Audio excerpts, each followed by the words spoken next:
Good morning, everyone. Welcome to the Trade Ideas Live Trading Room for Friday, December the 4th. My name is Barry Anderson, moderator of your trading room.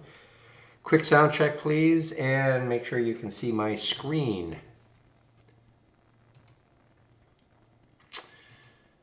Okay, excellent. Hey, welcome, Justin.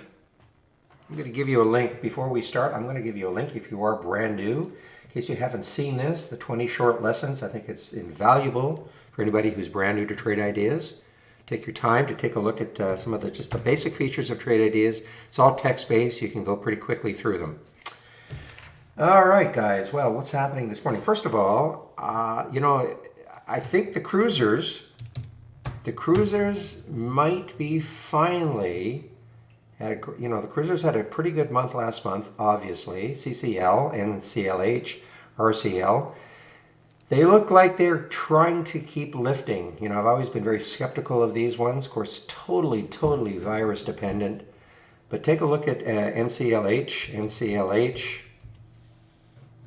The same thing. They all have this kind of pattern for these months here. And then last month with the virus news, or the vaccine news, I guess I should call it, the vaccine news, giving a glimmer of hope for the future. So, these are starting to lift. And obviously look at where they came from. So I'm not saying they're going to get back to their previous highs, but they are definitely seem to be holding their gains now. So for those of you looking for potential swings, you might want to just take a look at these cruisers, NCLH, RCL, and CCL. CEMI, well, it finally broke out a couple of days ago. Actually, the last 3 days, it finally broke out. Looked like it was on its way, and all of a sudden got slapped with some bad news this morning. FDA has rejected their EU emergency use authorization for, I'm not sure what, I don't think it's a virus play, but whatever drug they've got. So that has caused a little downturn in CEMI after all that hard work. Now it's just it's below the 200-day, just below the 200-day moving average. So it's too bad. PPSI. Just one moment, please.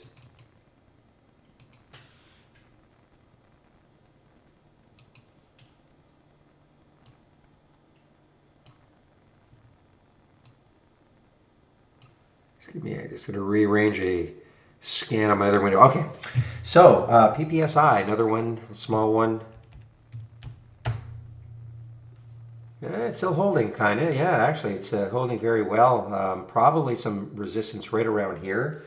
Some kind of a legal settlement that they, is the press release, is the news today for PPSI, some kind of a legal settlement.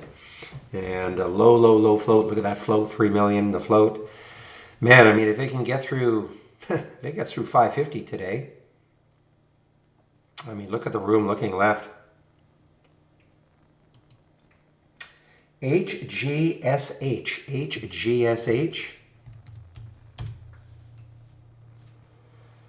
So this is one of these China fins.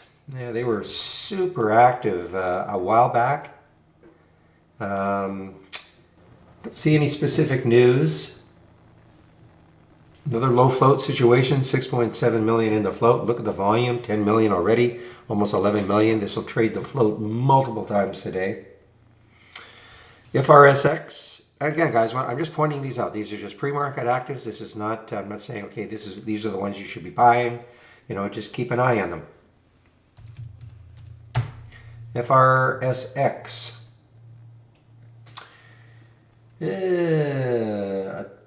Autonomous rallies on taking part in automation of etc. Just reading a headline. So this is FRSX, relatively low flow, 30 million, not excessively low. Had a nice day yesterday and now clearing this, but I see a lot of resistance fairly close. See if it can take out that.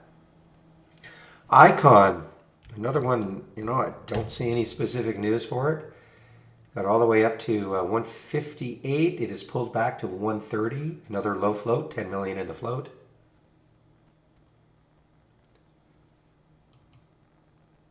HX.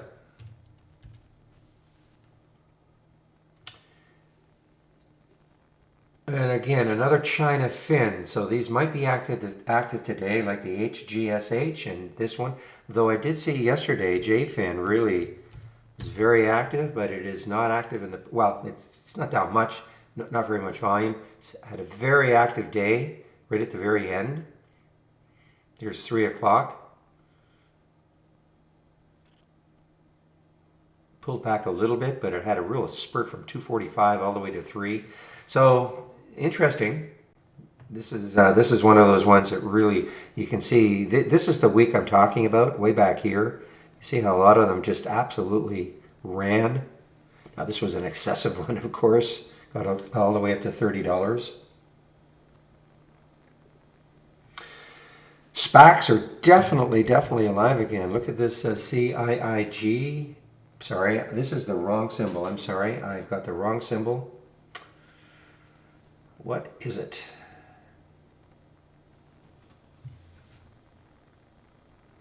Oh, it should be CIIC, I believe. CIIC.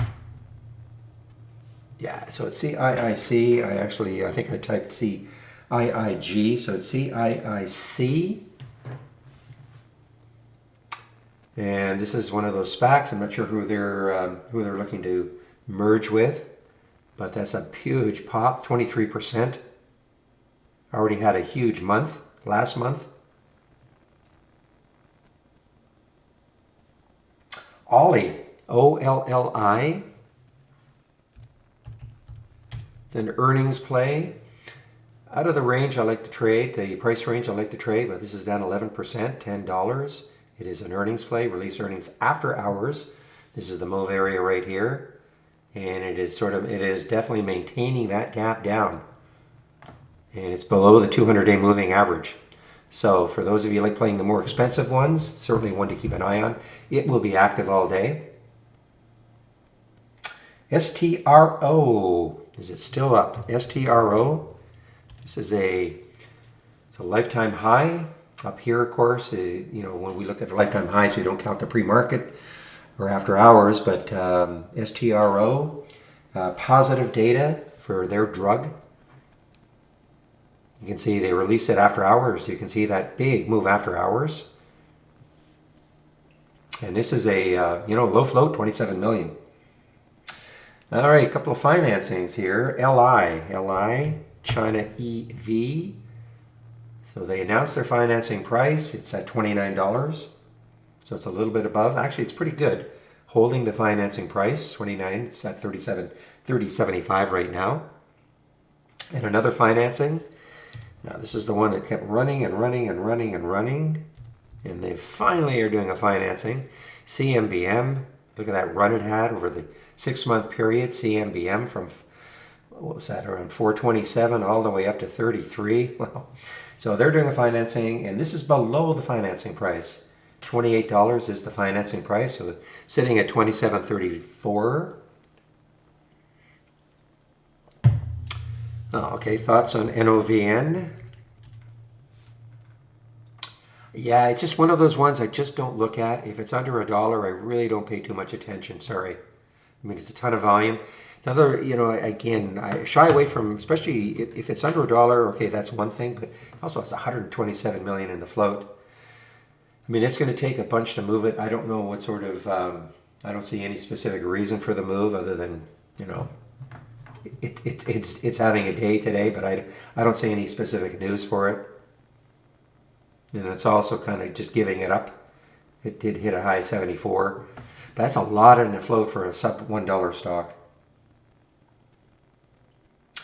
Cloudera, this is another earnings play. CLDR, another earnings play.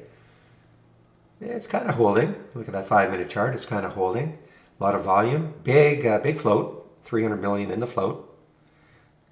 I don't know if it's really going to be that active today. I mean, it's active, don't get me wrong. It's already traded 1 million shares. But to get out of this, it's got to really clear 1340. And it might. BIG is another earnings play. And this is gap down. Big lots, another earnings play. Pretty psychological right here. If it maintains under $50, And look at this one. This is the one that was at Gore's Metropolis. That was a SPAC that was before and merged with this company called Laser. Look at this, LAZR. Look what it did yesterday, because I think Gore's closed at I want to say about 18 or something like that. And so this 24. I mean, what a great move again for LAZR. And PagerDuty, another earnings play. And this is PagerDuty. So this was, I guess this was an IPO back here, PD. So this is pretty good. I mean, this is clearing all this on the monthly chart.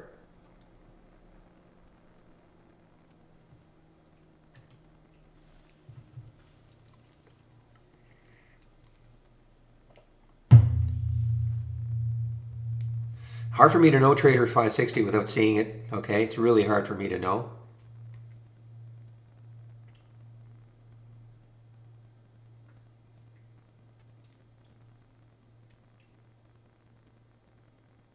Yeah, it's very hard for me to know. I mean, this is what I've got my gap ups, and they work all. It's very hard for me to know. I mean, you can use this one if you want, but hard for me to know without seeing without seeing the actual filters.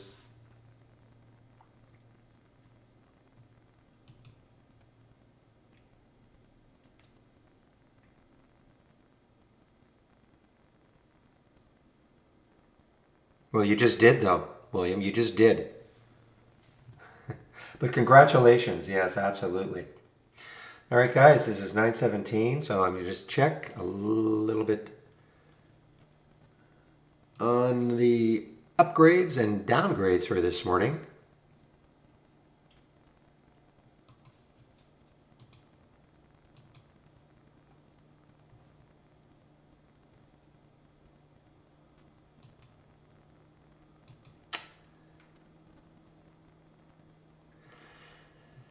All right, there are a few more upgrades than there are downgrades. I'll get some of them in.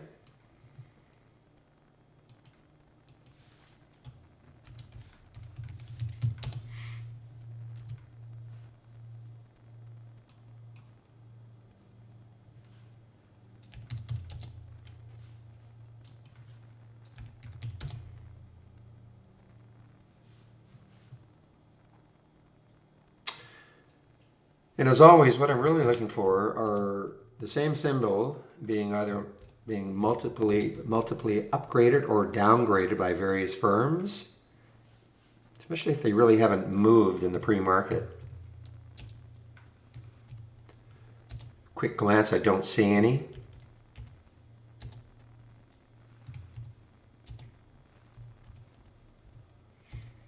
I'm also looking for maybe sector trends.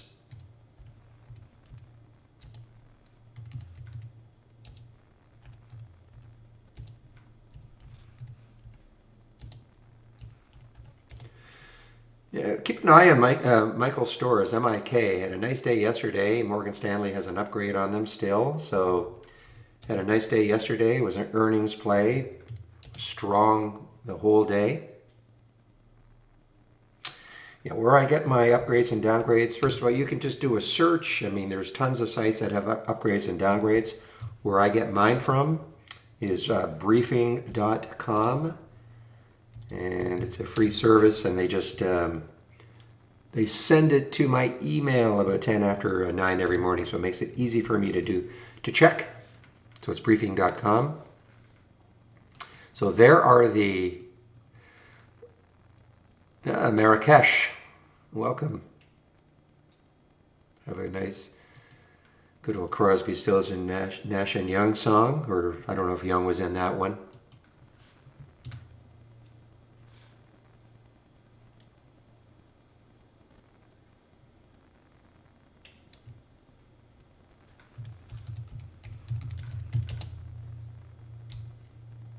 FRSX is on the run here, guys. Really on the run. FRSX looks like it's going to really challenge 2.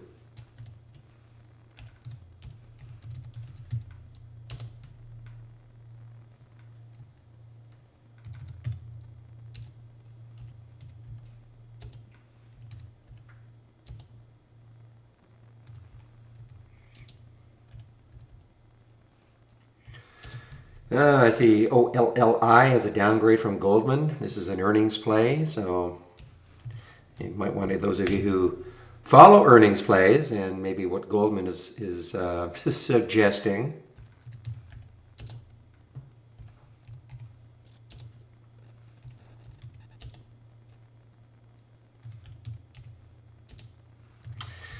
Actually, I'm seeing some airlines getting downgraded. Don't see the cruisers being downgraded, but I do see some of the airlines being downgraded. All right, there are some of the. Oh, just a fan of old music, Torps. My favorite groups.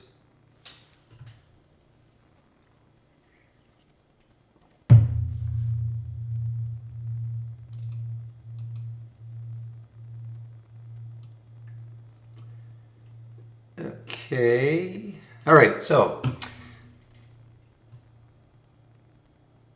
getting back to that tech support question. So Trader 560, it's impossible for me to know what's going on without actually seeing your setup, okay?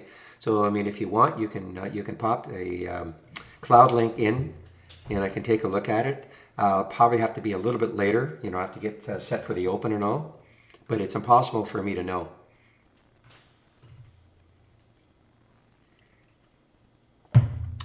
Hopefully you can hear me.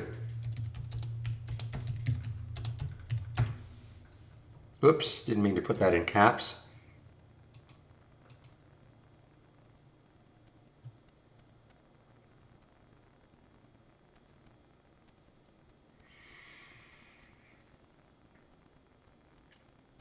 Let me just see. I want to do a check here.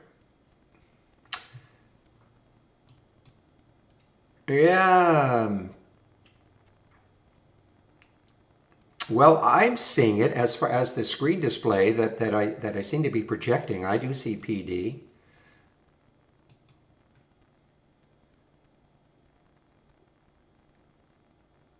How do you know that PD should be on if you're saying it's not? I'm talking to somebody in the YouTube feed.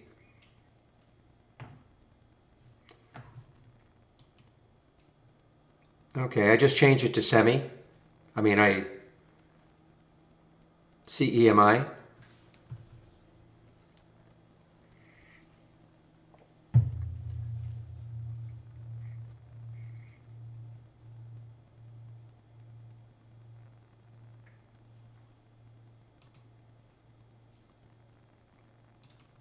Okay, so guys can still see my screen, right? I'm talking to people in the YouTube feed, but in the trading room also, you guys can see my screen. Okay,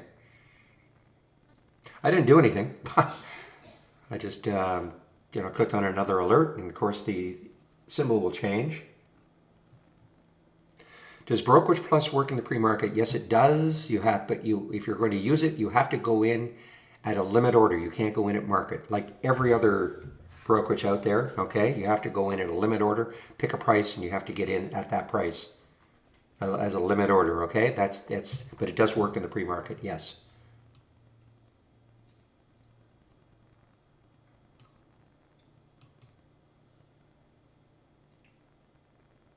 Okay. Well, no. I was mentioning stocks before, but I wasn't clicking that. That's why I wasn't clicking on any other symbols. I was just mentioning them, so that's why. So it was working. It was fine. And I'm talking about my screen display. I was talking about symbols, but I was not clicking on symbols, so that's why you weren't seeing any difference. All right, guys. Give me, what time is it? 9:24. Give me a couple of minutes. I'll be right back.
All right, guys, I'm back. Hey, Real.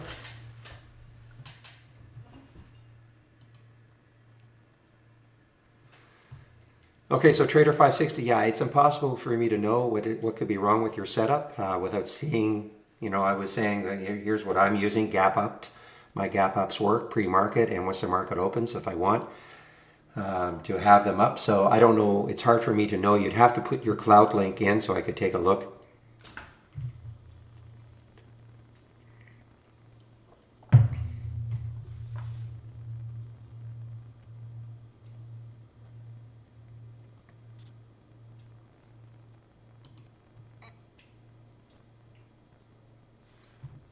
You have to change it to limit orders, yes. You cannot go in at market. All right, I'm going to get rid of these two.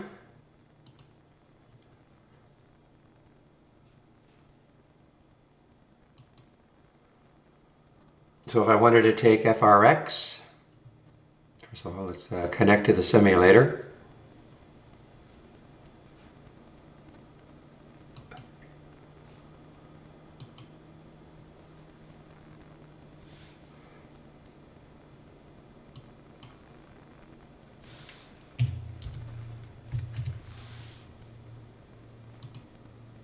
See, I had to go in at a price. I had to go in at the price. I was looking at the bid ask. The ask was at 172. So, all right, so this is what I want you to do is to watch this video, okay? Creating a symbol list and how to load it to your, okay, A2 SAMs. Not a silly question at all.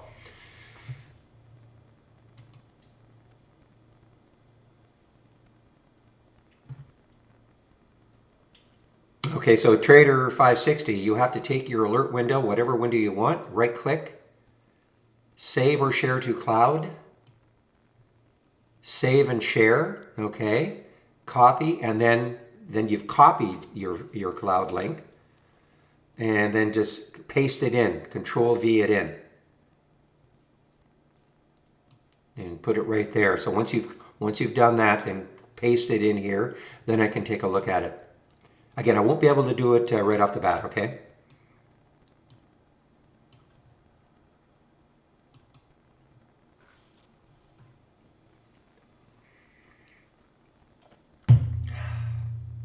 They're just ideas, okay? It's not a matter of going long or short on anything really. But I mean, the alpha predator, I think typically though, is looking for, stronger stocks. But again, they're just ideas.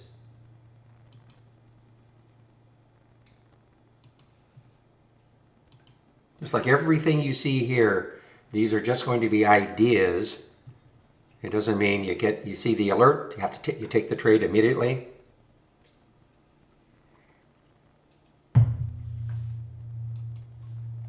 All right, the market is going to open in less than 30 seconds. Well, let us have a great end to this trading week. In one moment, please.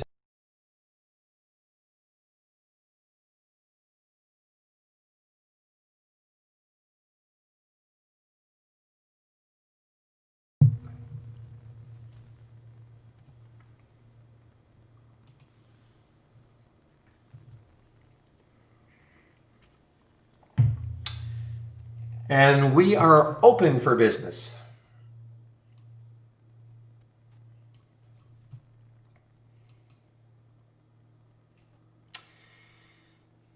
Well, let's see how these cinemas act today. The CNK, of course, they got hammered yesterday with Warner saying, I think they have 19 or 20 of their films are going to be released to HBO Max.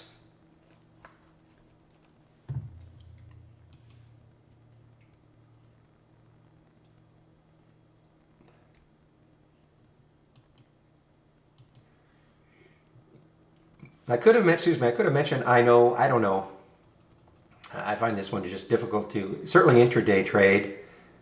But, I mean, look at this. I mean, at the monthly chart, it's taken out this level right there. I mean, obviously this is a virus play, and I mean, it might get going.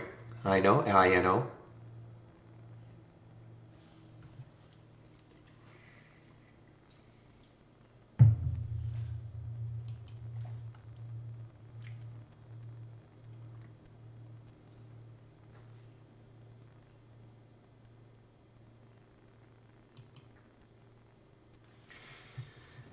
So this is another one of those SPACs, guys. CGRO. CGRO is, yeah, good volume.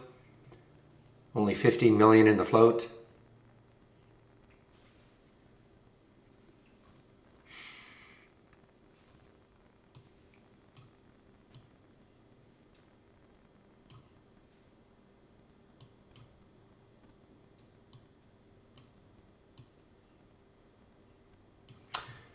And relax on my duties this morning, guys. Forgot you. Okay, if you want to follow my watch list up and down, nothing will happen in here until at least 15 minutes after the market opens. This you'll start to see the alerts immediately. I do put a delay on this on purpose, try to let things settle down a bit. But if you do want to follow from the toolbar, click on New, and then Channel Bar, and then my watch list right here. Remember, everything in the channel bar is a layout. You can only have one layout loaded at a time. So if you click on anything from the channel bar, your layout will be replaced. So make sure you save your layout to the cloud first.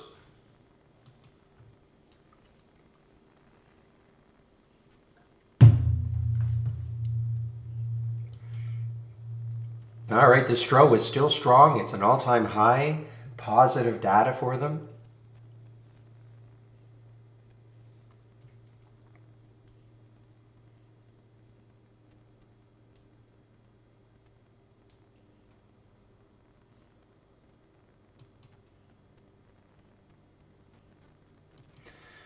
All right, there's Cloudera. I know Miro mentioned it. So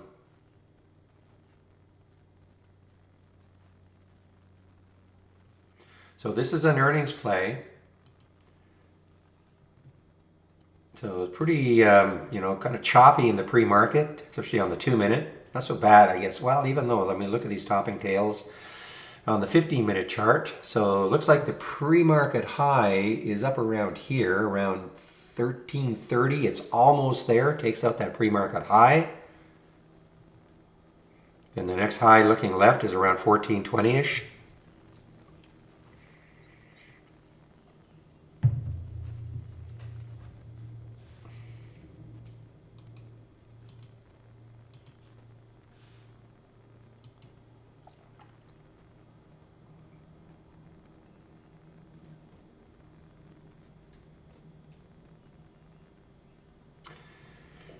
Yeah, nice little move for CPE. I don't know if there's any specific, I mean, you know, it's an energy play. If you think energy is going to keep moving, I don't see any specific news. Now there's CNK, guys. Remember I was just mentioning CNK, one of the reasons I don't like trading in that first 15, look at the spike up, 1444, drops all the way down to 1384. That's the type of moves that we get in the first 15. And yes, I will miss the runners that run and keep running.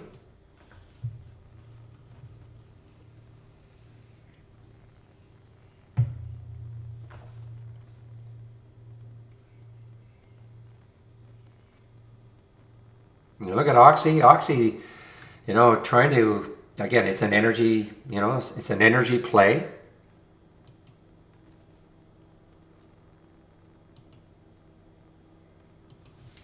What, Weyerhaeuser?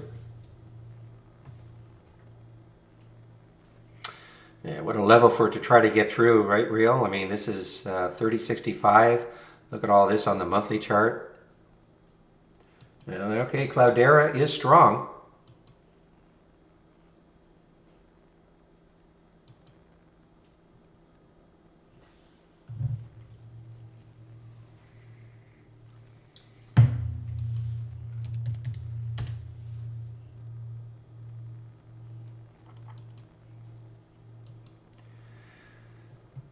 So this is a gap up and go, gap up and go, gap up, and it is continuing to go up as we speak.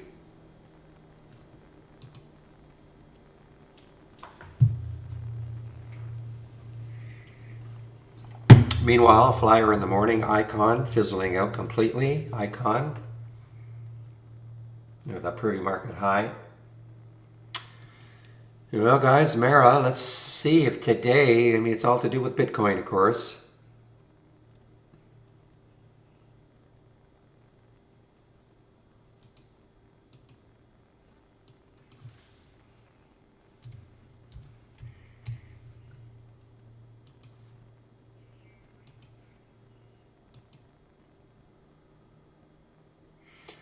So again, these are sector plays really. I mean, you're seeing the sector. The sector is strong.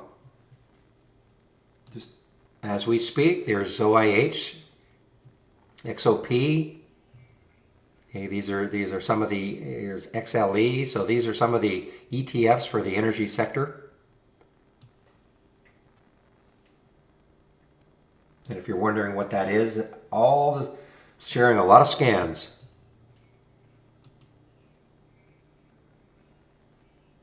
Meanwhile, AAL. You know, I saw this move down here, and now it is popped right back up. Boy, this is really weak. CMBM did a financing. $28 is the financing price.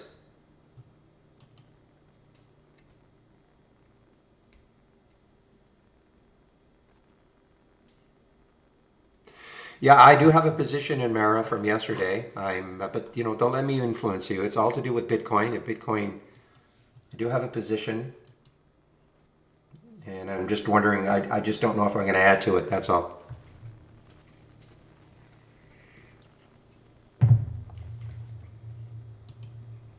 But it's a swing trade for me.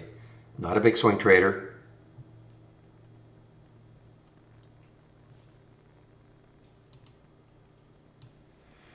Meanwhile, let's see what the market's doing. So the market, we're all up here. Dow, SPY, NAS.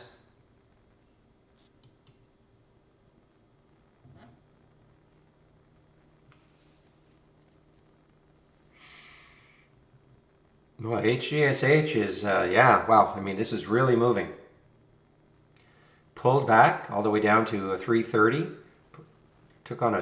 Tacked on $1. China thin financial. Low float, 6.7 million in the float.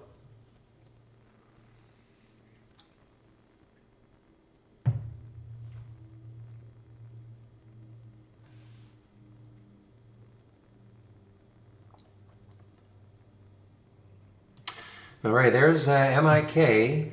Great day yesterday. So it started off a little bit weak. It's come right back. It is an earnings play from yesterday.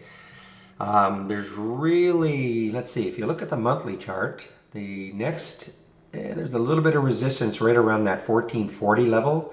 So a couple of dollars away, if you look at that monthly chart, there's some resistance. So, I mean, this has a shot at a second day continuation off earnings.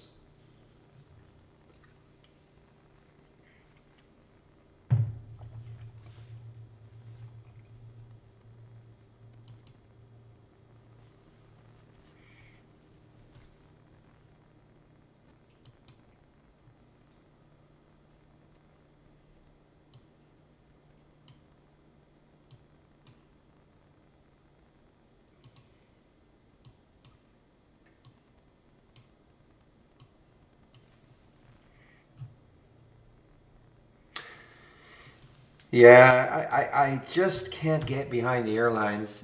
I can't really get behind the cruisers either, but you can't dispute the fact that they had a good month. So this is not for me something that I would ever day trade. I just find them too erratic. But again, if you're looking for a longer term, you know, I don't know where you put your stop, maybe at the bottom of this month, 21.52. Because you know, it has a chance, if we keep getting more and more optimism, to start really filling in this void.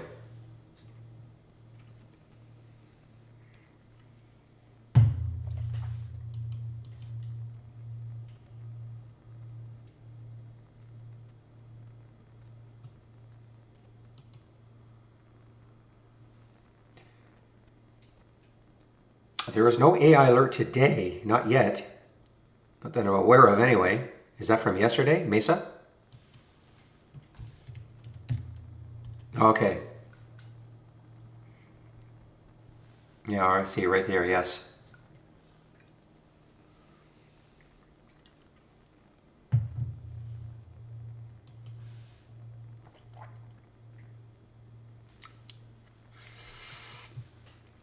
Yeah, PD is an earnings play.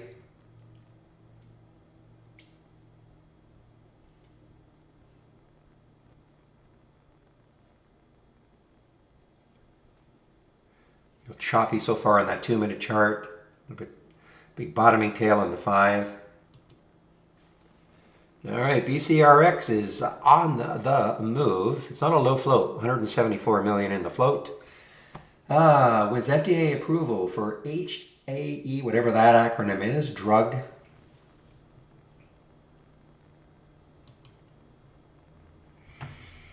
Well, after that initial flurry, look at Cloudera. Now it is dropping.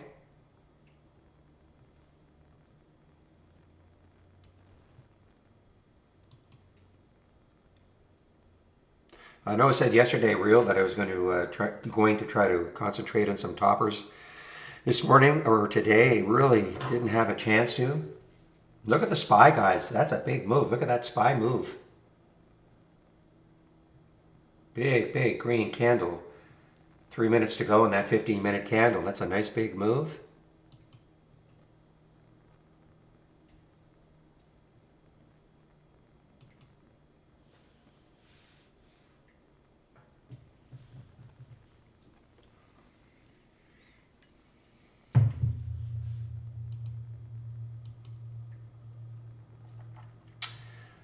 All right, so little friend is trying to recover a little bit here. There's a gap down and reverse.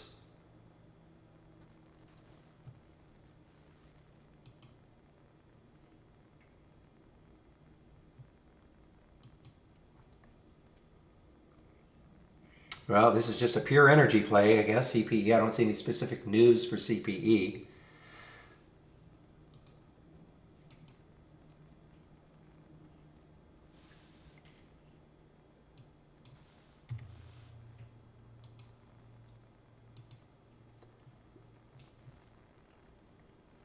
Okay, what sort of room does this have? We take a look on the weekly chart. The next high looking left is 13, so yeah, so this has room. I mean, this has room. I mean, there's the next high looking left on that weekly chart is around 13.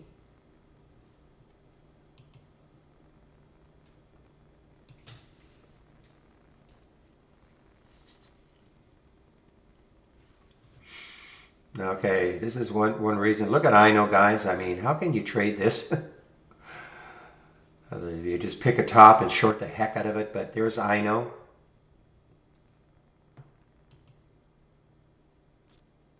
GBTC, yes, GBTC.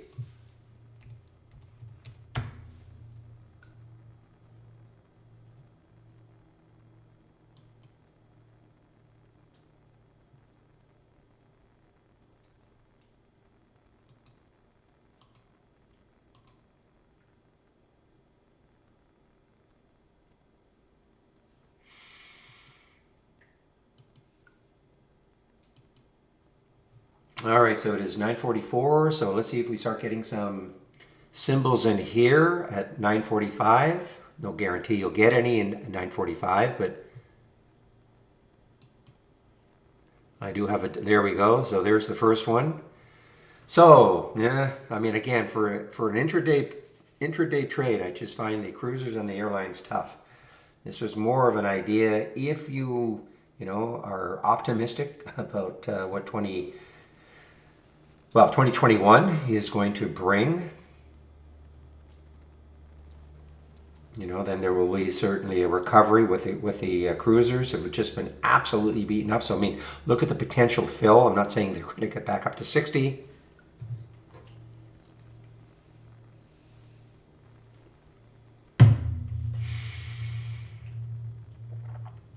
Funko, FNKO, Funko on the move here. Yeah, another one. Look, I mean, look at the high last month was 972. Takes that out. Another one. Just look left on that monthly chart. Look at the potential for a Funko, FNKO.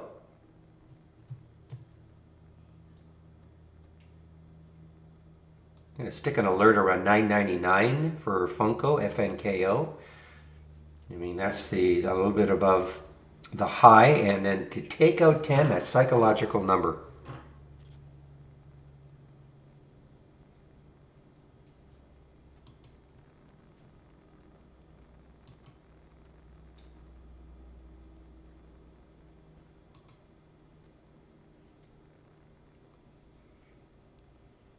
Okay, so Michael, everything, if you want, I can give you my shared layout, okay, which includes it.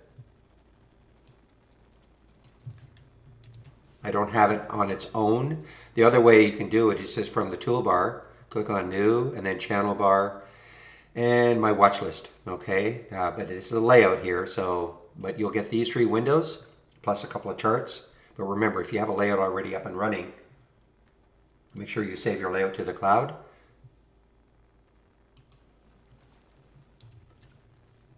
Otherwise, you can also have, this is a shared layout, which includes these windows here too. And it's a shared layout I was using for the test drive.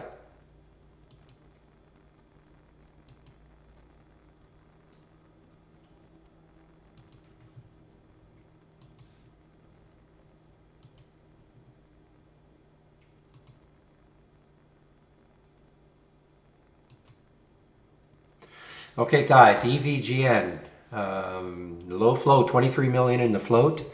EVGN, take a look at it on that weekly chart. You can see it had a couple of highs about, looks like a couple of months ago, right at 441, right there. And there goes Funko, guys. Funko testing that 10, getting closer. It's now above last month's high.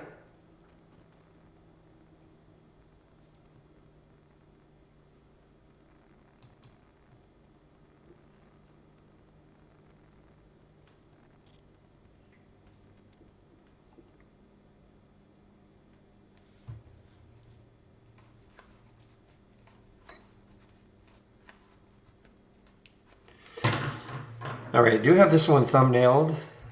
NSCO. Let's see what it's doing. Popping a little bit.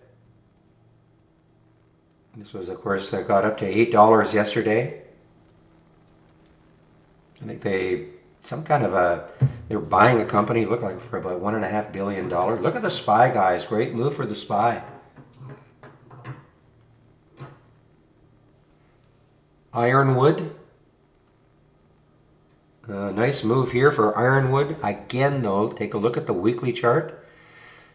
1237. So there's the next high looking left. If it takes that out, I guess it's got some room to the 14 area.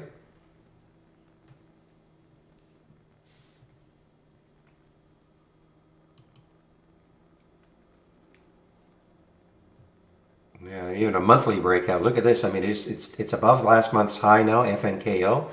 What do they do again? And they're in Washington. Okay.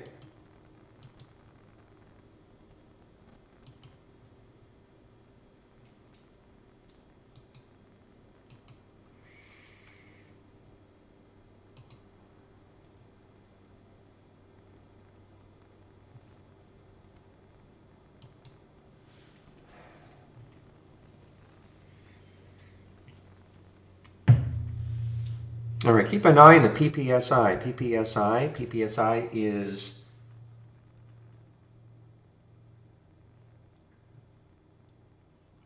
above 5. Look what it got to. See, I mean, they're right there, 545. It got up to 540. It's a low, low, low float.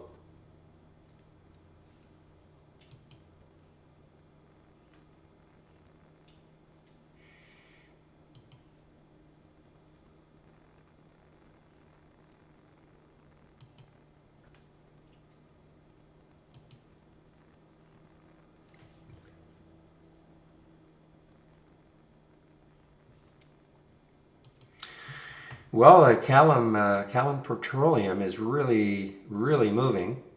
CPE continues to move here.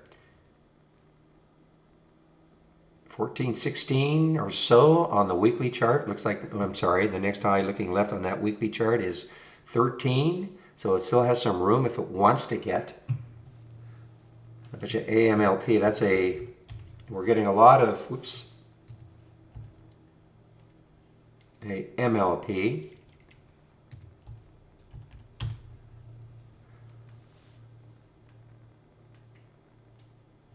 An open end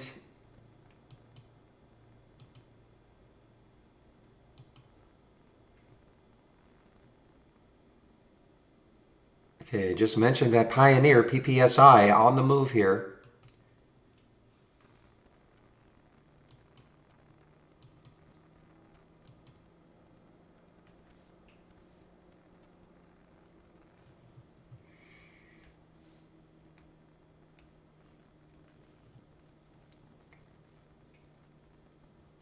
I mean, looking left on that monthly chart, the next high is 943. So, I mean, this has got the room.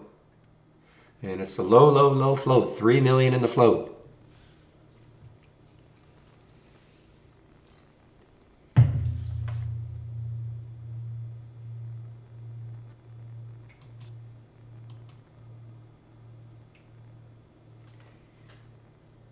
And their news essentially is some kind of a legal settlement. I guess they've been in a legal squabble for a while with this company, and it appears that it's been settled.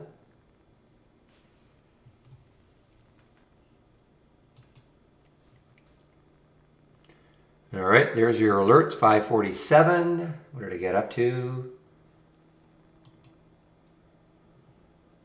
Okay, so what I'm doing with the HG, I'm going to stick a price alert right up here. See if it regains that, another low float situation.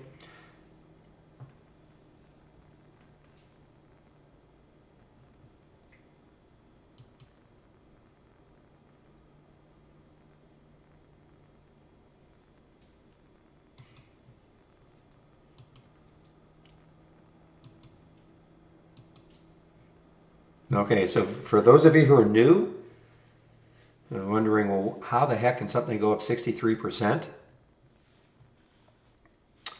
Hands up. It's the float, guys. 3 million in the float. What's the float? The float is the available shares, or the shares that are available for trading on any given day. 3 million is extremely low. So that is the supply of stock.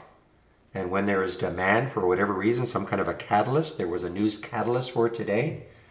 I mean, there's already 26 million shares have traded, 27 million almost. It's only 3 million in the float. I can do the math. It's already traded the float 9 times, just about.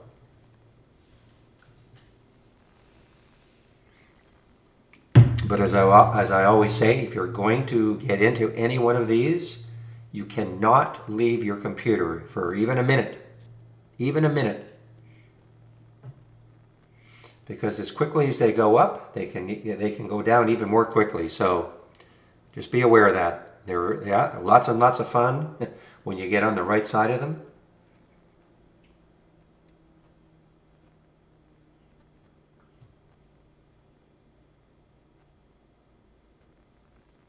This is not shortable for me either at Interactive Brokers, PPSI.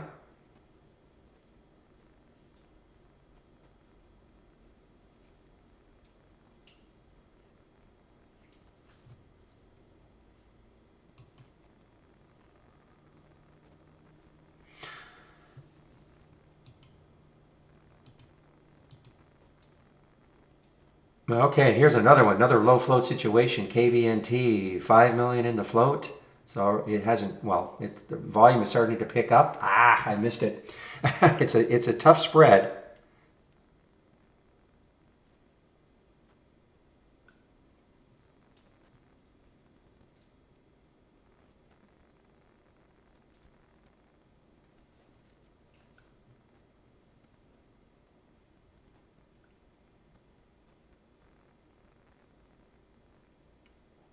But it's whippy, my goodness. I mean, and the spread is tough. 609, well, it's tightened up a little bit. 610, 613, but at 605, 613. So, yeah, it's a very spready one, guys. You got to be really careful if you're going to get into this one, this KBNT. Kubient. Where are they out of? New York.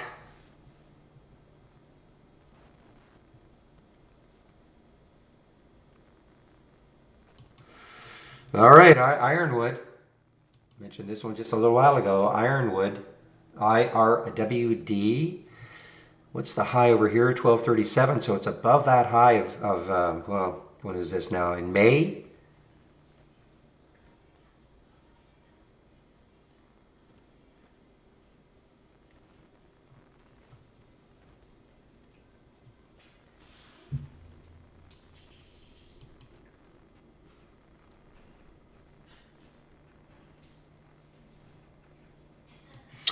All right, so this is having a bit of a comeback here. This VLDR started trading as VLDR not that long ago. It's a SPAC. Well, a few months, I guess, here.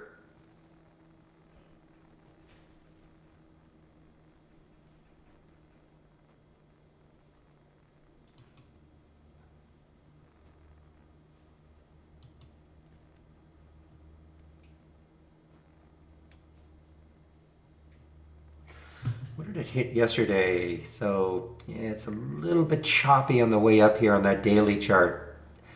It is above yesterday's high though, which is right at yesterday's high, 1616, 1616. So it's right at yesterday's high. Problem is, you look left, and 1626 is the next high. Might struggle to get through that, and then 16.9. I mean, look, if it can get through here, then I guess it's got a shot to 17, and that.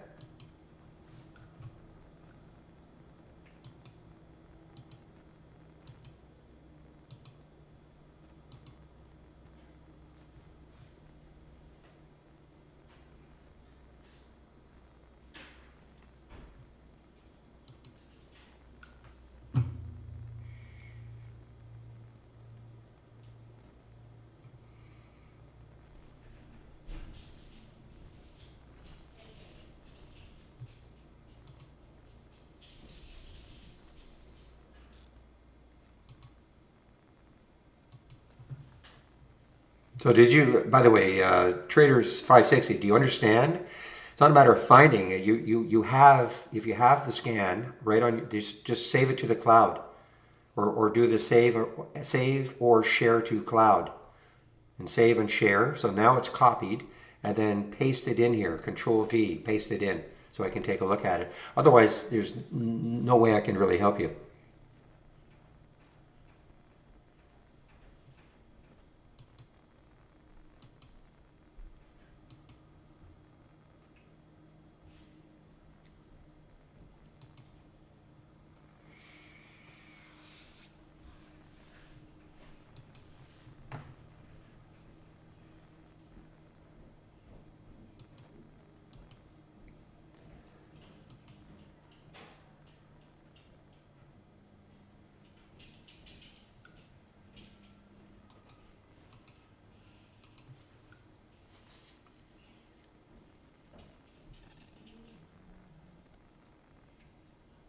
Well, VLDR, definitely in semi-rip mode here now.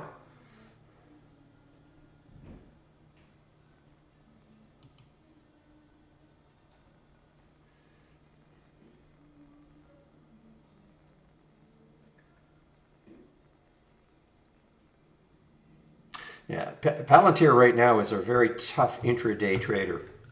It is definitely all over the place. Look at these topping tails, bottoming tails on the 15-minute chart. So, there's not really an established trend.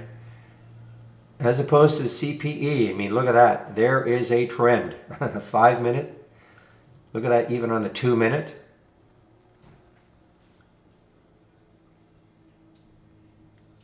Wow, look at VLDR go now, guys. There's a trend.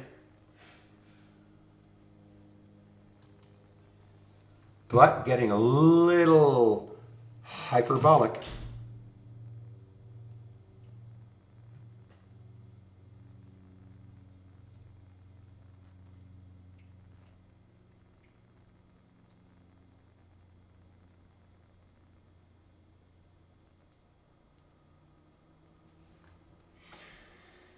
So far there are no AI alerts. So if you're wondering, no, it's not broken.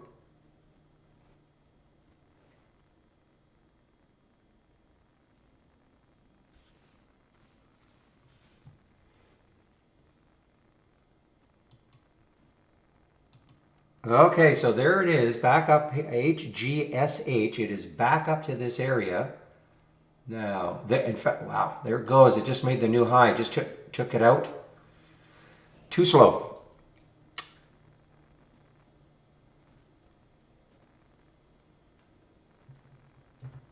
Let's see if it settles down a little bit, or is just going to keep running. HGSH.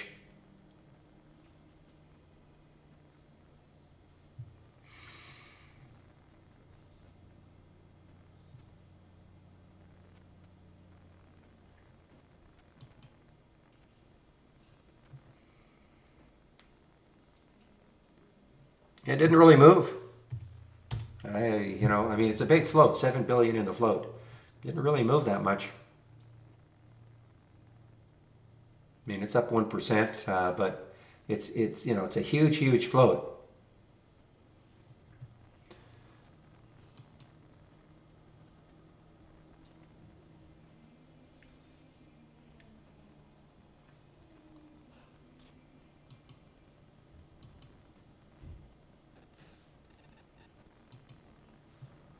Another one, HX.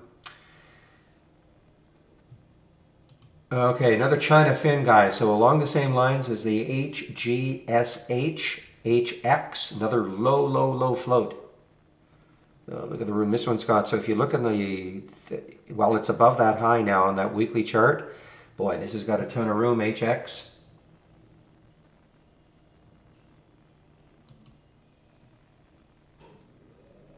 I think HGSH probably going to drag along HX.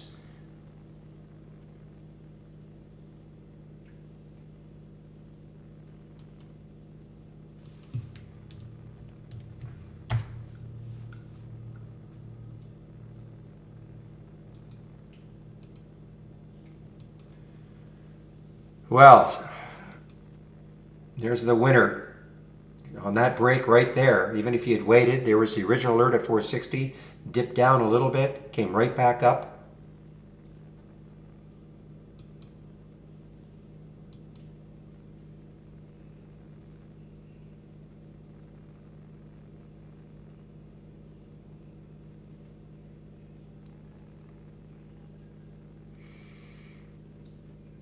So don't quite understand the question, MB.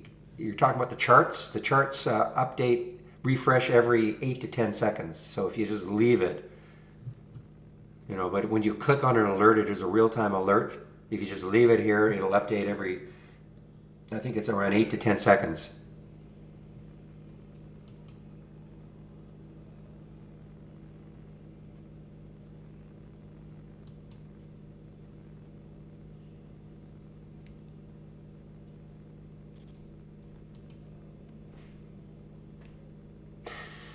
Yeah, I don't like to use the word recommendation,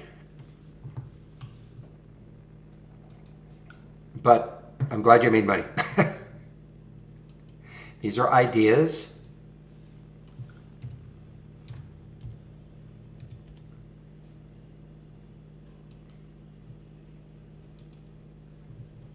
Helpful insight, I like that.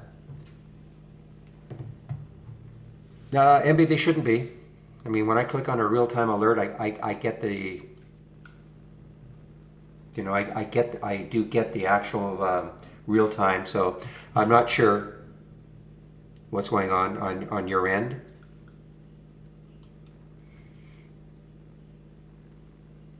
I'm not seeing any lag, is what I'm saying.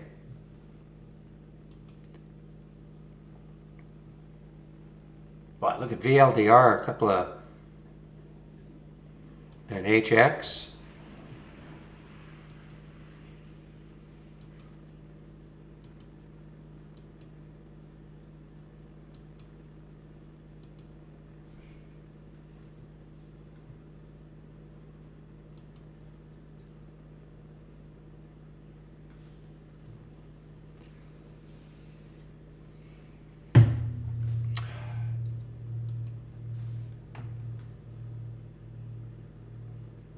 All right, well, definitely a big winner. Real, are you short this? Cloudera?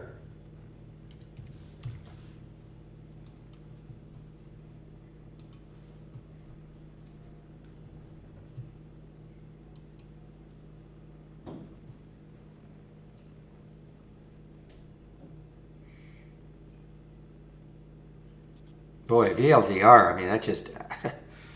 Want to check out that high right here, the pre-market high, and yesterday's high, day before, or a couple of days, 3 days before that. I mean, it's above this one now. I mean, now we're challenging that 1740 level.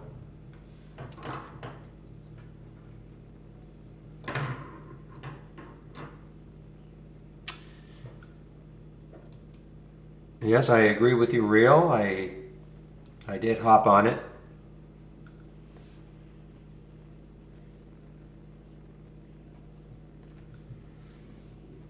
Now kind of 12 is the key.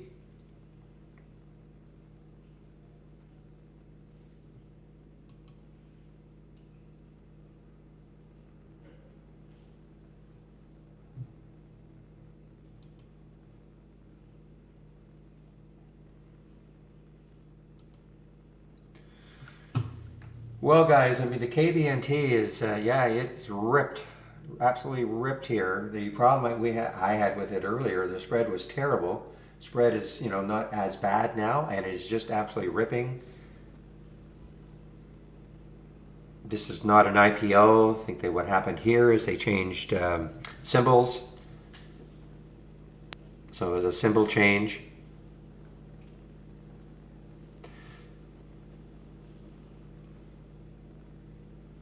Boy, look at this one, WIMI.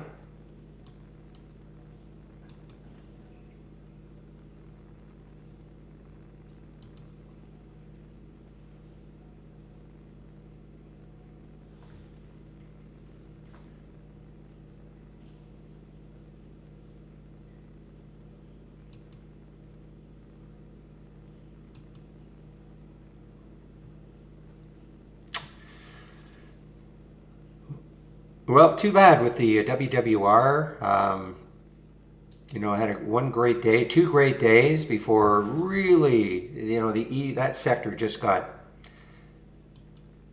well, out of favor. I mean, there's no other way to say it, just basically out of favor.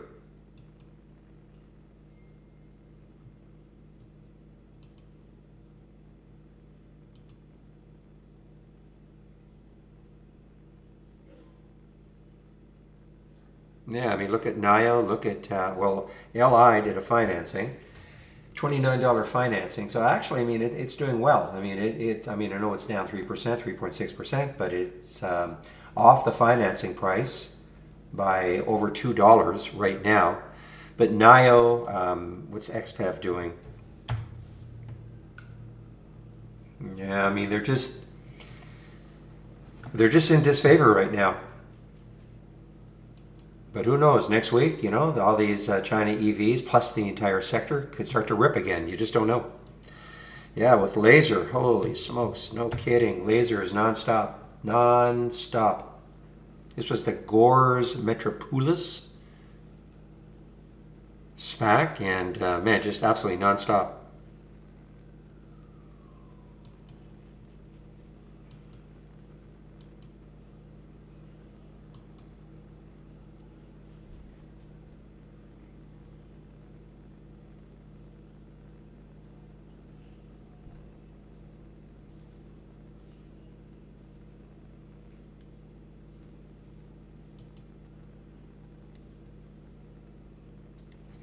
Well, CICC, yes, I have this one listed also. The CI, so it's another one of the SPACs. Its high is way up here, 33.61. And if you're wondering what I am talking about, look it up. SPAC, it's an acronym.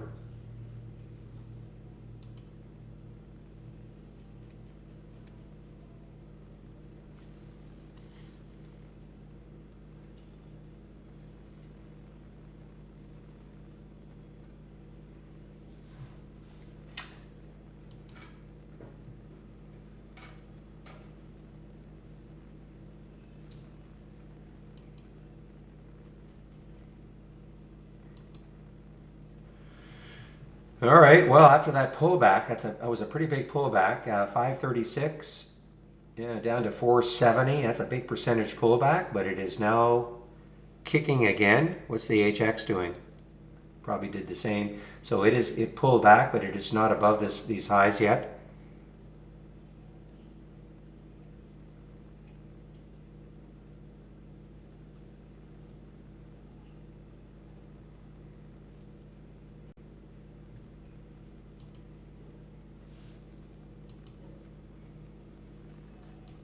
Oh, look at this one. This one was flying high in the pre-market. I mean, it's still up. I mean, it's still up 30%, but it's starting to fade quite dramatically now.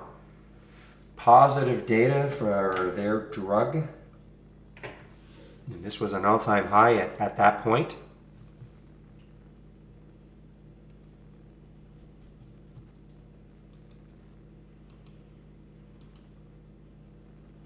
Aqua Bounty. AQB. Take a look at this one. So this one, another low float, 22 million in the float. It's not an all-time high. It just looks like it.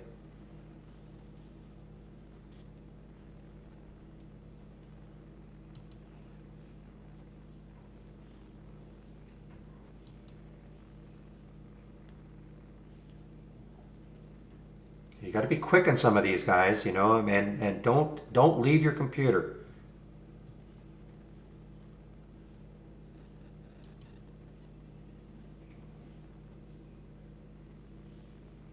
Well, these are all ideas, Tommy.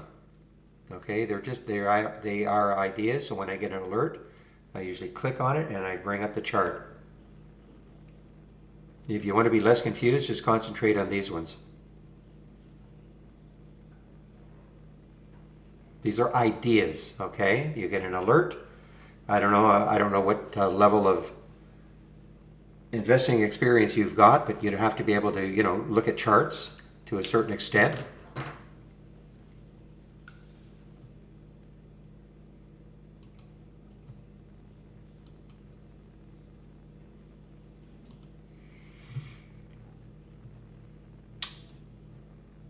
Well, these are just, but it's, you know, these are just time frames. I mean, you know, I've got a 2, 5, and a 15-minute chart for intraday.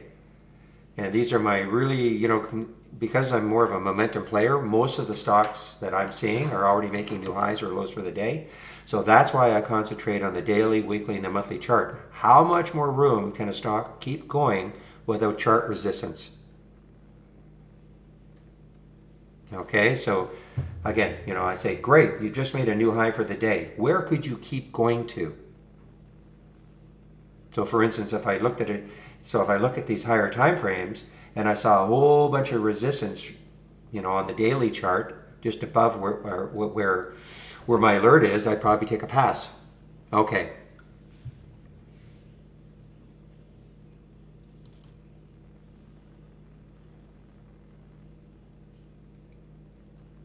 That's why I was saying before with the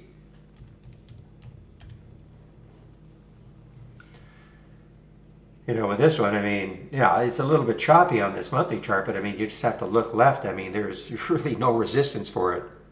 Doesn't mean it's going to keep going up, but you know, at least all I try to do here is take that out of the equation. In other words, chart resistance out of the equation as a reason for a stock not to keep going higher. Now, there are all sorts of other reasons why a stock won't keep going higher. I just like to take that out of the equation.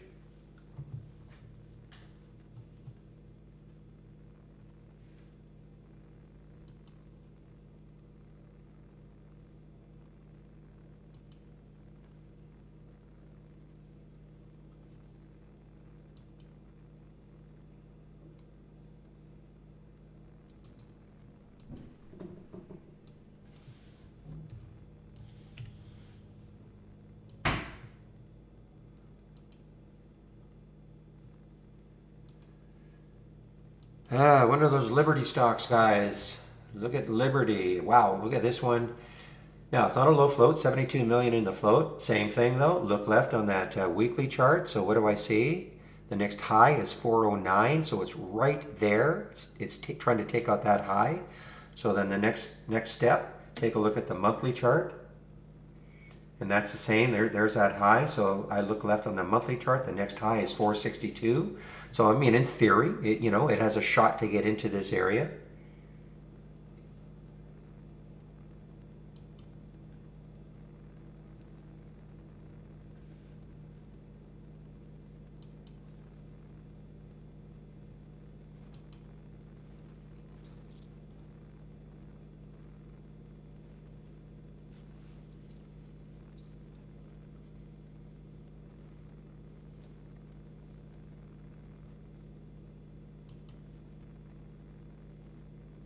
Okay, one moment, please. Just check on my other monitors.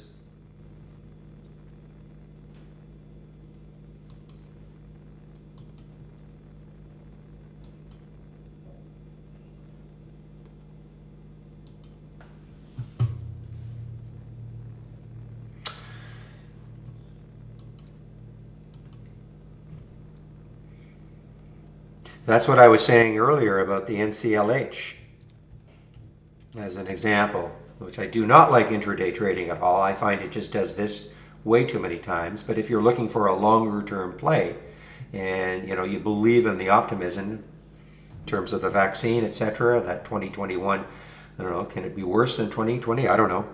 But you take a look and look how much room, the RCLs, the NCLHs, CCL, look at the room they all have if the optimism persists.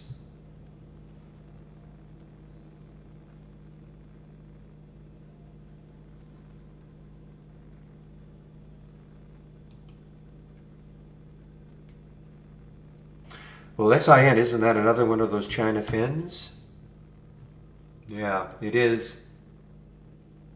I mean, it's real estate, but I sort of lump it in. I mean, it's the same sort of thing. I mean, it's 33 million in the float. So, yes, last week's high was what, 279. So it got to 281. It's got to take out last week's high.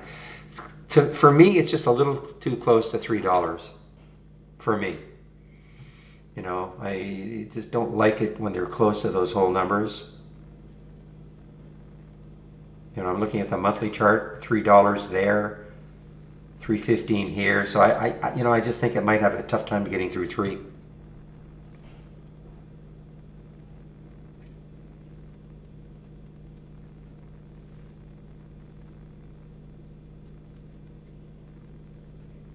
Yeah, and again, I don't make any recommendations so specifically, Zandy, okay? I'm not going to say, yes, it's a good time to get in, or no, it's not. What can you say about it is, it's an all-time high. There's a SPAC, Gore's Metropolis. I guess it started right here, yesterday. It's had a tremendous 2-day run.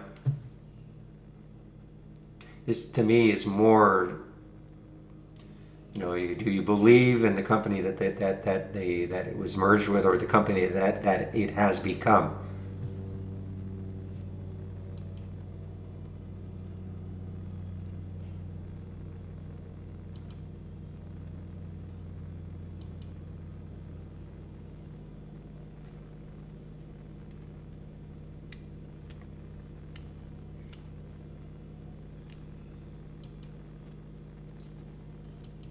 So that's what GKK is, our resident SPAC expert.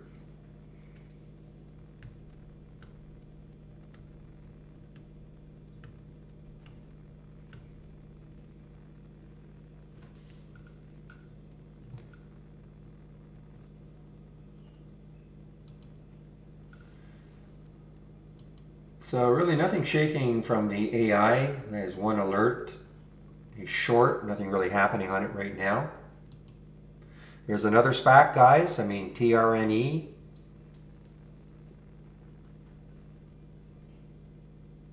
What was I doing when I was 17?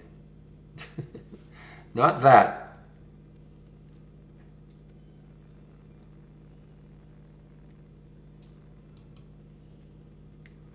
Whoever mentioned CPE in the pre-market, that's definitely a nice spot.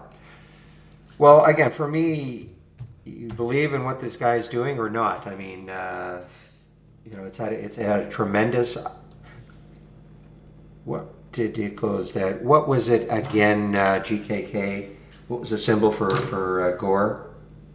Chi something or other.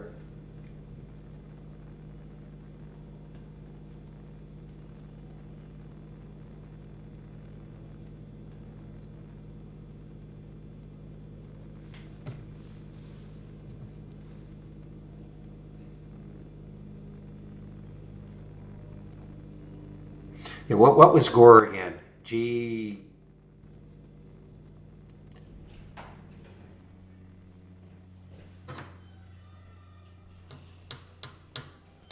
All I want to do is I just want to see where it closed at. before it became LAZR.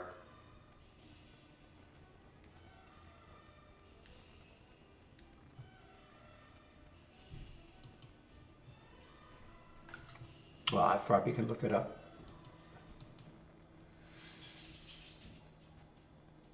It just doesn't have the symbol. Any remember what the symbol was for Gores Metropolis?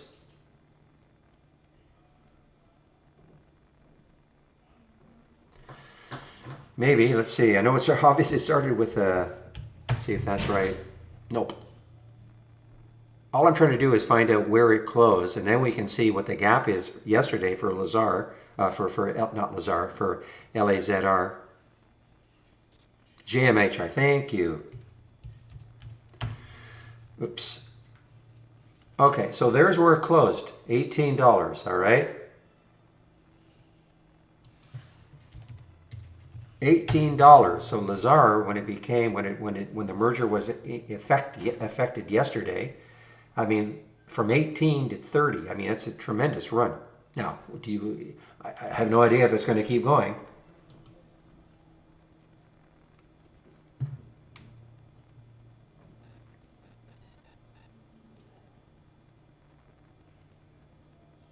All right, so Ital Designer, you're talking about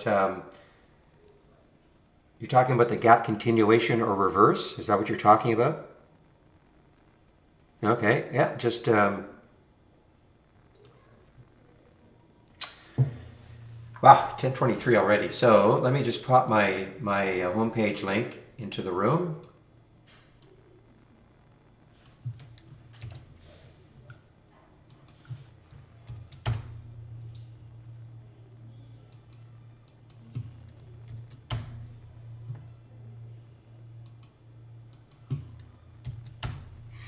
Okay, so the question was, how do I add? So I have a bunch of scans that I'm sharing. So if you click on my homepage link right there, and then if you click here for my scans, and here they are, gap continuation or reverse, okay? And it's just the scan, it's not a layout, so you don't have to worry.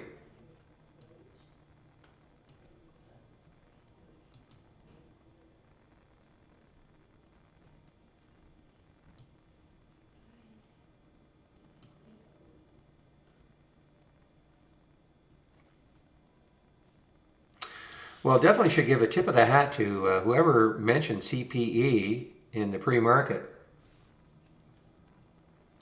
A tip of the Stetson. Who was that? Are you still in the room?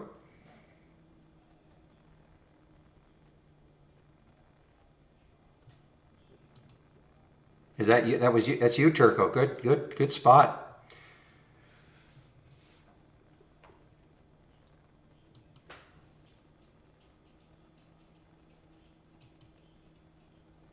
This has just been a really steady mover. I mean, just a minor pullback on the 2-minute chart for CPE.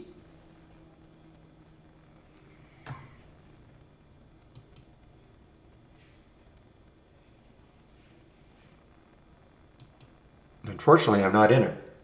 But the beauty of the room, lots of different ideas. You know, I am not going to tell you what to buy or sell. We'll talk about some ideas. You have to make up your own mind if it makes sense to you.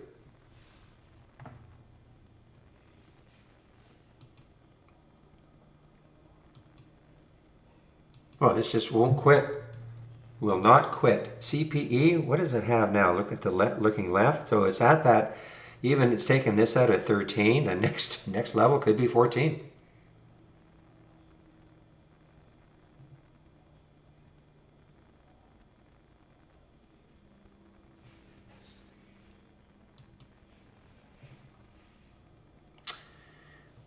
Well, GKK, you'd be happy to know that one of your favorite stocks is an AI alert. I don't know if you have the AI. Yeah, I guess you do. No.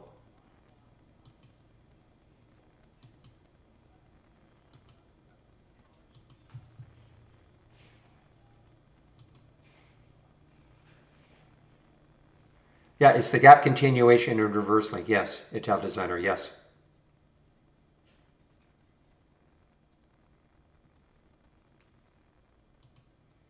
Now, if you don't, if you just want, I mean, this is what it'll look like with the four different alert windows in here. And as you're noticing, CPE just keeps going. So we have the gap up and go. What does that mean? It means the stock gapped up and it kept going higher. We have a gap down and reverse, means the stock gap down and is reversing.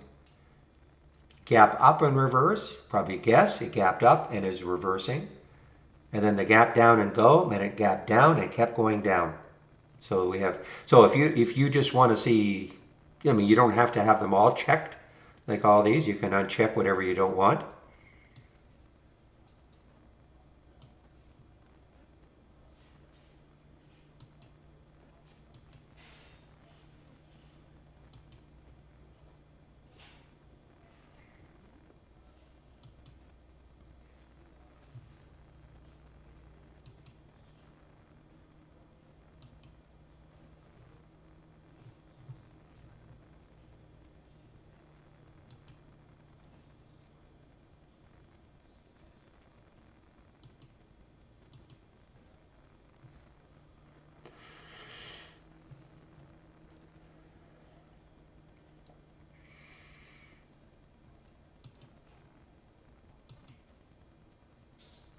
Okay, you guys are making me watch snow. I know I'm going to be, my eyes are going to fall. Yep. Well, there's an all-time high now.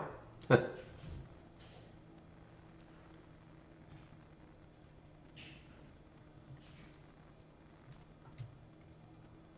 sure a lot of people thought, well, that's got to be it. That was this IPO day, 318. And then during the week, you got all the way down to 240. Really didn't do very much.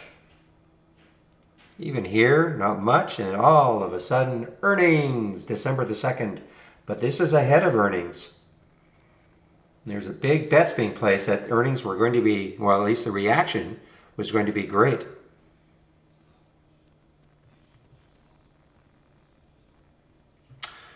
Well, guys, it is now 10:29, so this is when, you can mute me, whoever doesn't want to hear my spiel, my 10:30 spiel. If you are new to this room, welcome. This is the format, Monday to Friday between 9 a.m. and 3 p.m. Eastern Time. I share my screen. I'm live on the mic.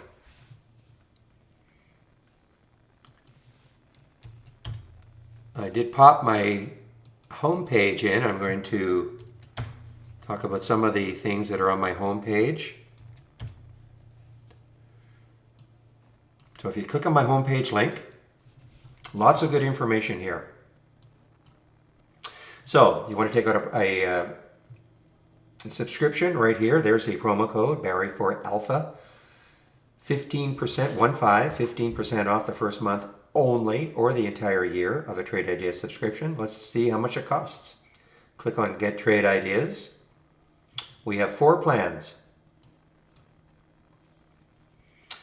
So the premium annual and the standard annual. The premium annual is $22.68 a year minus the 15%.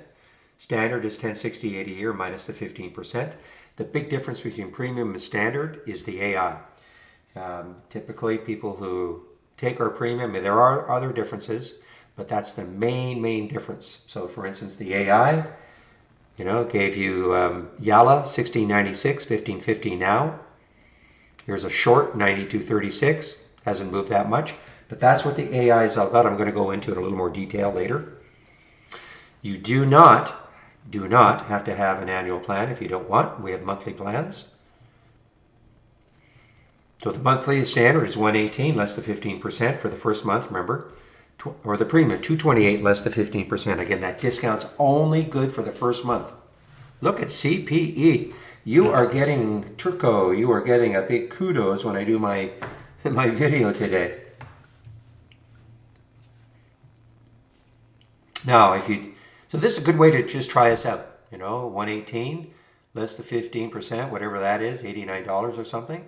And if you like us and you want to upgrade, we'll honor that promo code. If you want to upgrade from a monthly to an annual or from a standard to premium.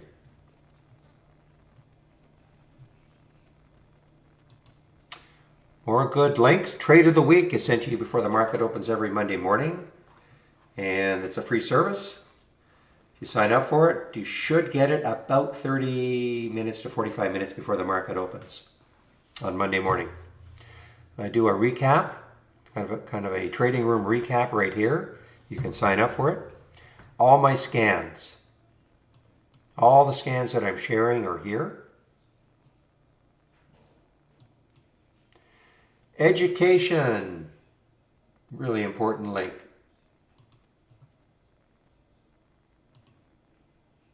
You know, I mean, trade ideas can be somewhat overwhelming if you look at it and you see all the alerts and filters we have and you think, well, how do I even start? Well, here's a good place to start. Dave, well, just click on, can you see my screen? Just click on the link. Barry's homepage, just click on the link right there.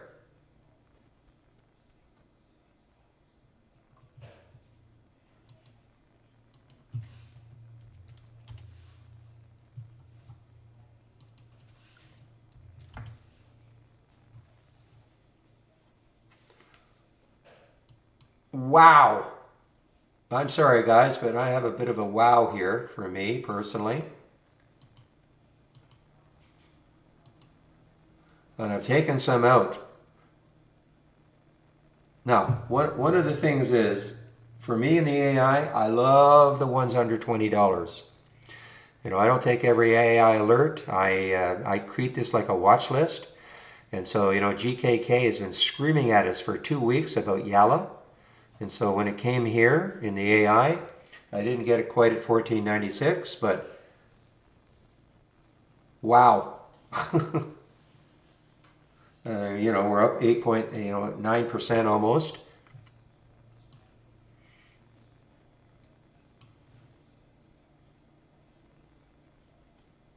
Definitely a nice one. Definitely a nice one. Where was I? So the 20, okay, I want to make sure Dave. So Dave, do you understand what I'm talking about? There, can you see my screen? There's Barry's homepage. There's my link. Okay, there's my link. Okay?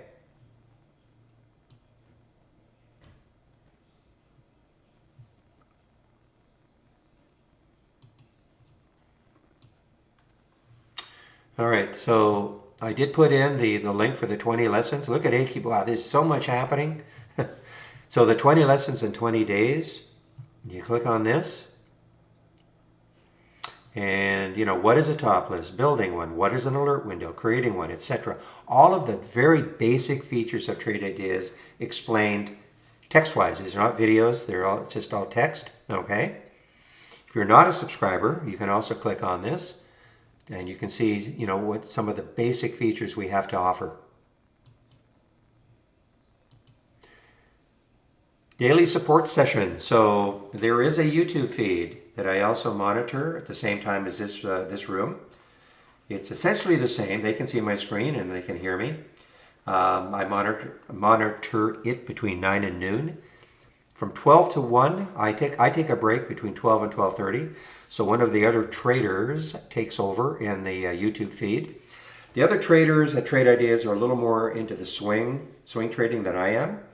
So if you want to head over there at 12, you can. I will put the link in before I leave. Here, of course, is the free trading room. Daily webinars, Monday to Thursday at 5 o'clock Eastern Time. They're all free. You can sign up for them all right there. And more educational videos and some ebooks, trading ebooks. So a lot of information on my home page. Okay? And now I'm going to go over the AI and also Brokerage Plus.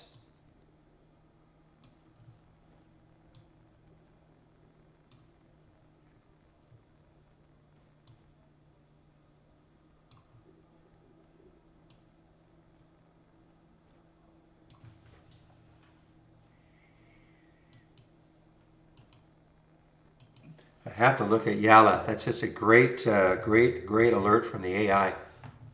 Don't mind showing it now. You know, I do not display this screen all day long. Not fair for those of you who pay for the premium service. Do not mind talking about it after the fact. But I mean, see, I mean, this is exactly what I like because look where the alert was at 1496. So now, typically I would wait for a break here, 1564. I could have, making sure it took out those highs. I could have. It still would have been excellent, you know, $1. I did get in a little earlier. And you know, this could be a swing trade. I mean, this is, you know, an all-time high. And so we get the question all the time: can the AI, you know, is there a swing trading strategy in the AI? Well, it's up to you. I mean, if you got into Yalla and it closed well, you know, in other words, it didn't just collapse back down to 10, and it closed well, then you can make the determination whether or not you want to hold it. I mean, it's got all sorts of room, of course. It's an all-time high. If you believe in what they're doing.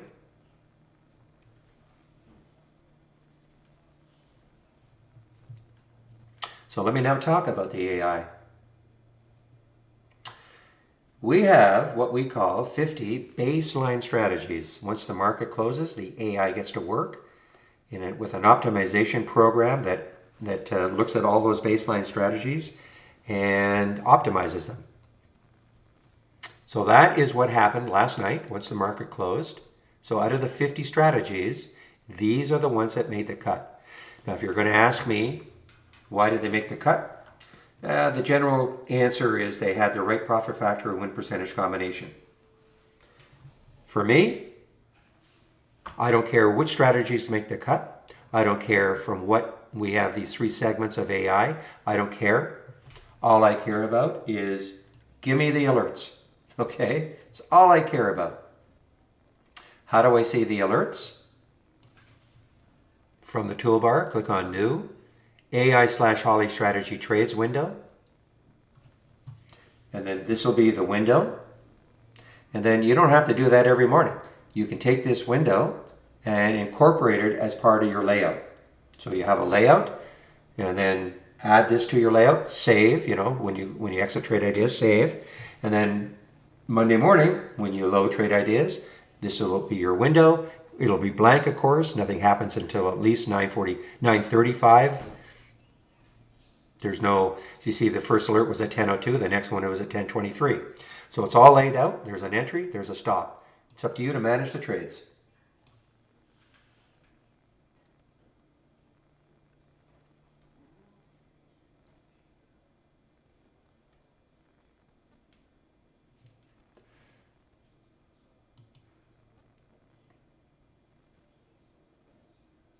A2, price alert for what?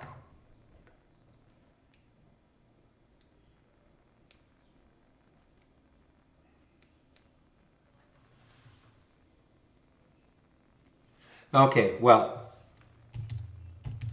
I'm just a proponent of whole number breaks. So when I saw that alert at 1496, I had half a mind to wait for the 1567 break, you know, take these out. But, you know, I am actually thinking I might swing this one. So, you know, I just waited for the 15 break and got in just a little bit over 15. So for me, it was more waiting for the 15 break. But that's why I'm saying, guys, you cannot wait for me. I'm not just talking to you, A2. I mean, I treat this like a watch list. It's a watch list first and foremost for me, okay? Sometimes, I mean, that could have gone from 1496 down to 1450 as an example. And then it could have come right back up to 1496, and that would have got me interested again, as an example. So I use it as a watch list, not unlike this. This is a watch list. Doesn't mean get the alert, just hop into the trade. Now I want to talk about Brokerage Plus, but first I want to talk about Trade Ideas just in general. Trade Ideas is a scanner. I like to call it an event-based scanner.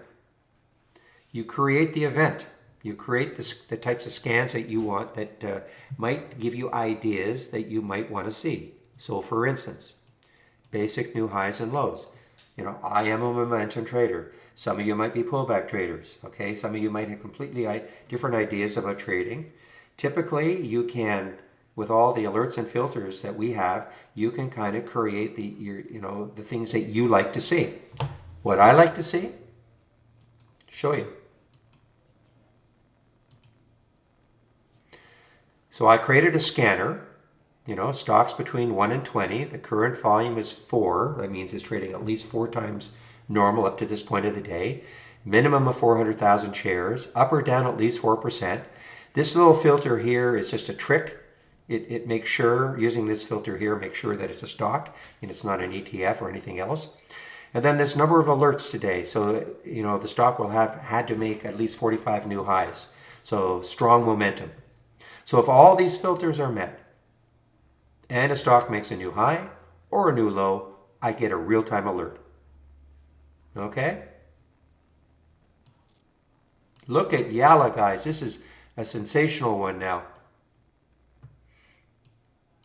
So that's what Trade Ideas is, okay? You can take, I'm sharing this one, but you could say, wow, I don't like that price range.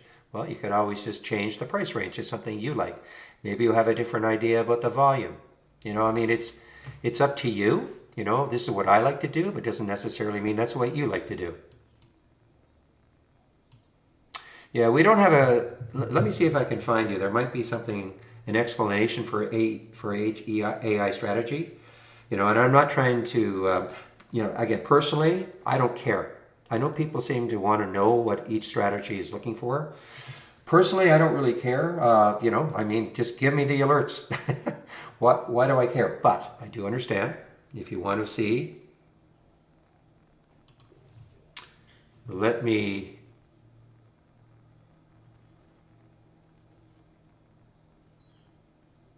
Just got to find. I think there's something I can give to you if you're really that interested. Okay, just give me a second. I don't know if it's up to date though.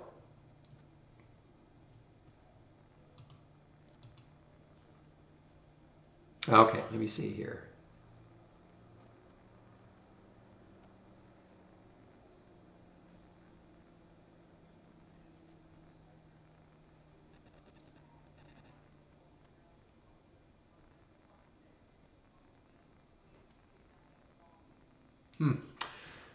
Doesn't look like I've got it. So if you really want it, you're going to have to go to info at. I'll give you the.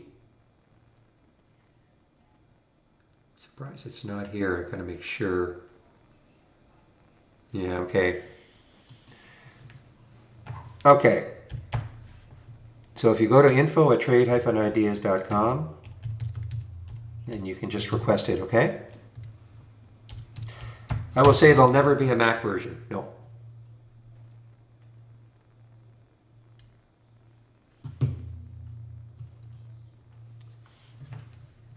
You can use Trade Ideas if you have a Mac. This is a little podcast that was done a while back. You can take a look at this.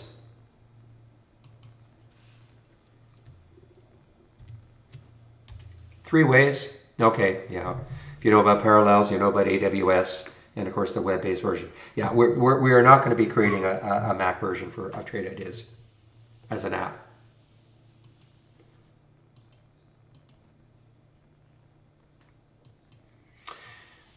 Okay, so Jonesy, are you talking about the AI? The AI does not start to work until at least 9:35 once the market opens, okay?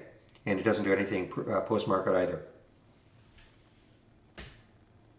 Of course, Trade Ideas as a platform, you can create your own scenarios looking for pre-market and post-market, but the AI does not work after before the market or after the market.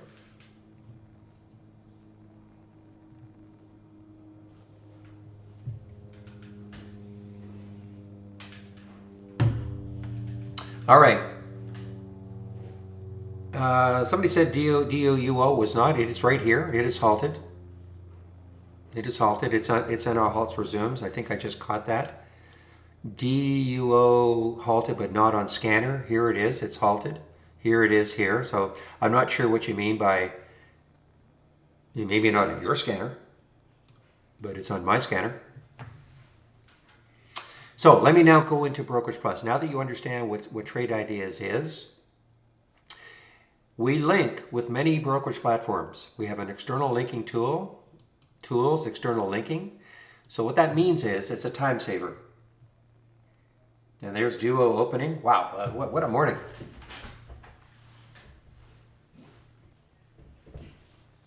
What a morning.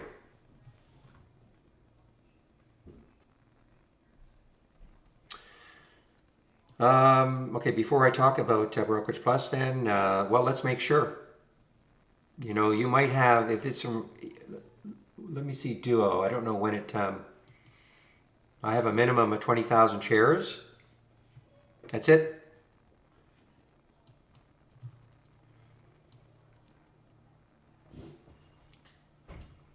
Yeah, I have no explanation. If you're using exactly the one I'm using, I have no explanation why that wouldn't have showed up. So let me get back to the linking, okay? So we link with many brokerage platforms. So what does linking do? If you click on an alert, it's a time saver. So instead of you having to say type HX into your order entry, when you click on it, it'll automatically load it into your order entry. From there, from within your brokerage platform, now you can trade. Okay? So it is a time saver. That's what linking does. Now, we do have a special arrangement that if you happen to have an Interactive Brokers account, you can actually use this window that we call Brokerage Plus to trade from within this window. You don't have to trade from within your Interactive Broker window. How to do that? I will put in this video, and it outlines everything that you need to know.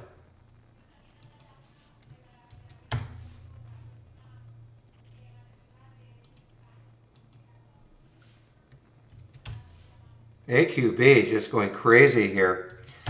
I'm hearing why I'm saying, I mean, I have this text to voice, so saying it over and over and over and over again.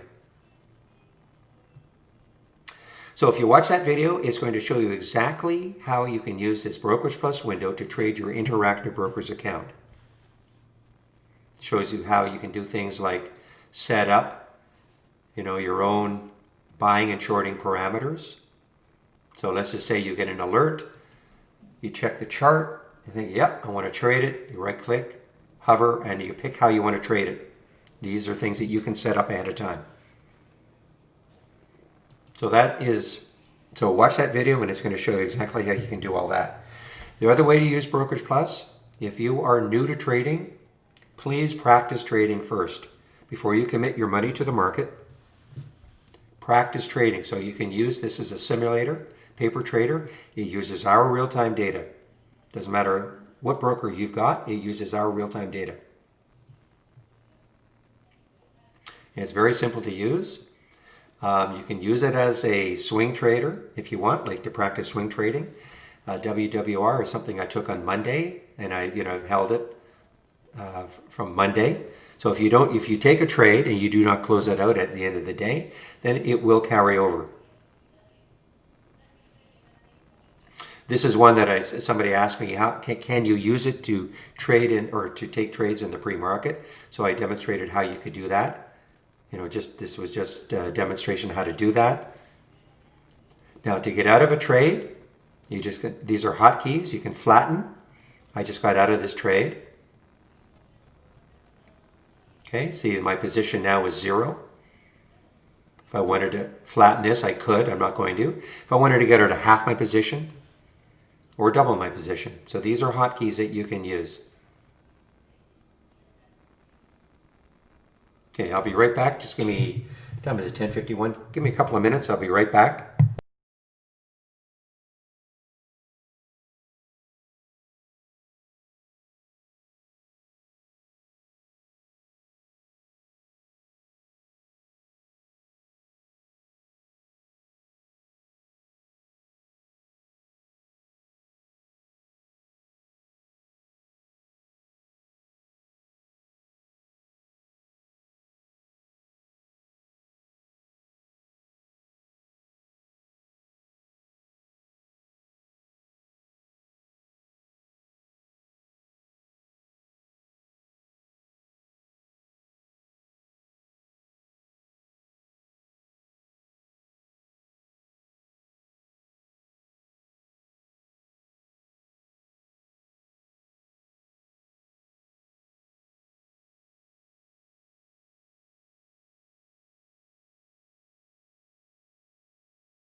All right, sorry about that. I'm back. Okay, so let me continue on with the how to use this as a simulator. So it's really simple. You just click on an alert. The symbol will show up. You pick how many shares you want. You pick the price you want to get in at. And if you're going long, you buy. Let's take this CPE. I mean, I'm just going to chase this. I'm going to take, let's say, 300 shares. And I can go into the market. The spread is okay. So I just bought 300 shares. You see how that happened? Okay, right here. That is Turco, who's getting a huge... Turco pre-market mentioned it. So at this point, now always have a stop. So I'm going to put the stop ahead of time. You have to know what your stop is. It's not just sort of, and you don't make it up. It's not like, well, every trade I get into, it's going to be, I'm going to, risk 10 cents or 20 cents or whatever. It has to be something based on the chart. So I'm going to put 13.22. I'm going to add the stop.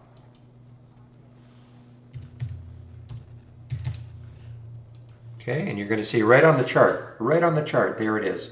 So if this gets down to 13.22, I will be out $132. I can put a target. Let's put 14.31. I mean, I'm just showing you how to do it. Right click, add a target.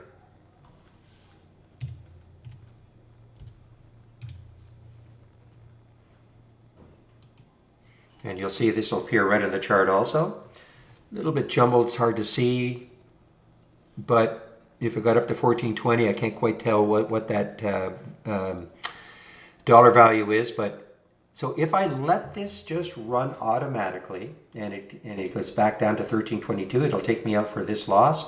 Or if it gets up to 14.20, it'll take me out for that gain. Now these lines are movable. Okay, so let's just say this trade really started to work well. I could use this like a trailing stop. This is the area I've got as a stop right here. But let's just say it starts working well. And I can start moving this line up. Oops. Start moving this line up. And use this as what I would call a trailing stop. So in other words, putting in an area on the chart that there looks like there is some support. And put it just a little below it. So if it broke down through that support, you should be out.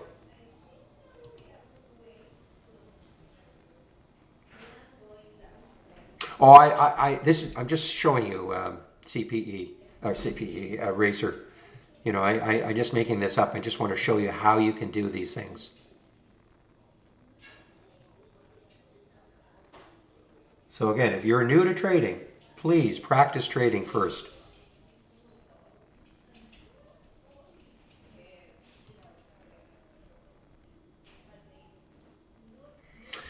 Hello, Steve. Welcome back soon. Probably the new year.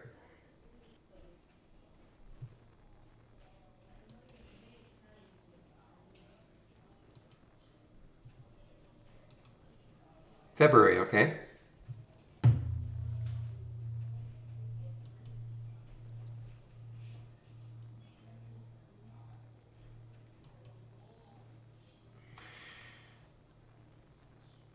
And we have another, so Duo just got halted again on the way up. So another great feature we've got.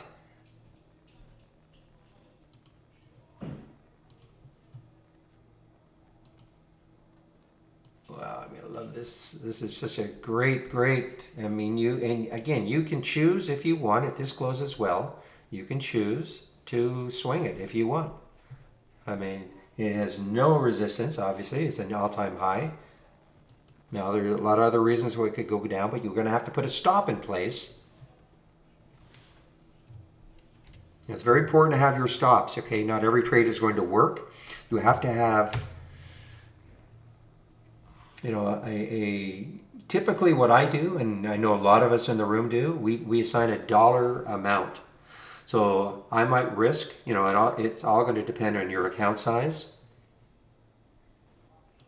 Well, the logic to stops is that you don't want to be holding something forever as it keeps moving down and down and down and down, and your P&L takes a real hit.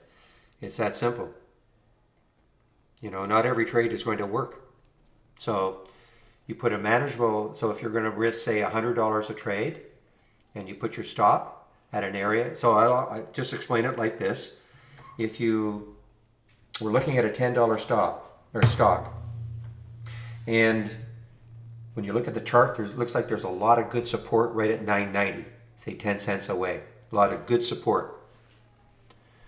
And you were willing to risk $100 on that trade. You could buy 1,000 shares. Your stop is 10 cents. So 1,000 times 10 cents equals $100. How much you're going to risk per trade will depend on your account size. Obviously, well, it'll be based on the chart, Zamo. You know, it's not just well, I'm going to risk 10 cents a trade or 20 cents a trade, kind of like I did here. You know, I mean, there is a, I don't want to call it a science, but let me just show you what I did with the CPE as an example.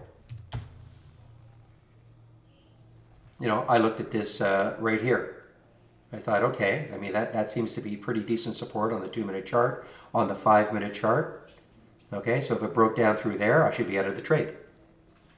So you have to be able to look at charts and kind of make a determination, you know, where areas of support could be on a chart. It could be a moving average. You know, it's up to you. It could be a moving average. You know, that's where some experience is going to come in.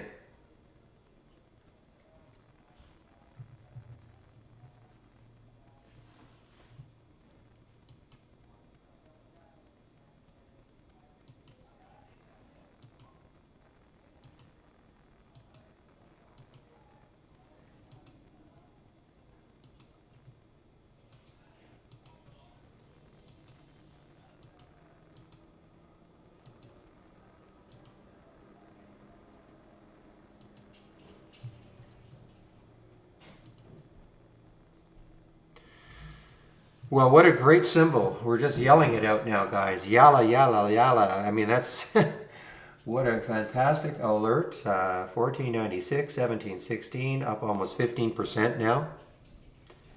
Yeah, well, there's no, yeah, I mean, intraday breakout, absolutely. I mean, look, there was no resistance.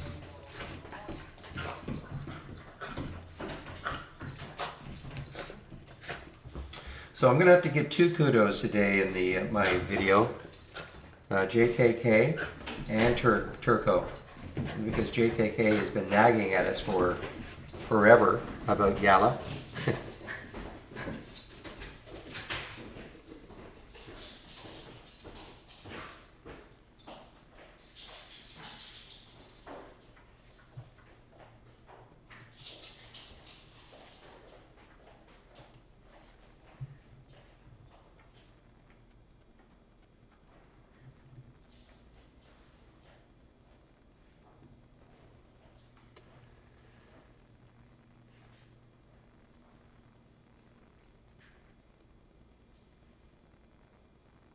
Okay, guys, so I wanted to talk a little bit about our price alerts, how easy it is to put price alerts, and why there's no excuse not to.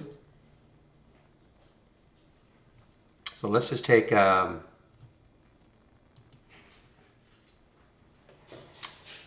if I can.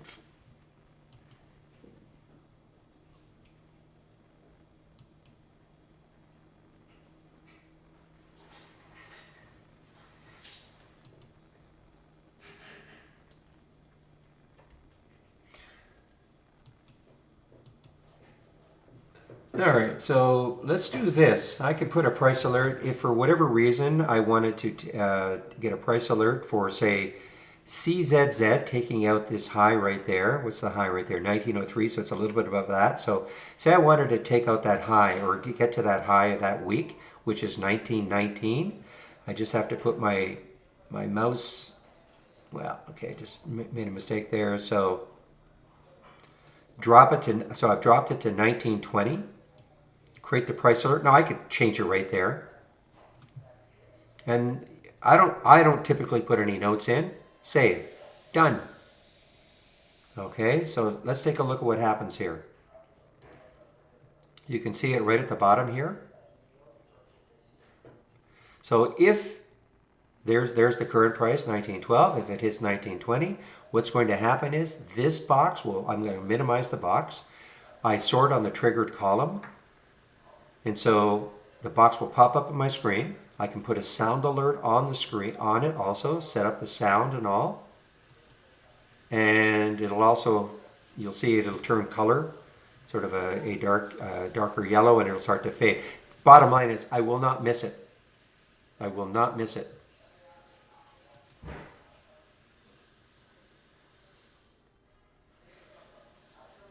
Only with the AI, novice. These are all, what you're seeing here are all real time. Now, when you say exit, if you're talking about the AI, yes, you need our premium service. If you want the AI, yes, you need our premium service.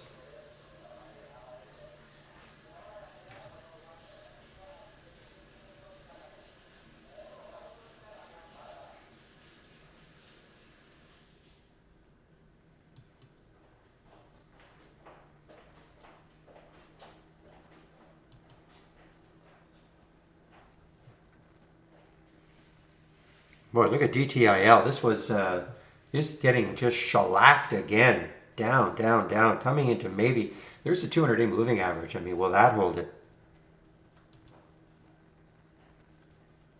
You can't, Sandy. I mean, we can't know that a stock is going to go parabolic ahead of time.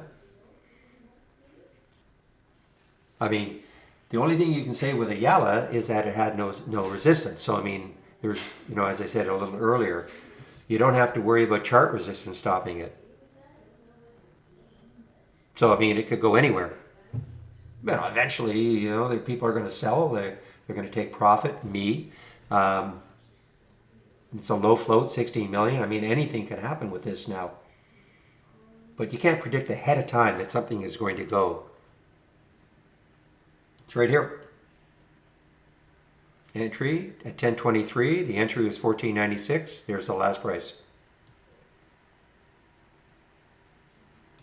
So if you have the AI, just click on New, AI/Holly Strategy Trades window. And you'll see all of the alerts from all the different segments of the AI, which I don't really see. Like, why should anybody care whether this is coming from Holly Grail, Holly 2.0, Holly Neal? Who cares? Just get the alerts, use it as a watch list, and trade them. There we go. See how that worked? So CZZ hit the alert price of 1920. Window popped up on my screen. I see it right at the top. It is just sort of faded, and I had an alert on it, sound alert. Why I have a sound alert? Because if you're like me, I've got a headset on, a wireless headset on, and sometimes I wander away from my computer. And so when I hear, and I know what this sound is, you put a unique sound for every window. So I know when I'm getting a price alert. So I can come racing back to my system.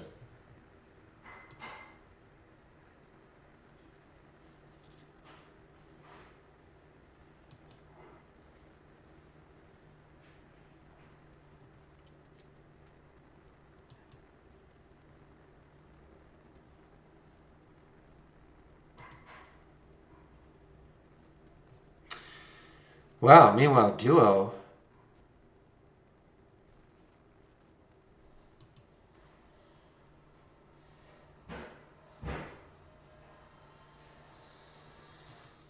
So this is a China company.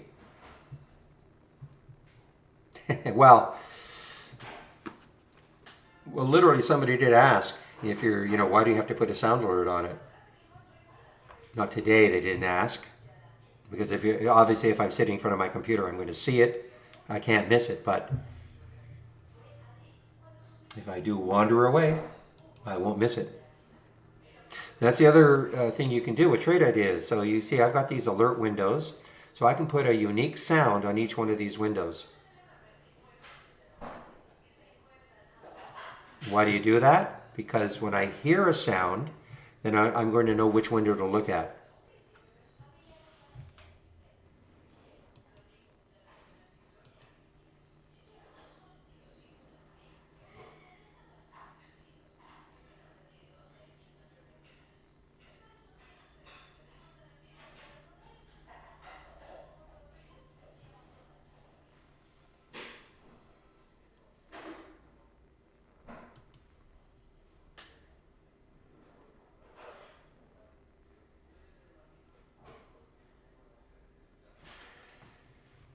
Okay, guys, what time is it? 11:09.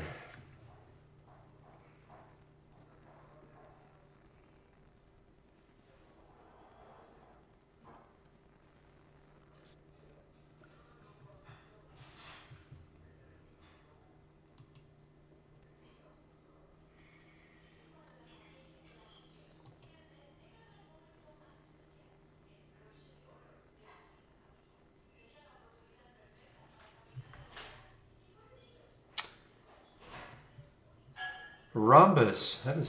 I haven't seen this one for a while. Oh, what a move.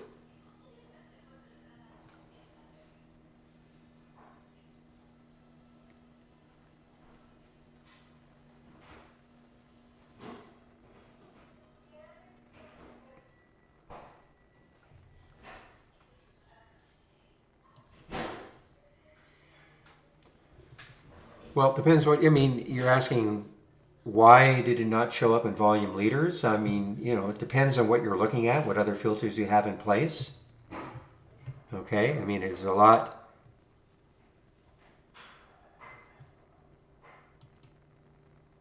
And are you talking about in the? Sorry, are you talking about in the channel? Volume liters in the channel?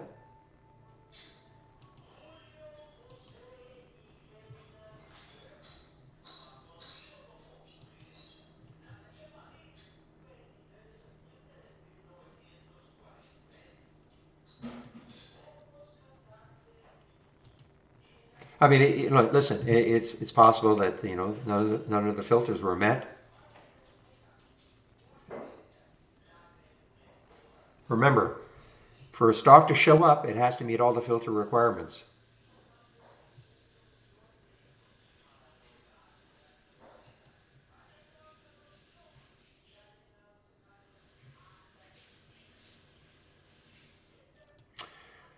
Okay, what are you doing? CX. Okay, Mexican stock. Oh, I remember these guys. Yeah, Cemex. CX. Yeah, it's a huge float. 1.5 billion in the float. That has not stopped it from going up 7%, though.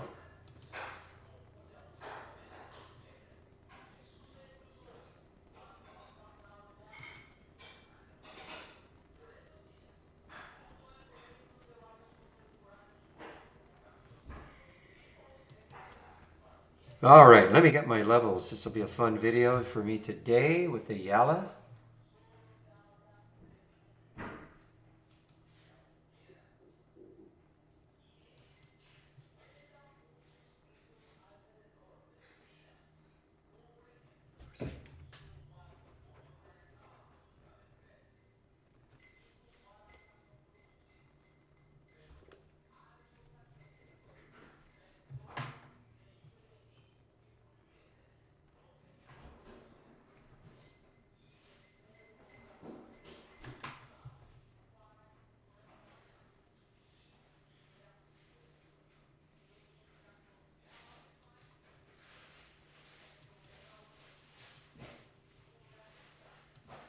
And again, there is something that I know, it depends how this closes. I may in fact swing it.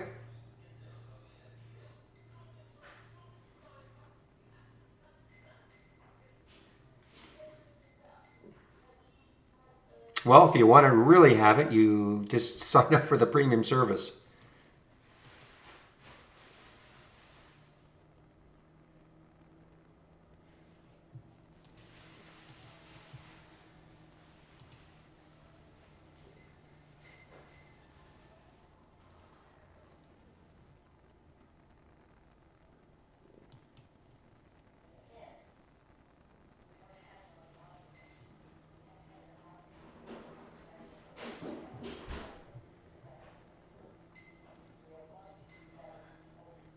So which one are you looking at?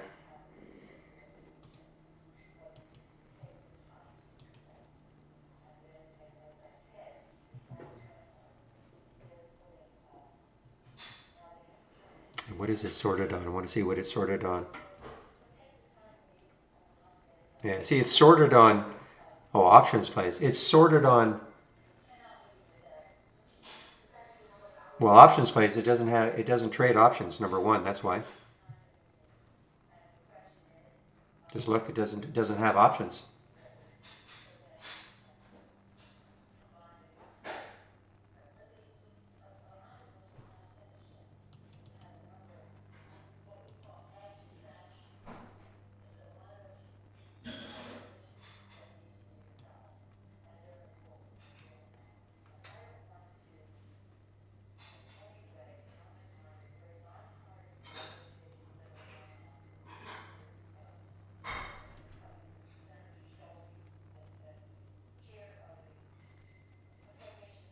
Okay, I'm just trying to checking some of my thumbnail charts to see if there's anything interesting happening.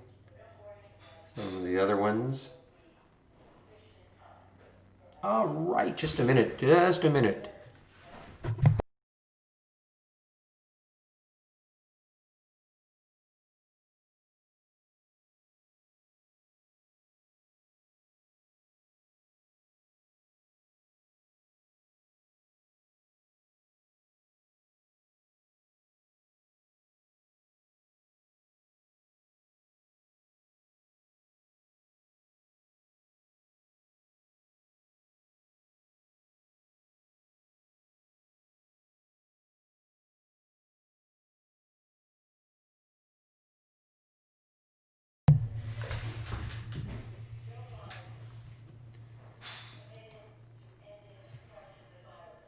All right, guys, just kind of.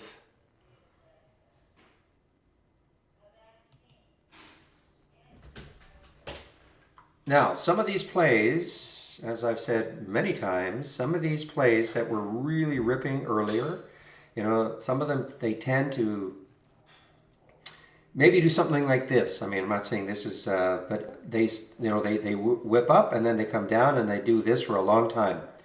And then later on in the afternoon, maybe, after 1 o'clock or so, then they get alive again. So it's kind of like this, okay? But I mean, this is a little early. Imagine if we had this move for CX up here, and then it fell, and then it just did this base, base, base for a long time, and then all of a sudden later on, traders get back into them. So that is what I'll be watching for later on in the day.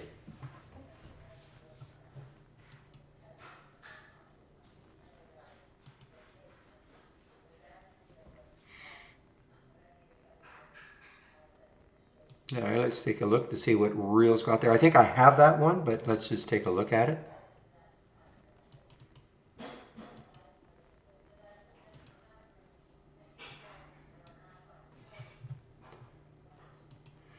So notice what we can do if you're new to Trade Ideas or you're just sort of here out of curiosity. Notice what Real did. He has a scan and he was willing to share it, so he put it in here. And so I clicked on the link and then I went File, Load from Cloud, and here it is.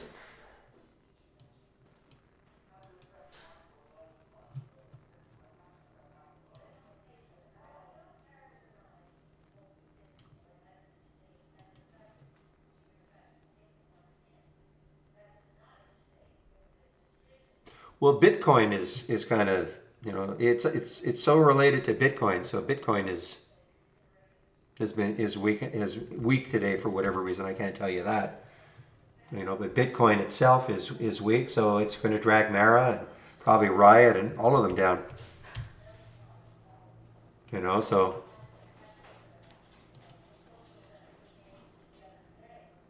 XNet used to. I remember in the day, yeah, XNet used to move with crypto, but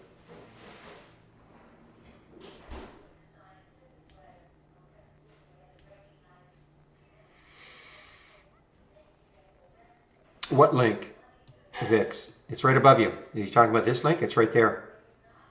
Right there, right above you. Can you not see it?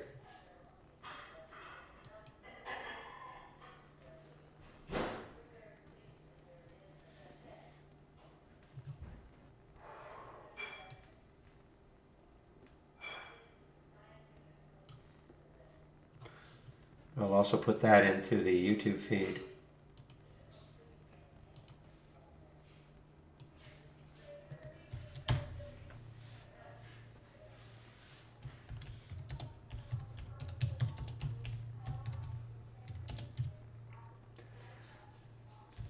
Yeah, you're in the same price range as I am now, real too.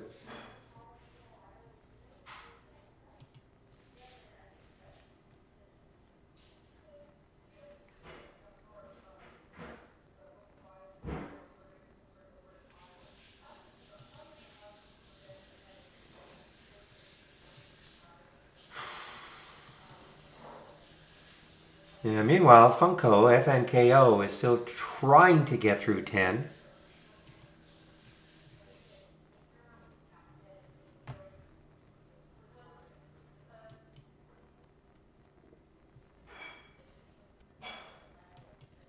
Now, a word about this, okay?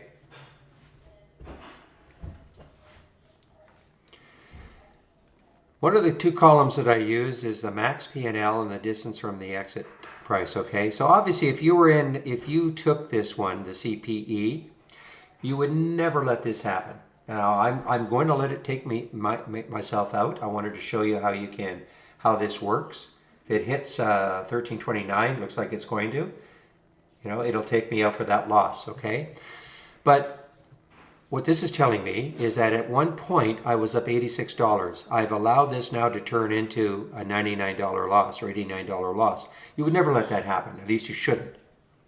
So that's why I like to have this column. And then you're going to see also when I exit a trade, it's going to show you distance from the exit price. So if you got out of a trade at 10 and then you looked later on, it was at 9.50, obviously you'd say, yeah, it's a good exit. It's 50 cents below where I got out. So I think these are two good columns, and notice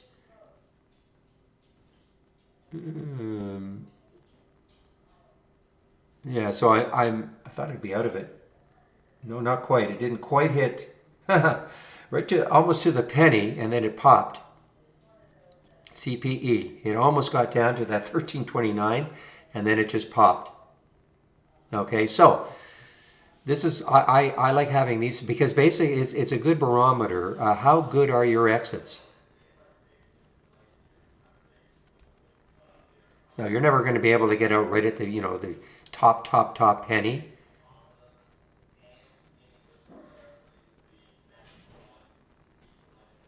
This CPE looks like it's going to take me out. It just has to hit 1329 and it'll take me out.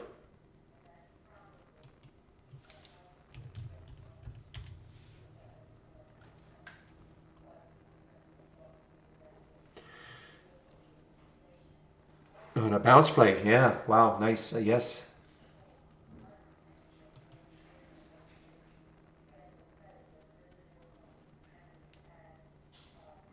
Well, there's no such thing as bag holding, for me, because I have a stop. It hits my stop, I'm out. So for me, there's no such thing as bag holding. So certainly not too personal.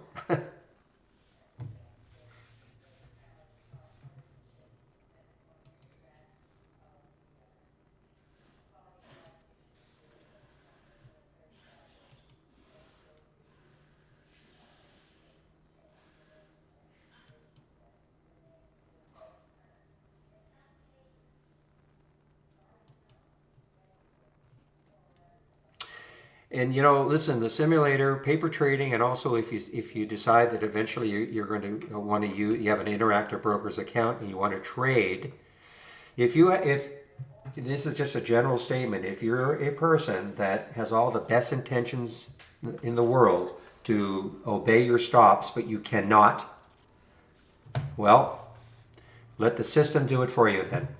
You place your stop, you get stopped out, you move on. You do not want to get into situations where you start second guessing your stop just because the price is getting close. Your stock is getting close to being stopped out. Start thinking, well, you know what? Maybe that was a little too tight. I better lower it. Okay, you do not want to get into that situation. So if that is you, you out there, then let the system take you out. It'll be totally unemotional.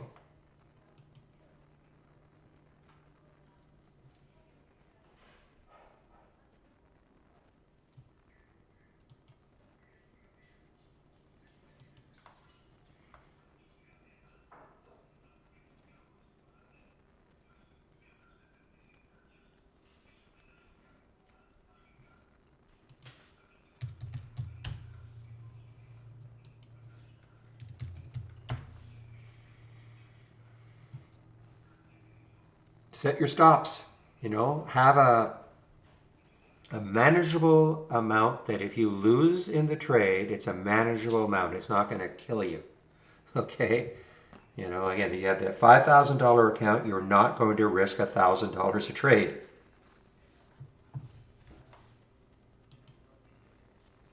And that's why practice first. Practice before you commit money to the market.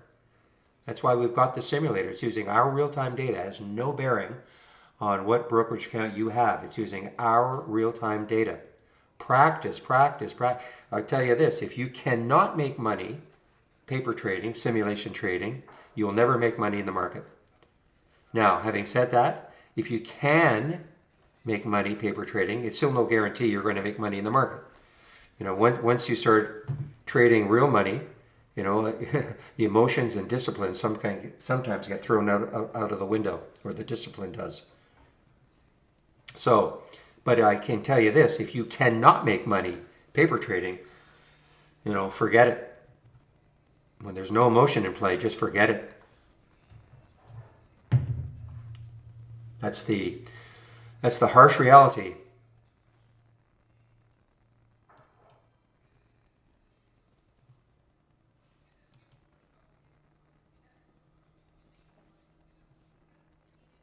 And yes, it did take out 10. Funko was running on volume. Look at the volume. FNKO, so it finally did take out 10.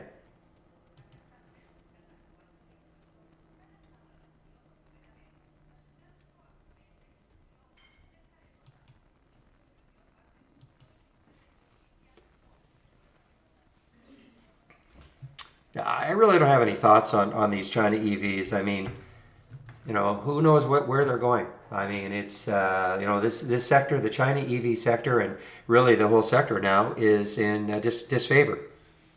I could turn around next week, but I have no idea where NIO is going. It hit $57 last week. It's almost a $20 drop at the low this week.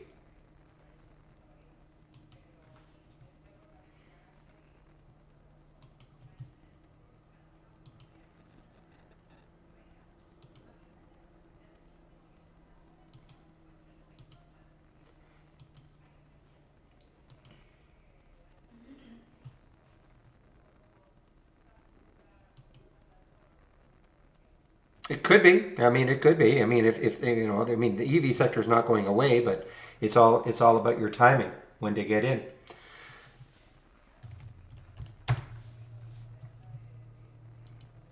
Yeah. So I was asked, what do I think about DTIL? I'm assuming you're looking at it maybe a bounce. So here is the. I mean, there's the 200-day moving average, 716. So that's still $1 away, a little bit $1 away. Couple little bottoming tails here. On the 15-minute chart, the buyers or the sellers tried to knock it down.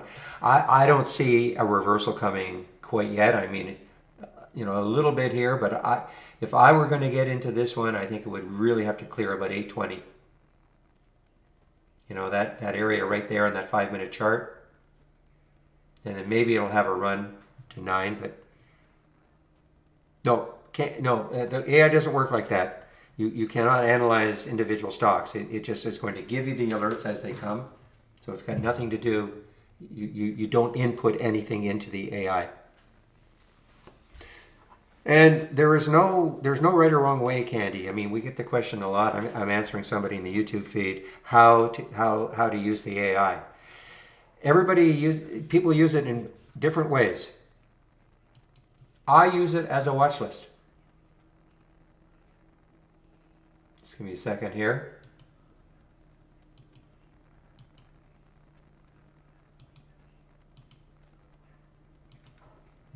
I mean, this is how I use it. I just sort on the aggressive profit column today, and I just follow the leaders. I don't care where they're coming from. You know, I have a certain personally, I have a certain price range I like to trade, the under $20, but that's me. You know, I mean, somebody else might have a completely different idea. I use it as a watch list. There's no right or wrong way to use the AI. It's giving you alerts all day long, and I'd love to say, well, just take every trade and hold it to the end of the day and you'll all be rich, but it doesn't work that way.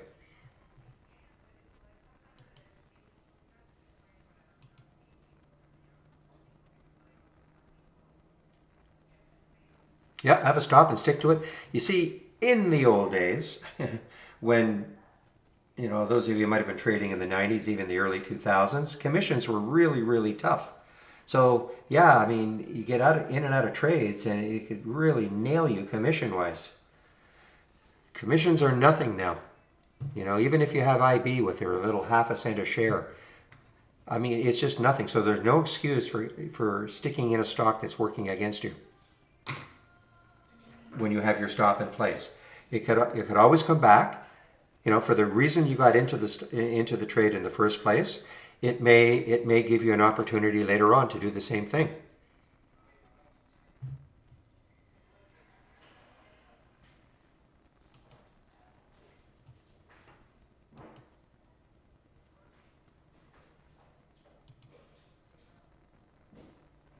Yeah, I mean, everything is so cheap now.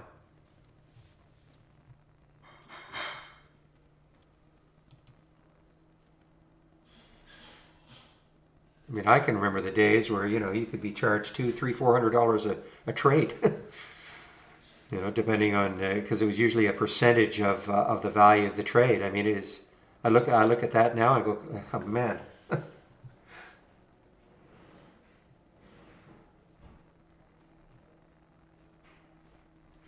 Well, at the beginning of the day, yes, that's what I do in my pre-market, Noah. I mean, those are the ones that could be interesting all day long. There's no guarantee, you know, but those are the ones that's what I'm scanning for. That's what I'm putting here at the beginning, you know, the pre-market gappers. There's no guarantee that they're going to continue, but, you know, there was a lot of activity in the pre-market for those stocks, and typically once the market opens, there should be you know, they should keep doing something.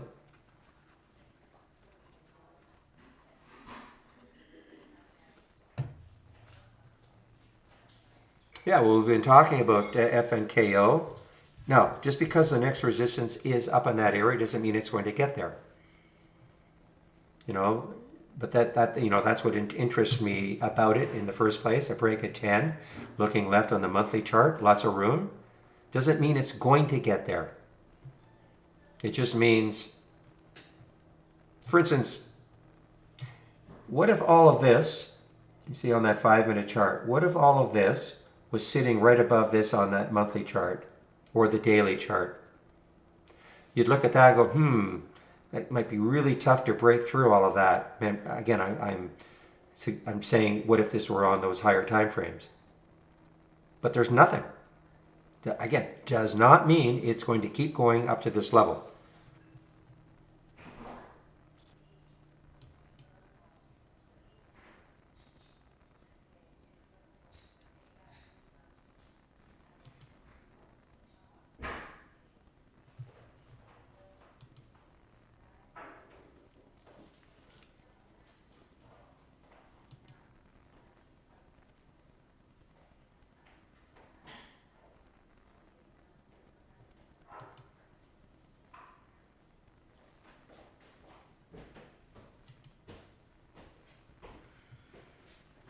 And now we've even got a little bit of red bar ignored on the 2-minute chart for Funko, FNKO. Takes out that high right there. Just like that. Well, we talked about this. You know, the 10 break was so critical.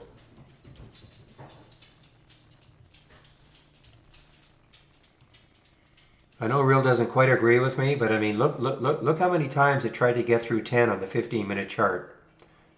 You know, it's sitting right there. You know, 995, 991. when it finally broke through 10 plus volume. That to me was the key.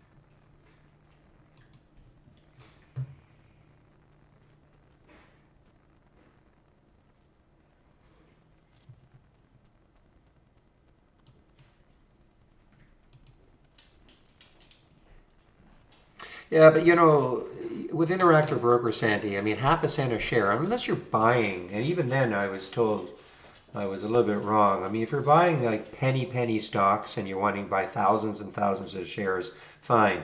But I mean, half a cent a share is, you know, until Schwab and all those guys went to free trading.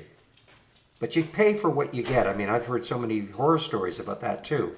So half a cent a share is nothing.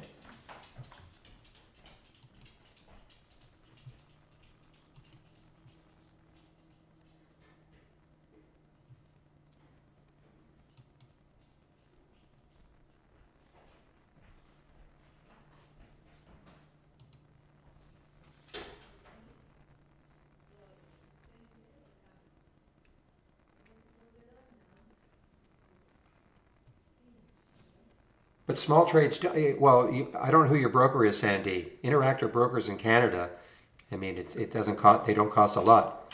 Like it's $1 minimum, you know, per trade, yes, but I mean,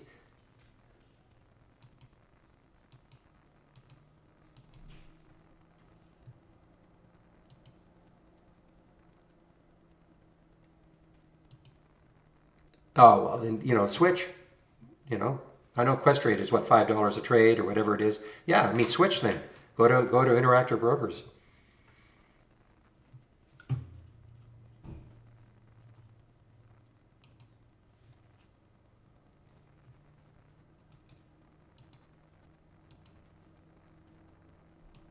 mean, I had Questrade before.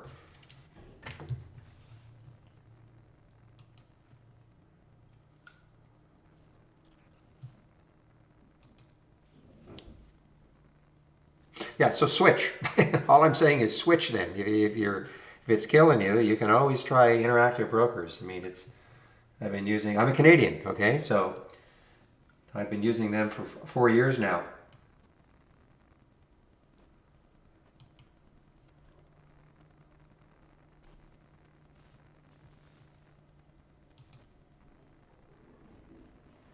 You know what's starting to move again, guys, is this PPSI. PPSI. Look at the volume that's coming in. Remember I was saying how it's a little early, but how some of these ones that really ripped early and then they kind of settle down a little bit. And then all of a sudden, for whatever reason, traders get active again. So this is starting to pop and on volume though too.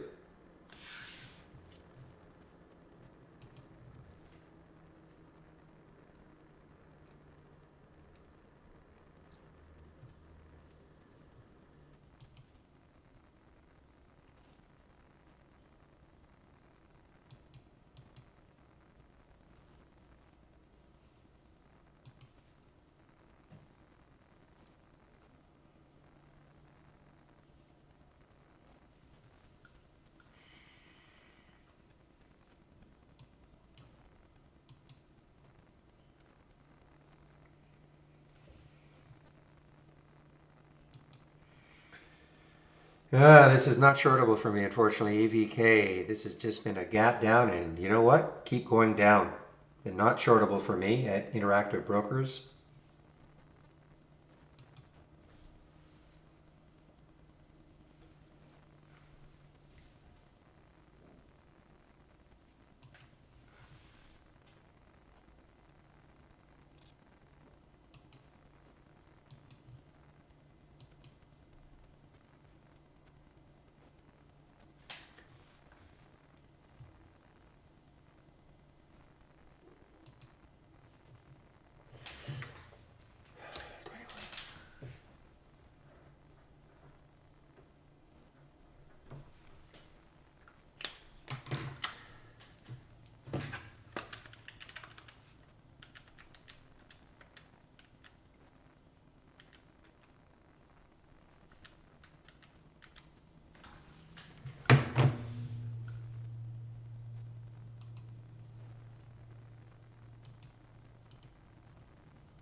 Second, guys, I'm just doing a couple of things on my other monitor.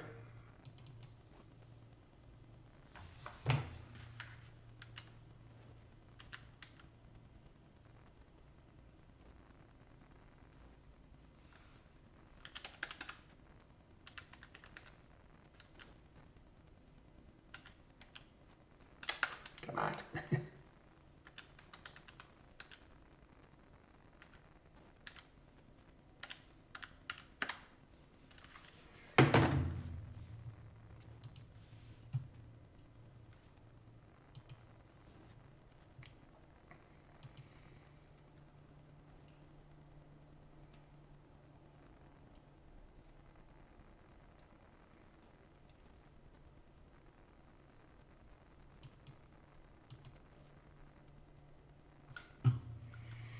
What happened to EVK today? I don't know.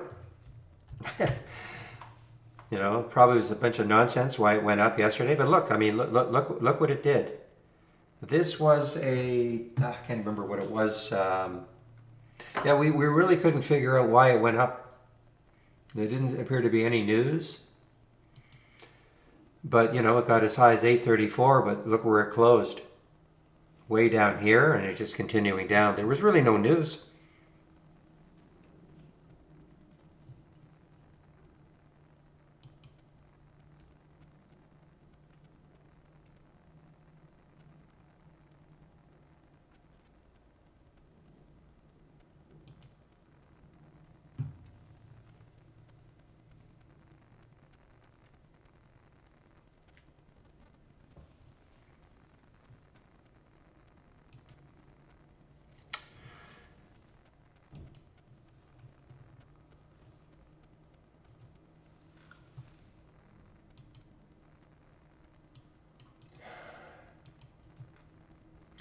You guys just want to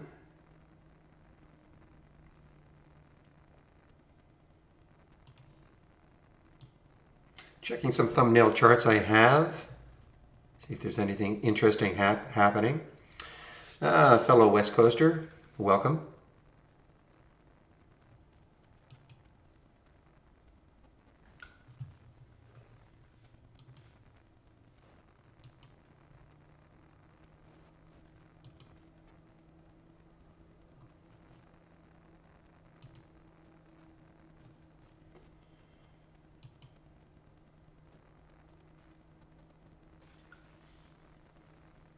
Ooh, boy, I had an alert for this one. TRNE, way back here at 1597. Look at it now, a little dip. This is another one of these SPACs, TRNE.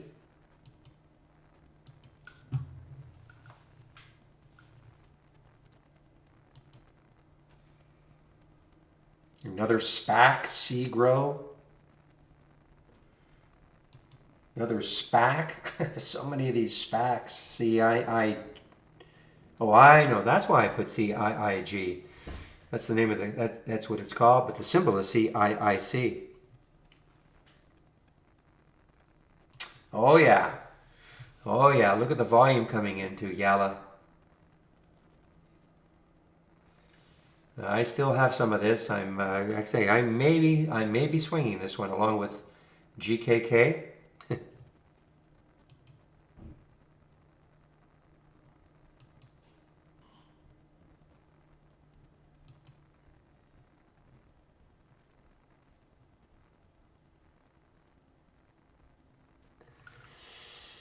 Whitby Island, cool.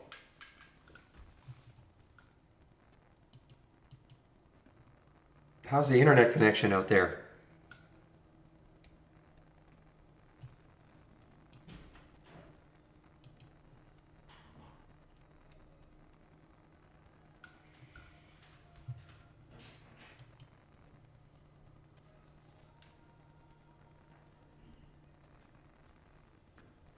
Another SPAC, SRAC. Boy, they're alive.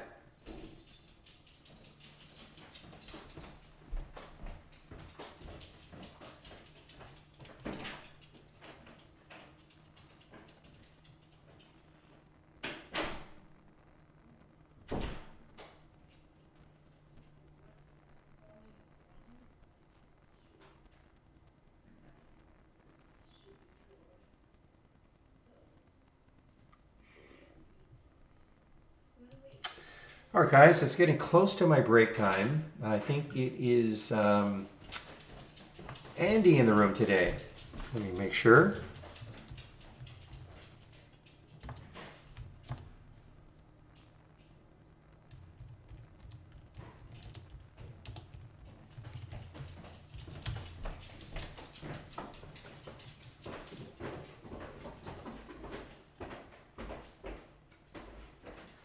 Okay, Grace Kelly.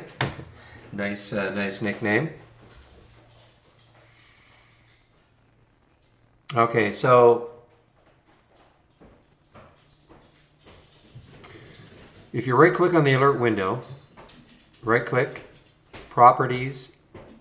First of all, can you hear me and can you see what I'm doing before I keep going?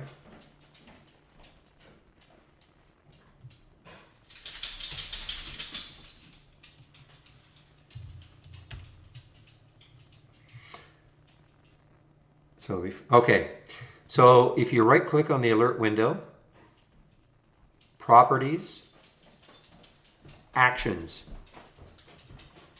Okay, let's just do that again. So right-click on the alert window, Properties, Actions, and now check the play sound, set up the sound. See where it says text to speech?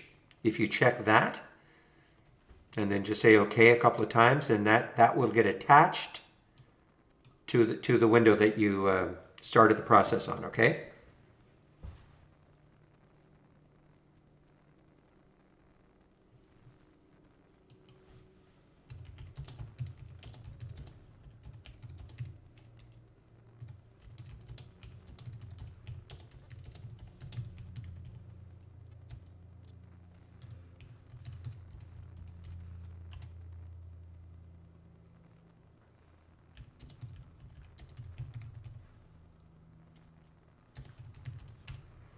Okay, yes. Now, the other thing is just remember, text-to-speech is great, but you should only really, well, I mean, it's up to you, but the whole idea of the sound alerts is to put a different sound alert on different windows. So, because if you put text-to-speech on each window, you'll never know which window to look at. So, Grace, I also think that you might benefit from this.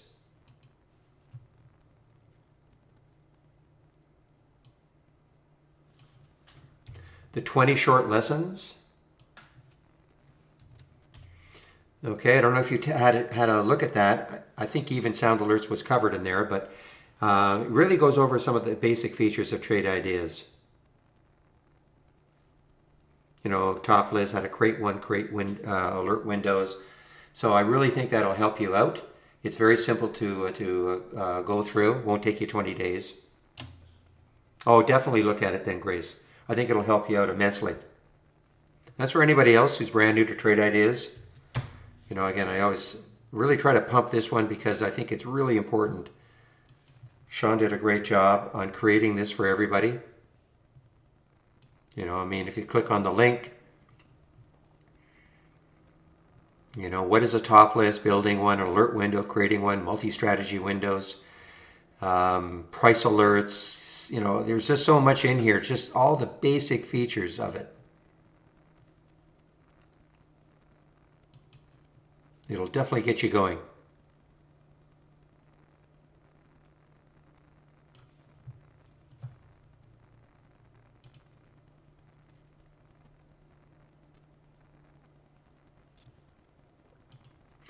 All right, so I will be taking a break in about 5 minutes or so, just before noon.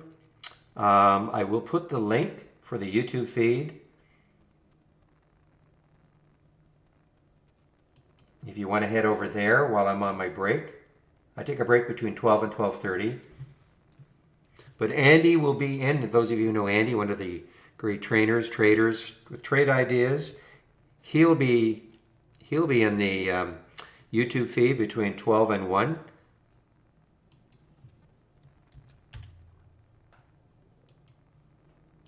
Thank you, Grace.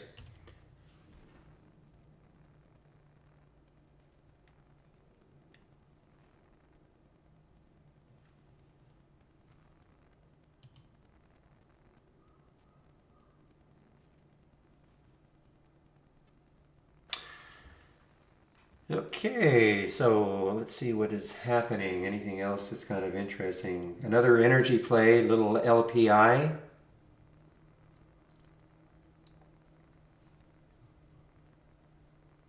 Sort of like the CPE, I guess.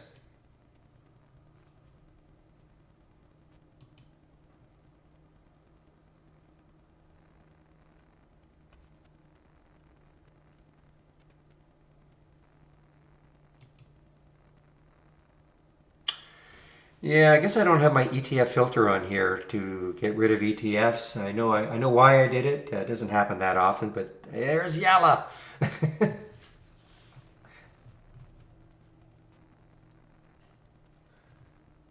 Oh, guys, I mean, look at this. I mean, 18% now.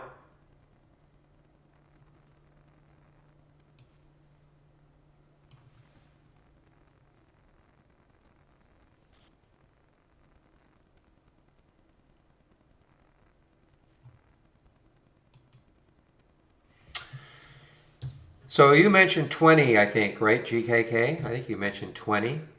I know we're not holding you to it, but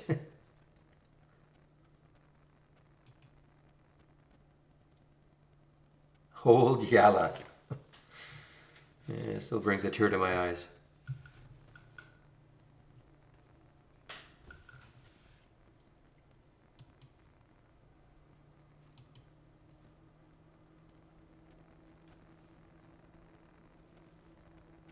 I think he said it is, yeah, maybe a Middle Eastern.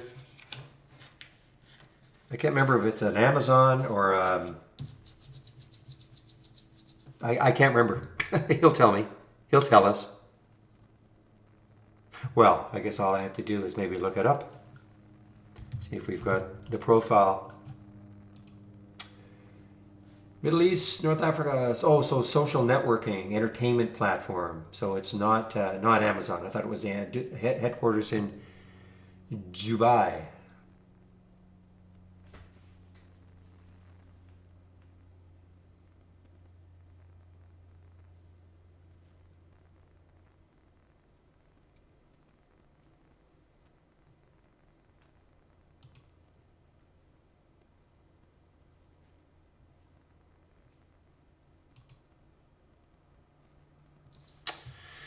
Good afternoon, RIA. Just as I'm getting ready to leave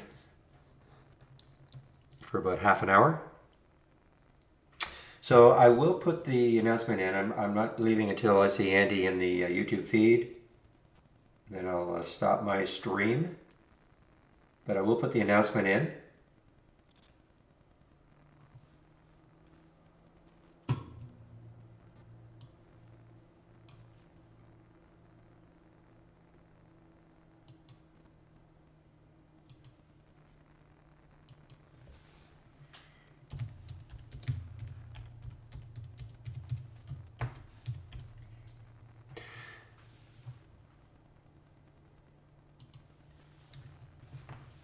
Well, we have a news feed. I mean, we have a news tab right here. I mean, is it live up to the second?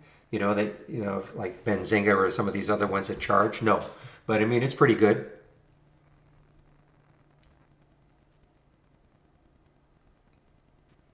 Oh no, we don't have a general news feed. No, no, it's all specific.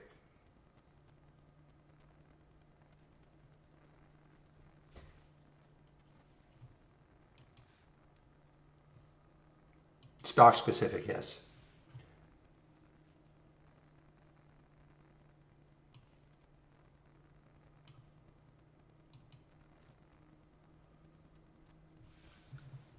Hello.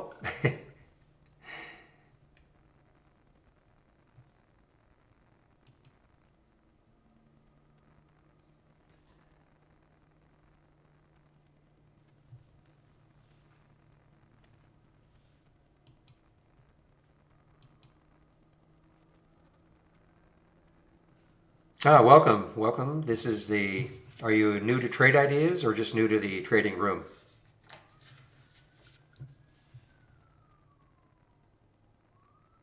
All right. Well, I'm going to do the same I do for everybody who's new to trade ideas. I think this is a good link for you, the 20 short lessons. Okay. Goes over all the basic features of trade ideas, top list, alert windows, how to create them, etc. I think it's well worth your while to take a look at that link or click on that link and take a look at the lessons. It's all text-based, and it's very, I think it's very simply laid out, or well laid out, and simply laid out.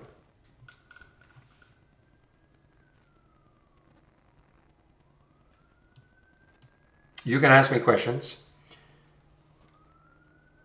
but I will be taking a break in a couple of minutes. I'm just waiting for somebody to replace me.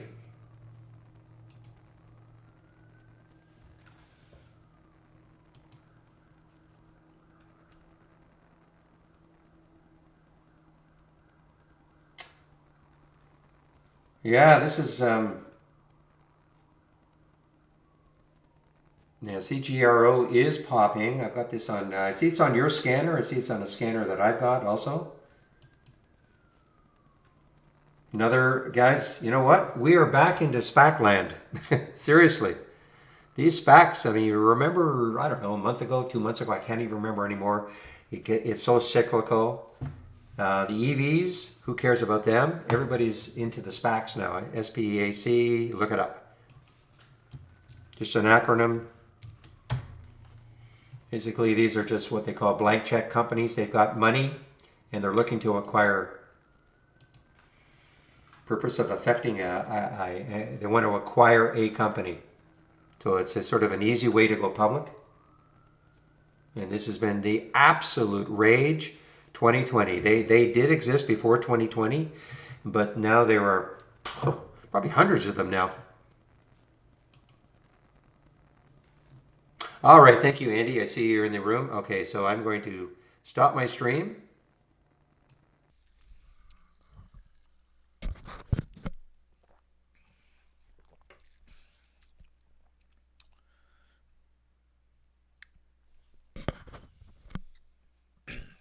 Hello, traders. Let me know when you can hear me. This is Andy taking over for Barry. Once again, let me know when you can hear me and you can see my screen. That'll be great.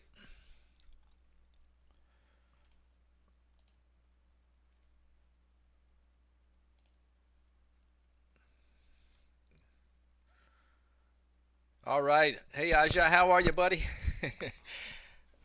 Hi, Iris. How are you? Looks like everything is going good. You can hear me loud and clear. I take it you can see my screen. I'm always a little bit nervous when I'm on a foreign computer. I'm at my mom's house, so I'm kind of limited to one monitor here. So I will have the chat window, as you can probably see on my monitor, checking out. Hey, Bill, how are you? Volume is a little but good. Yeah, okay. Let me see if I can move the mic in a little bit closer and see if that'll help. I think it looks like things are. Let me go ahead and crank it up just a little bit just to make sure. Go full speed here.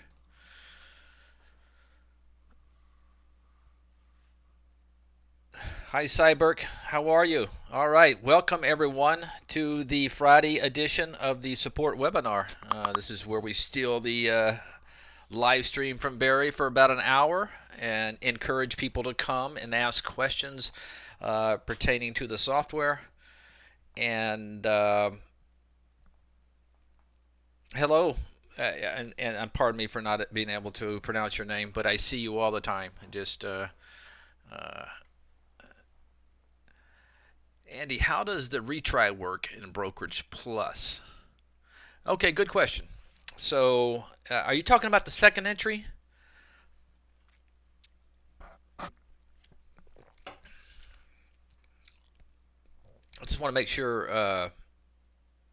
It is. Would that be gain? Gain?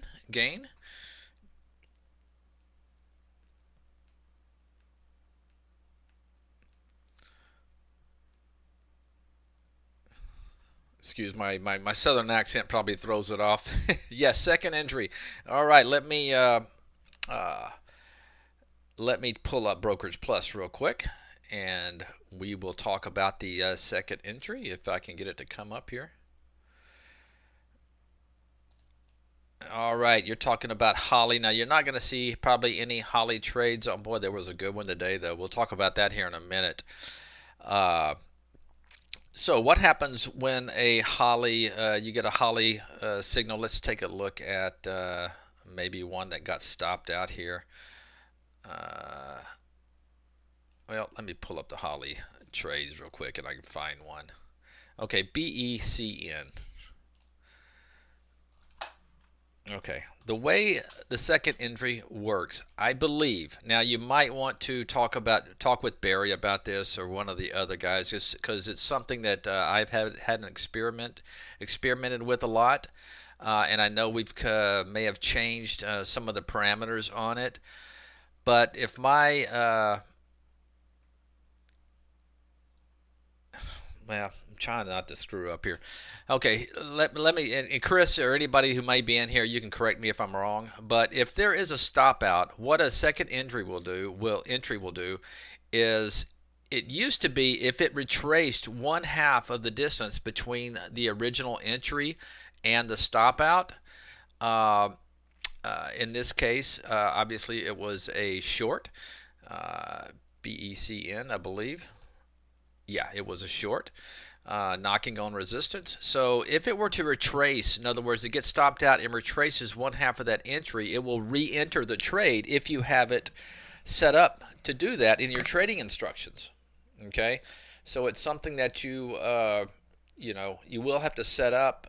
I'm pretty sure that Michael probably discusses this in his video that he created for connecting with Brokerage Plus and creating your strategies and things like that, your trading instructions. So what will happen is if it retraces half of the distance between the original entry and the stop, it will re-enter the trade. Using, I believe, I think it's recomputed with the original stop distance. I don't know if it sets the stop as the same as it was prior. It may create the algorithm may create the distance original stop parameters and make it higher. I don't know. But you know what? I'll find out more about that. It's something that I've never used, and the reason I'm kind of a little bit in the dark on it, but. And I actually am kind of embarrassed that I don't know, but I know it's a strategy where if you do get stopped out, you can re-enter the trade if it turns and starts going in your direction and basically retraces half of the stop loss. It says reentry stop price is 38.24. Okay, so the stop was okay. So the stop would be the same. Okay, so it looks like to me. So Chris is saying, so I think it's based off the one half retrace, if I'm not mistaken. So okay, so you guys can read what Chris is putting in there. But if the reentry stop is reflecting 28.24, Chris, it looks like the original stop in this was, I'm sorry, 38.24. The original stop was 38.25. So I don't know why it'd be off by like a penny. Well,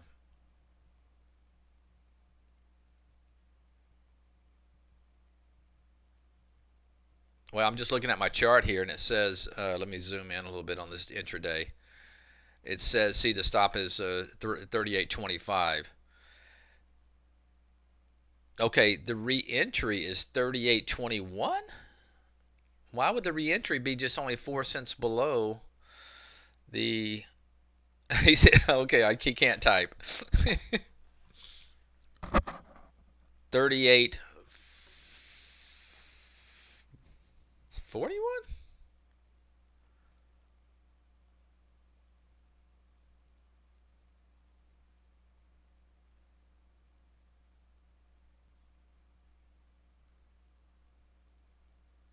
So the re-entry would be higher than the stop. This is a short, right? If I'm not mistaken, BECN.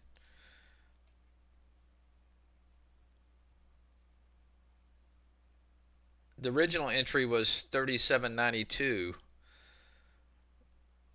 Are you saying the the reentry stop. Okay, thank you, Chris. That makes sense. Okay, so they do recalculate the stop and they don't use the original stop. Okay, so there you go. That makes sense. Perfect. Chris, can you tell me what the reentry price would be on this? Is it halfway in between? Yeah, okay, 3809. Okay, that would make sense. That looks like it's exactly halfway between the original entry and the stop. So, all right. So we had everything right. It's just the stop price is recalculated, and it doesn't use the original stop. But it looks like Gain got it. All right. Yeah, good stuff. I had everything right, but I just wasn't sure about where the next stop price was calculated to.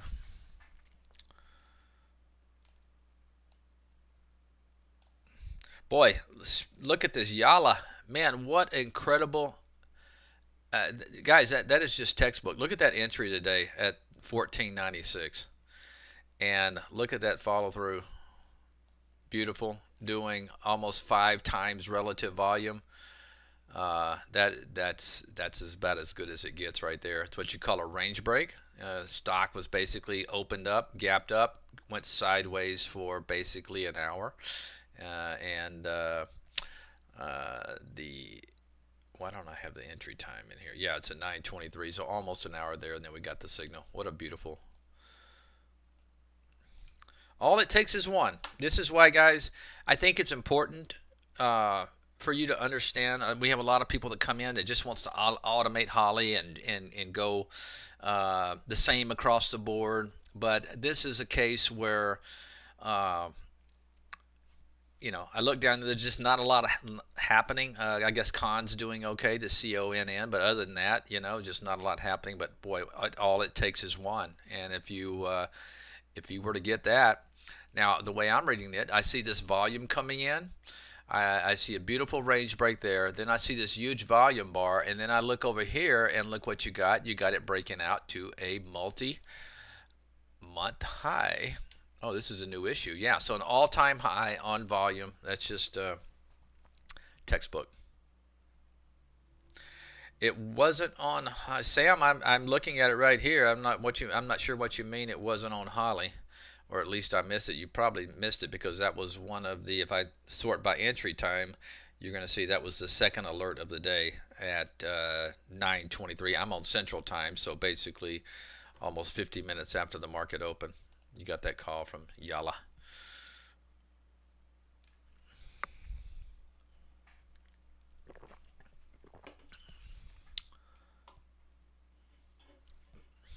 If you haven't seen it on Holly, it might be that you don't have all your segments open. If you have your strategy trades window, yeah, open, you might want to go through and go to segments and put it on all. You might just have it like on Neo or something like that, and you wouldn't see it. I would recommend, by the way, guys, if you, because there was a while back I was kind of preaching, guys, focus on Neo, focus on Neo. Neo is still great. It's a great strategy, but since Michael has gone in and fine-tuned a lot of our risk parameters, a lot of our stops have been designed with more sophisticated stops. You might want to go in and take a look at put the segments on all so you can see everything, because it's been performing rather well lately, and I'm thinking it probably has to do. We've added some new strategies, and we've definitely gone in and kind of reconfigured some of the risk parameters. So I would recommend having it, so you can see all these trades come through. I'm not saying you need to auto trade all of them, but keep them all up so you can kind of see, what's happening out there.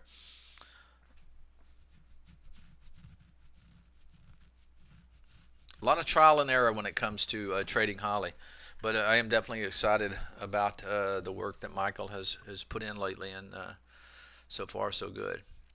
Andy, I made some modifications on the marble alert shared by Jamie and would like your opinion. It is heavily back tested, but I think it is good. Sure, drop the cloud link in here. I haven't looked at that yet. I'm not in that webinar. Steve's in that webinar with Marble, and but I'll be happy to take a look at it, and we can back test it here, and it'll be a nice little segment for this support session, because I know a lot of people, would like to understand back testing more. So if you want to drop that link in here, we'll take a look at it.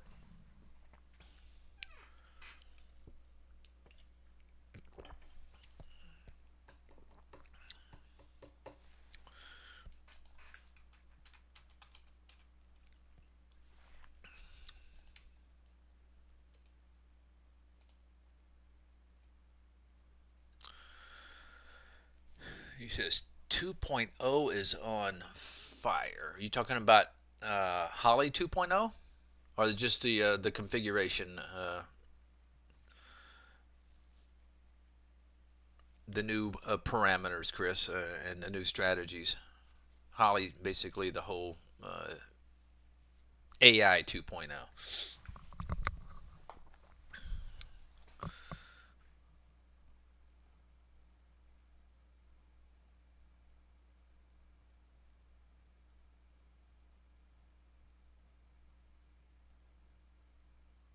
All right, Gain, if you want to drop that cloud link, I'd be happy to look at it.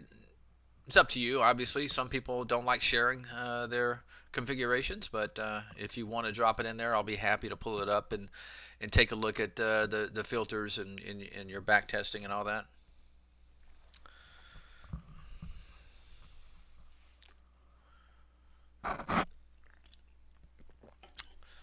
Why am I not seeing it? Chris, are you seeing that anywhere? Am I missing something? Is there a certain place that these links go? Or maybe, it may be that YouTube is not allowing non-moderators to drop links in here. So if you want to do this, Gain, if you want to send it to info@trade-ideas.com. You know what?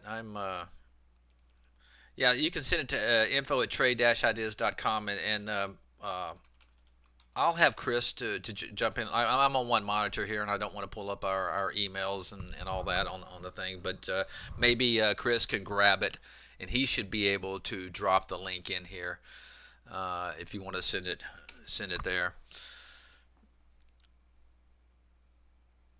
I'll drop one that I shared with the. Let me pull this up. It's probably a good one while we're waiting for that to happen. This is a top list that I created yesterday called Sweetness, and what it looks for is very good patterns. Okay, so I built this because I was looking at a stock that I really like. Okay, Gain just sent it. So Chris, if you can grab that and pull it up. It's looking for stock that are above all their moving averages. Let's take a look at the configuration, because I am finding some sweet setups in here.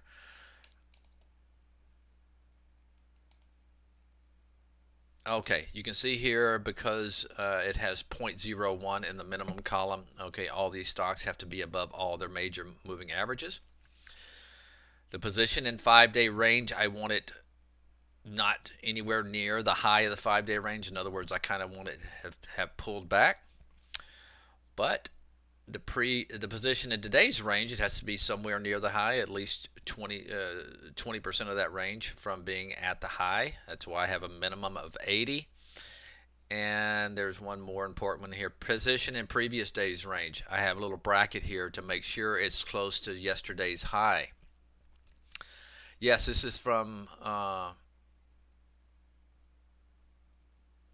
want to change it. This is from last night, Sam.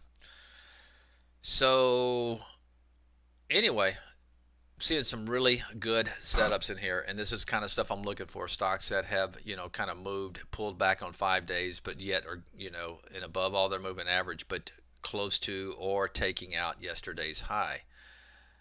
and I think you're going to find a lot of these kind of configurations. It's a nice one right there. Oh boy, that looks like a nice little look at that consolidation over the last week. Maybe one to watch there. So anyway, let me share this with you guys because if you're especially if you're looking for daily setups, this is a nice little alert. I'm sorry, top list.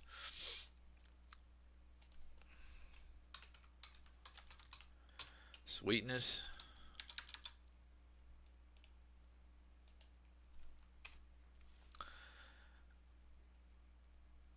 And yeah, I'll see if Jamie, I'm sorry, Chris can grab that.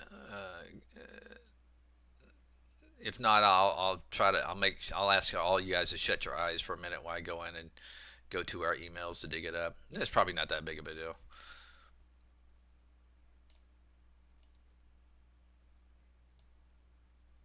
You know what? Let me just do it.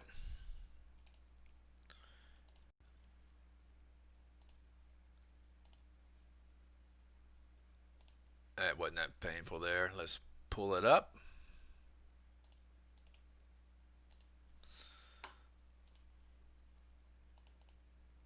Load from cloud. Marble. And not seeing anything in there today. Let me go to yesterday.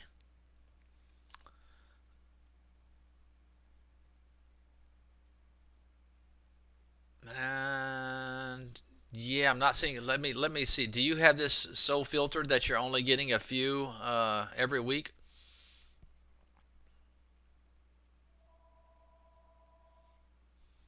Let me just go to history and put it on all and see what happens.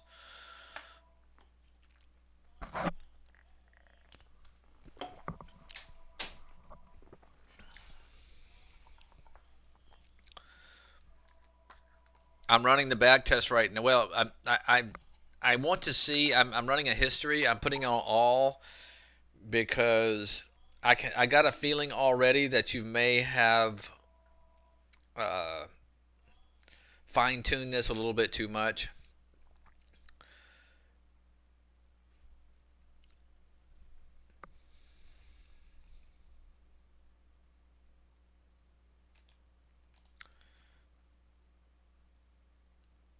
Let me go in the configuration here.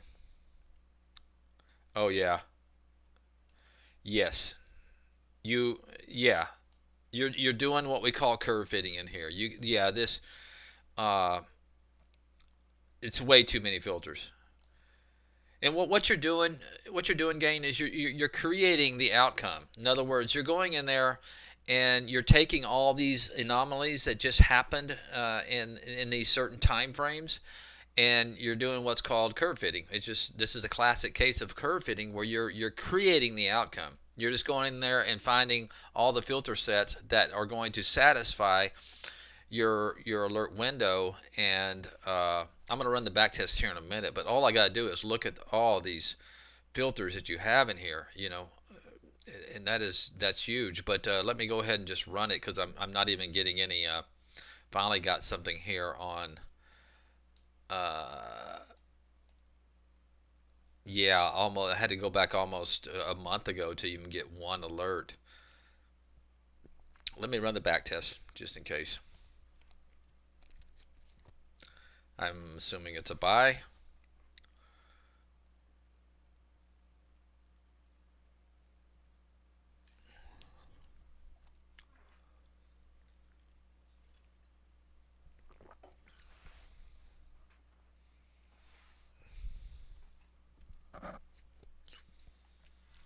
Okay, see, yeah, you got 14 trades, okay? And I assume you ran this for the full length, 64 days. Let me check again. Yeah. So what you're getting there, Gain, is you're only getting a trade gosh, every 2 or 3 weeks.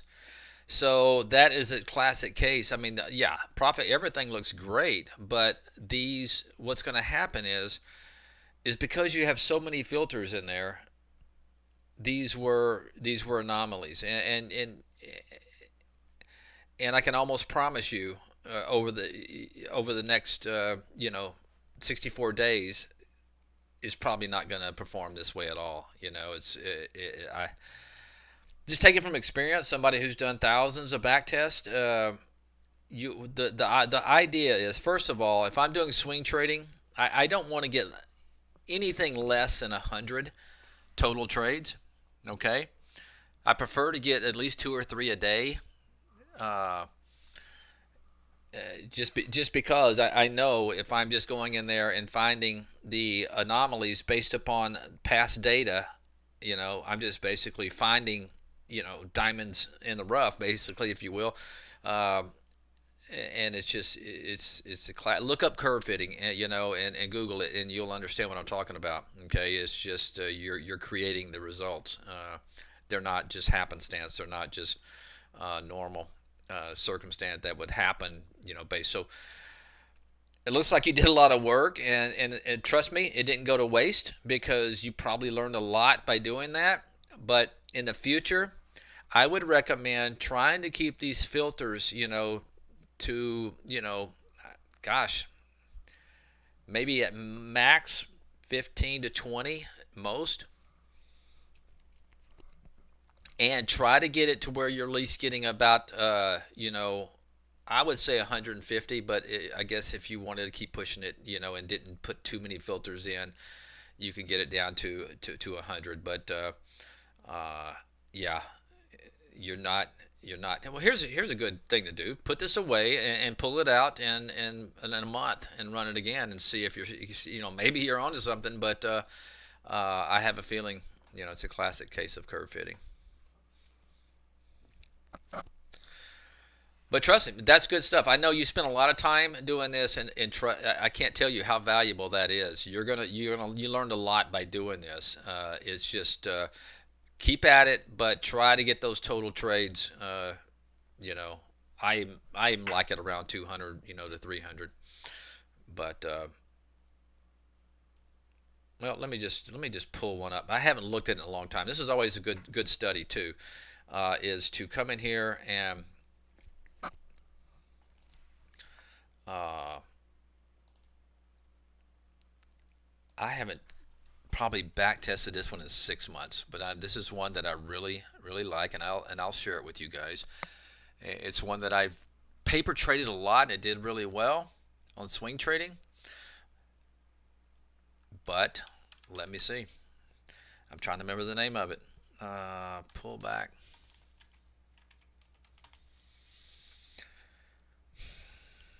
Let's see.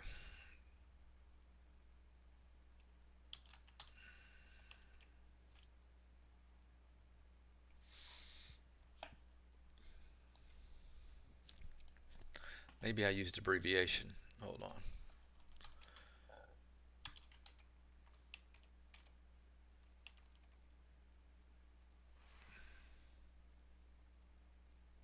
Well, here, let me just look at my. It should be in my. No, yeah, it's not going to be in there because I'm on my mom's computer, so it's not going to be in there, but I'll take a look anyway. No, I was afraid of that.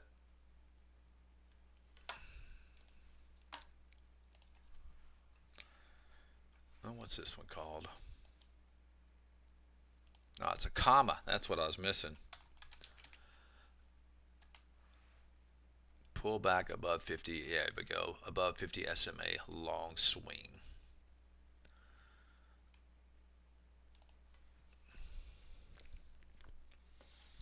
All right, this is everybody. I mean, who's been here for a while know that I love this scan right here. This pullback above 50 SMA Pro. You can find this in the Traderz Vault. Okay, this is a great scan for finding stocks that are pulling back. In their 5-day time frame, kind of like the one I shared with you, the sweetness one, but this is more of on the 50-period moving average, where I'm looking for stocks that are pulling back, but they're putting in a bullish candle. So what I did is I created an A window for this, and like I said, I haven't back tested this in months. So let's see what it does here. And we'll just keep all the parameters in there. Make sure, yeah, this is everything set in there. Let's see.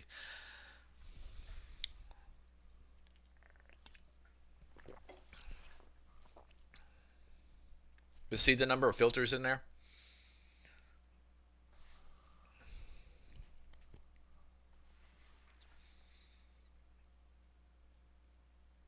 Okay, so this is one that's kind of stood the test of time. You can see right now there's actually a lot of trades. It's what I was doing with this is just letting all these trades enter into my Brokerage Plus window, and then I would just manage them. But I probably need to go in and fine tune it. I can see here that probably a little bit too many trades. Profit factor, not bad, but still not good. Average winner versus average loser, I'd probably like to get that. I mean, that's not bad, but I'd like to get that closer to a 2-to-1 ratio. Winning percentage is not great, around 50%, but it just goes to show you that as long as your average winner is quite a bit above your average loser, it can still be a profitable trade. Now, obviously, this is I've had a few drawdowns. I can look at this profit line and see, yeah, we've had some drawdowns, and that was, of course, some of the market action we've seen, over the last 3 months. But nonetheless, not bad. I mean, in theory, if you traded this strategy and you didn't manage it, in other words, you just let things get stop out, you still, if you had a $50,000 account, you still would have made, or started with 50,000. Of course, you can see the required buying power would be 400,000 in this. So I would definitely need to, fine tune here and do this some more, optimize it and get a better strategy. But this is kind of what you would like to see. Once you build a strategy that that is and I say this one has probably withstood the test of time. I've had this probably for 2 years now, and for the most part, it's always been profitable strategy. And like I said, I'll share it with you, but you want to go in and maybe fine tune it, re-optimize it some more. I haven't done it in a while, but not bad. But just kind of wanted to give you an idea that the key here is try to get good results with the least amount of filters you can use. Okay, because then you're not creating your own outcome. You're not curve fitting. But I'll share this for those who want it.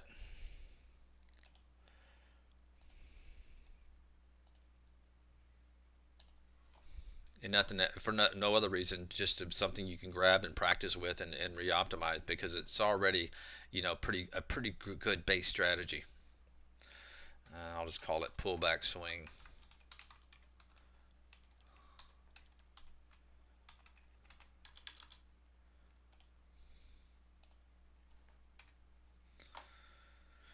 All right, let me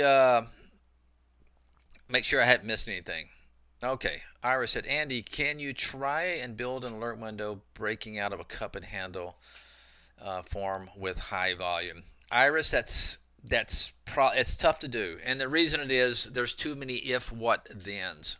Okay, we're working with some new technology that may be out, early next year, where we'll be able to do more daily. Finding these points and ranges on a daily chart pattern, but a cup and handle. I'm trying to find one that may have a cup and handle on it. It's too hard to do, because what you're doing, you have a point in the past, right? That would be the left side of the cup, and then you got to show some sort of drawdown, all right, and then it's got to come up and get close to that left side to form the right side of the cup, and then it's got to dip down again, and then it's got to go. You can't do it. We can't do it right now with this software, and there's not too many softwares where you can do that. I don't know of any actually, but and if you've run across one, I'd love it if you show it to me. But there's just a lot of data that you would need for something like that. A lot of individual candle data that would show you these pullbacks and retracements, and there's just too much to do there, Iris.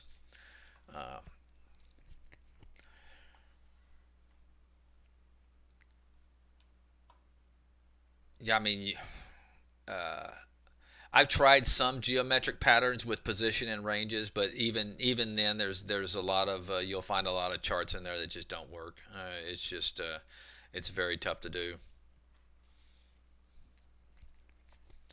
And you also asked Andy, where did you first see Yala popping up? Well, once again, I showed you it's in. I did not see it at all until Holly called it perfectly at 1496.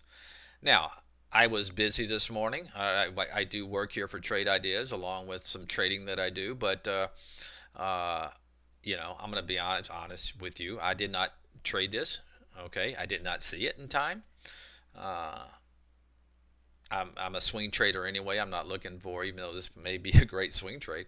Uh, I just didn't see it because I wasn't looking. But if anybody who's following the AI should have seen that first thing, 50 minutes after the bell this morning, popping up. And even if you didn't catch it quick, even if you paid up 50 cents higher, you still could have made $2 on that trade. So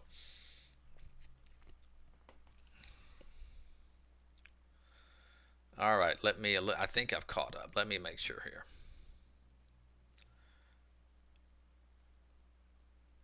Where are you going? Okay, got it.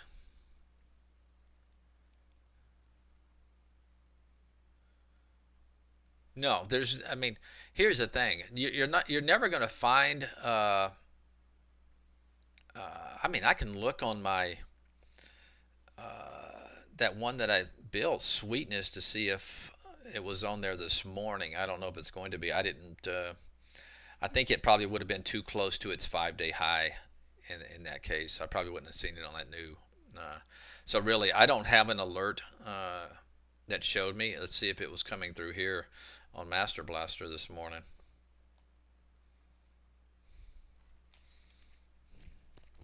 It probably would have came late on this one because I do have it has to be breaking out of a close to a 5-day high, I believe, or a 10-day high. So you probably on this one probably wouldn't have seen it till 1551. That's just me. I look for breakouts and a lot of things. So I'm not seeing it. It could be some average daily volume. I don't know, but I can't say that I saw it on any of my alerts, but I didn't have to because if you were watching the AI, you would have seen it real early.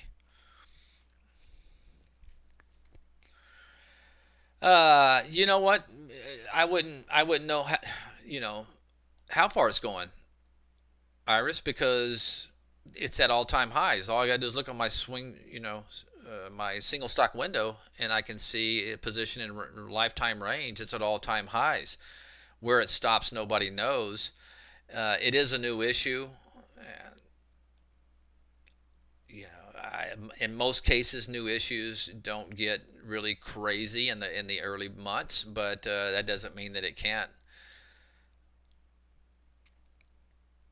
And honestly, I don't swing trade. New issues I will trade occasionally, maybe after 2 months, but I'm not. If I do, I'm not looking for, a real long extended move because I know these things can be quirky as far as their movement.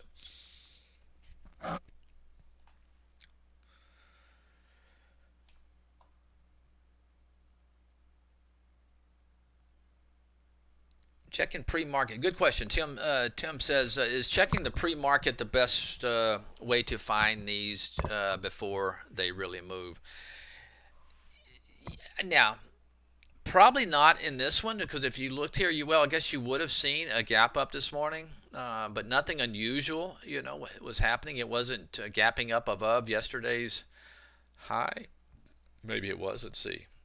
Okay, let me just draw a line right here at yesterday's high. So yeah, you may not have even seen. It was obviously gapping up, but I'm not saying you would see that in a gapper because it wasn't a huge gap. And sometimes I'd like to look at stocks that are gapping up just to get an idea, maybe set some alerts in my chart. But a lot of times those gaps they fail And I don't think it's a good idea just to concentrate on stocks that are gapping up. If it works for you, that's fine. But a lot of times you can miss some really good moves on stocks, that may not have gapped up. A lot of these gap. Oh, there's a gapper that if you'd have bought this morning, you could have profited on. It's not a bad thing. I mean, a lot of people, that's all they play is gappers. That's fine. But I don't like to limit myself to just gapping stocks, because if something like this Yala that may not appear very high on your gapper screen, you may not have seen this. This is why I like to take a look at the gappers, maybe set some alerts, and then I just, let the momentum windows talk to me. Extreme Master Blaster, and the other one is my Extreme Volume High-Low Pro. You can look at this beauty. Out of that breakout right there to basically about a 6 weeks high, but volume was there and had a very nice move. So you can, but once again, you would not have seen this, all right? If you're only focusing on gappers, you would not have seen this, okay, because it didn't gap up. So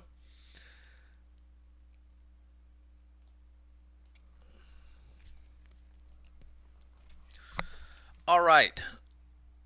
But yes, it's always good to look at stocks, in the pre-market. When you see, when you can capture most of the move, can you congratulate yourself? Nobody can grab. Yes, of course. Of course. Steve and I, when we were with Today Trader, we developed a style we call swing scalping, where we like to look for setups and probably, by the way, I'm for those of you guys who know that I was been in Neo all the way from $13 and kept a core position. I am finally all the way out of that. I got out on this move yesterday when it bounced for me. I just feel like it's kind of broken now. Maybe I'll look for it to set up and hopefully come down here to the trend line and the 50 period moving average. But this is a good example where, we'll set up, look for, I think we called it right here as a trade of the week, but that was a beautiful little setup there. Okay, tag the 10 period moving average, and then you get a nice little 3-day move. There's nothing wrong, and many times you're going to look later and you're going to say, gosh, why didn't I hold on to that? Steve and I were actually talking about this the other day. Don't kick yourself, okay, if you get a 20-30% move and you bang out some good profits, because they don't always keep going. Okay, and what happens is once you've gotten, a 20 or 30% move in a stock and you've taken your profits, okay, what you've done is you've released some capital that you can put to work somewhere else in another setup, okay, because let's face it, many times what happens is you get the move maybe right here, and then they start kind of waffling around, getting shaky, and you're staying in it, you're eating up your capital, and then you're stuck and comes back to a flat or maybe goes negative on you. I'm just saying, if you want to implement a style of catching the meat of the move, like you're saying there, Tim, or David, I'm sorry, yeah, there's nothing wrong with that. Don't feel bad if you don't grab. If you look later and it's up another 20 or 30%, that's okay. All right, you caught the meat of the move, and good chance you took that capital, you moved on to another trade, and you got another good portion of it, and that applies to day trading too.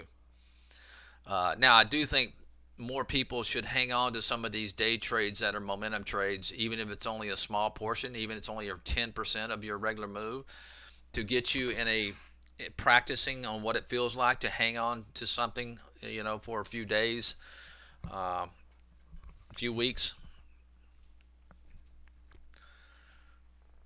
I think too many people come in just focused on micro scalping and taking, a quick 50 cents here, 20 cents there. I just, it's a tough game. I did it for 17 years, and I think, it's okay to, you maybe start out that way, but once you start building up your account, I think it's really wise to Jesse Livermore. When he started out, I always feel bad about bragging about Jesse Livermore because the poor guy put a gun to his head at the, to end his life. But he was a great trader. But he learned early on that because he was basically a scalper, in the bucket shops for forever. And then he learned later on that the real money is in the big moves, is in the multi-day moves, multi-week moves. And I think that's true for most traders. And don't get me wrong, if you're a day trader and you're good at it, I'm not trying to discourage you. I'm just saying that there's going to come a point in your time when you get old like me where you can't, it starts to wear on you after a while. It's a lot of stress. But David, yeah, to get back to your question, yes, if you grab the meat of the move, yeah, don't feel bad whether you're day trading, swing trading, no matter what time frame you are. And there's that Neo is probably the best one that I've ever traded where I kept a core position, basically for 35 points, and I always had a position all the way from $13. And that will help you learn to hang on to trades longer. All right. I'm sorry. Can this system send alerts to webbook or Discord type server? You need to send that. No, we do have a like SMS texting feature, and can send it, to your phone or your email. I don't think it's, you'd have to contact info at Trade to talk to one of our techs. I don't know if you can send it to a webhook or Discord type server. I don't know. I do not know that answer.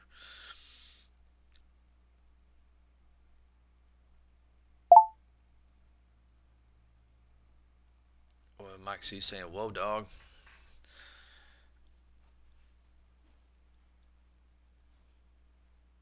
Yeah, well, the Extreme Master Blaster, as you're seeing here, Iris, that's available in both of my momentum trades. Is Extreme Volume High Low Pro and Extreme Master Blaster are in the Trader's Vault. You have access to that.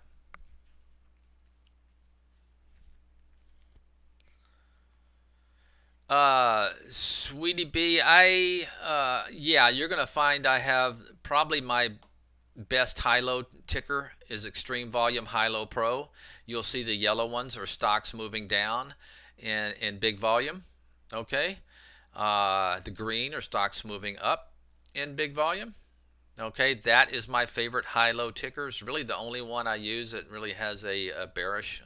I'm not sure to say bearish, but the stocks that are, hitting lows and heading down. So Extreme Volume, High-Low Pro, you do have access to that in the Trader's Vault. Probably my favorite alert.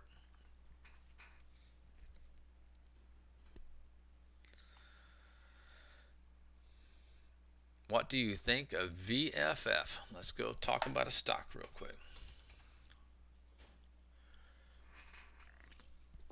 Very strong, very strong. You can see anytime you see this fanning action in your moving average, okay, that exemplifies extreme, very good momentum. And you can see this 10-period moving average, a simple 10-period moving average that it's staying above. This is a very strong setup. Good chance it's going to test this high over here, another 50 cents higher. Now, if I were in this, what I would not want to see, anytime you get momentum like this, okay, you want the momentum to continue, because once it breaks, okay, the stock's doubled, over double, there's a good chance, it could be pretty ugly, pretty hard fall. So what I would use as my guide is this 10-period moving average. I would not want to see a close below that 10-period moving average if I'm playing this momentum. But very strong chart for sure. Just anytime they get that far ahead of themselves, I'm quick to take some profits, take some off, of course, and then I'm not one who likes to enter trades, after they've doubled in a month. I would rather look for maybe a setup, maybe pull back and set up again.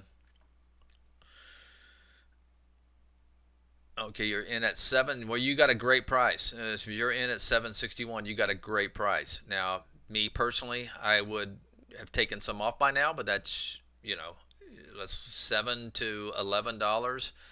What is that? About a 40% move. Uh, I would definitely have taken some off by now. And if I hadn't, I would definitely not, would be taking it once it broke this 20 period moving average. Can I post a link to your window? Sure. I'm at, like I said, my mom. So this layout's, you know what? I think I have my other layouts saved in the cloud. So let me just, I'll share it with you.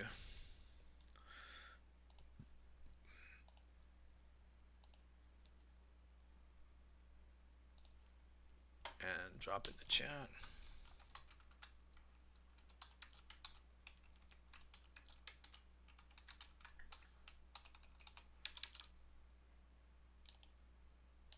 There you go.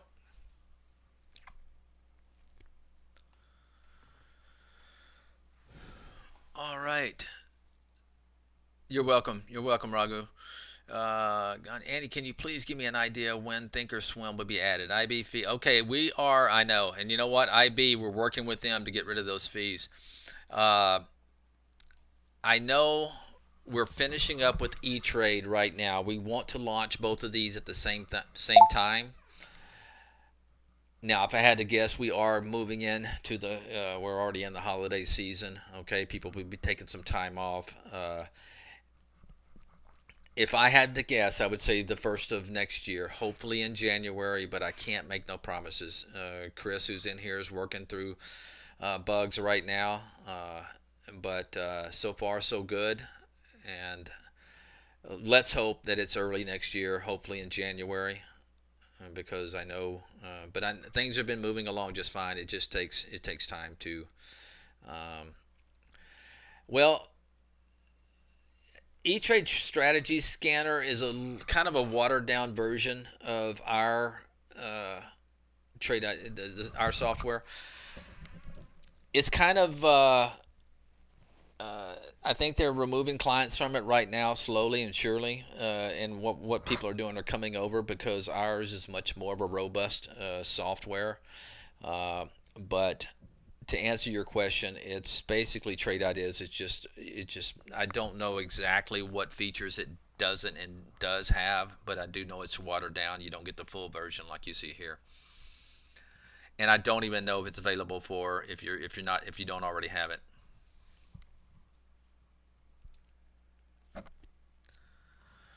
What is your take on AQB?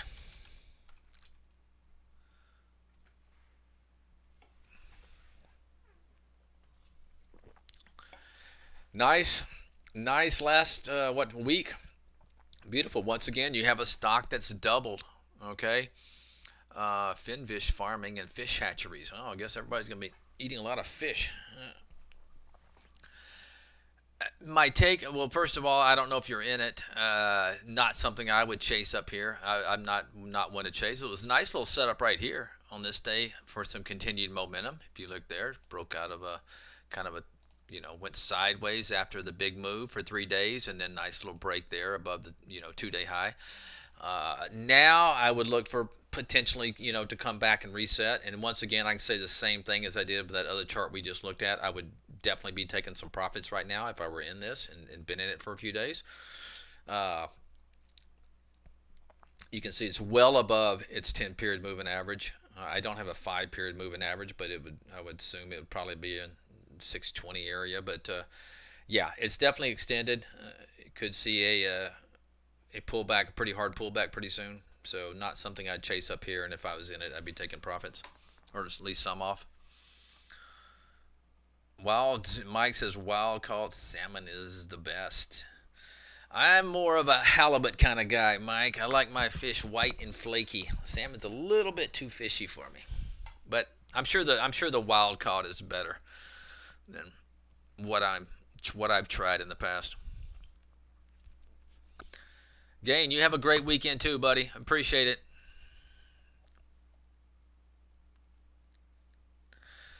Zynga. I was looking at Zynga. I think it was yesterday, Daniel, because it was setting up nicely. It was coming. I'm trying to remember what I think it was on my.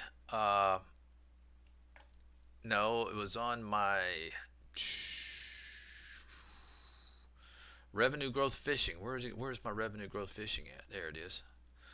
And quarterly revenue 20%. Yeah, now it's moved too far, so it's out of my range. I'm not seeing it. But if I went into my history yesterday, this was setting up nicely, and the reason it was because it was close to a 20 or a 10-day high. I can't remember which one I'm using in that one, but very nice breakout right there this morning. You had a drive down for whatever reason on these big volume days, uh, and then sideways for several weeks and a nice breakout. Long term, it's kind of in no man's land right here. It's not something I think I would chase. Right here, I do see some volume coming into it, but you got the 50 period moving average, okay, and then you got this level right here that it broke down from, okay. So in my mind, it should run into some serious resistance around the 50 period moving average, because not only do you have the 50, you have this level. What used to be support will now be resistance. Okay, so not something I would rush into right now. I'd like to have caught it this morning, but if I were in it, I'd probably be looking to take some off, because that is going to be a tough level to get through with the 50 period moving average and the resistance.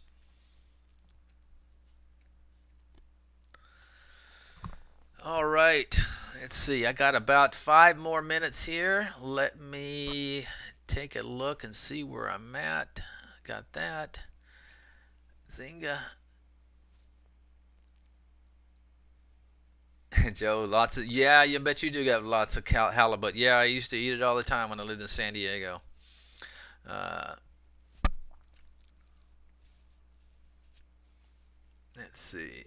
I am planning on to take a subscription, so trying to understand when an alert comes up, will there be an auto trade that can happen, or do I either or? Okay, Raghu, if you are hooked up to right now, Interactive Brokers is the only broker that you can auto trade on. We're soon to be adding Ameritrade, Thinkorswim, and E-Trade. Okay, now you can program your alerts to auto trade, or you can auto trade Holly if you like. Uh, so most people trade manually that use our software, but we do see lots of people firing off trades in our back office using our Brokerage Plus platform. So people are doing it, and you can do it, but right now you're confined to Interactive Brokers. Okay, you have E-Trade, so hopefully, like I was just telling another gentleman, you may have to wait if you want to stick with E-Trade, to the first of next year, hopefully, January. It's hard to put ETAs on these things because there's a lot of technical issues we got to work through. Just make sure everything works. You can understand why everything has to work, perfectly with no errors.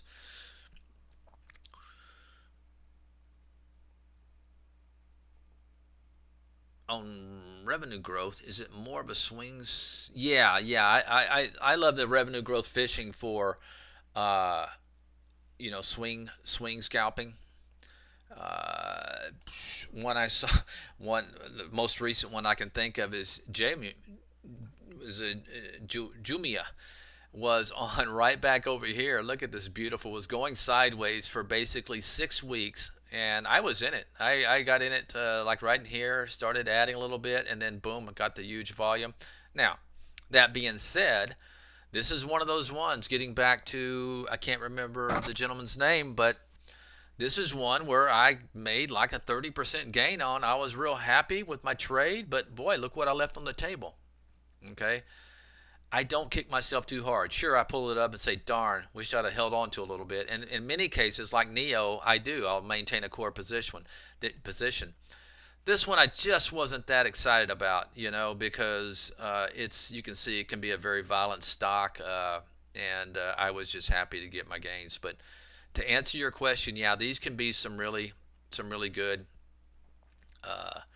setups. Now, when I look for something that's kind of bottoming out, I look for, typically I find the best trades when they bottom out for about a month to 6 weeks.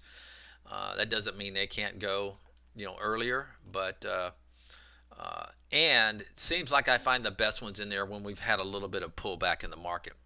Because what I love about that is the market will be pulling back, and this thing will be populating, telling me that, hey, the market's pulling back, but this thing's on a 10, 20-day high.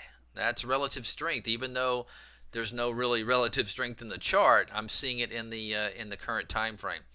So pay attention to this when the market pulls back, okay? And if you see this thing populating with some decent setups in there, take note, because they are in the short term, short time frame, showing relative strength versus the market.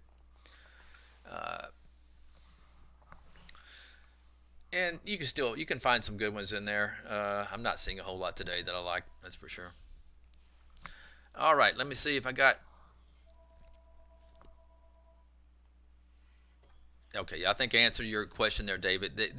I try to hang on to these longer because my theory is if I'm looking for stocks that are forming a bottoming pattern and they're showing good relative revenue growth, there's a chance that's going to be a big move. So some of my bigger moves come from charts where I'm not chasing momentum. I'm actually kind of bottom fishing, if you will. I don't think there's anything wrong with bottom fishing. Most people will tell you not to do it, but for me, you can get some really big percentage gains because you're buying low. You're buying low and you're selling higher. So I do look for a big move. So it's usually a swing trade, but maybe not a 3-day swing trade. Maybe I'm looking for a 5 to 7 day swing trade where I can get a huge move out of it.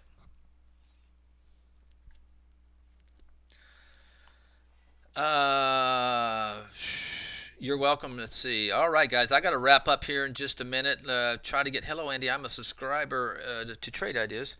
How do I look for host sectors today, weekly, and monthly? I don't know if I understand that question. I'm going to ask you to send it. Be more detailed about what you're looking for because I got to run now. But send this to this email I'm dropping in there. And one of us will get back to you. I'm just not real sure about what you mean by the host sectors there. But send it to info@trade-ideas.com and be a little more descriptive, and we'll be sure to get back to you with that answer. All right, guys, I'm going to notify Barry to start his streaming. My time is up.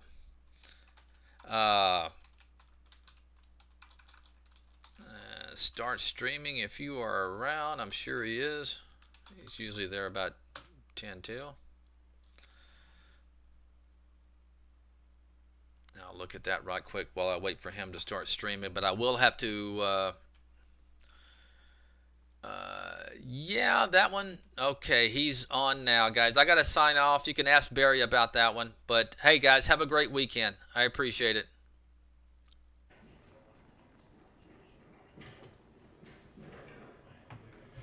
And also all the education. Sorry, I'm just resumed my feed in the YouTube. The 20 lessons in 20 days, daily support sessions, daily webinars, educational videos, trading books, okay?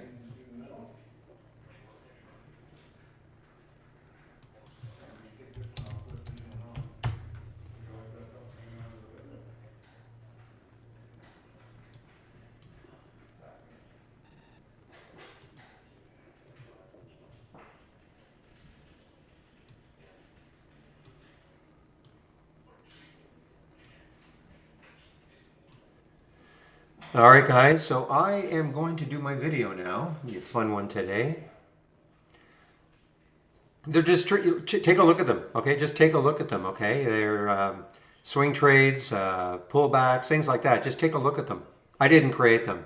Other traders at Trade Ideas did them. I think there's, an earnings, how to maybe play earnings, things like that, what to look for. But just take a look at them.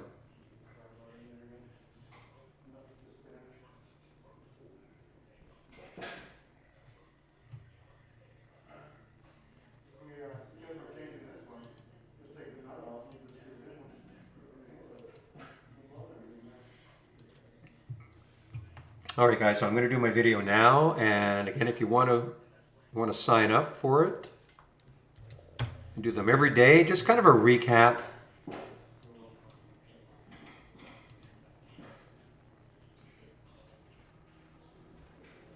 Right there. So I do them, and I'm usually done around 1:20, 1:25 or so, and then a couple hours afterwards, they get sent out via email. So if you want to sign up for them, that's the link.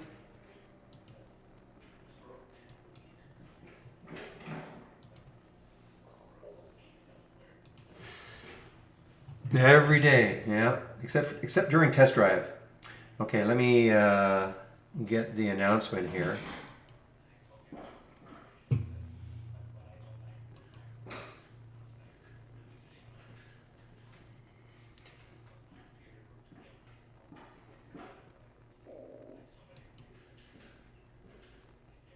I guess I should have got rid of that first.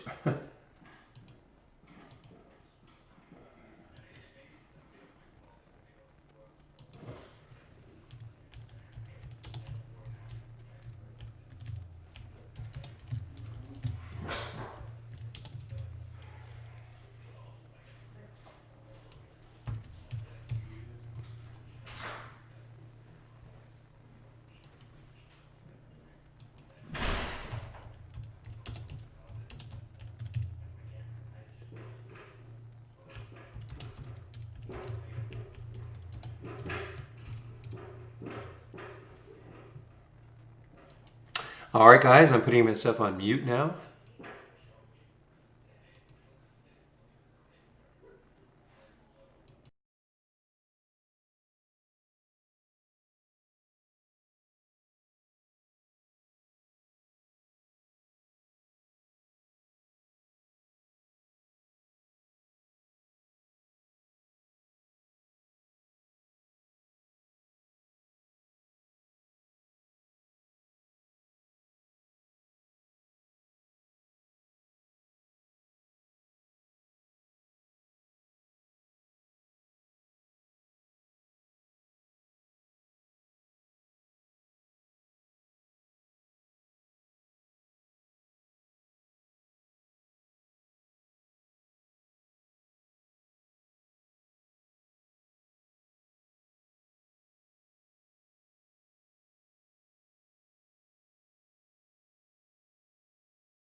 All right, guys, I'm back.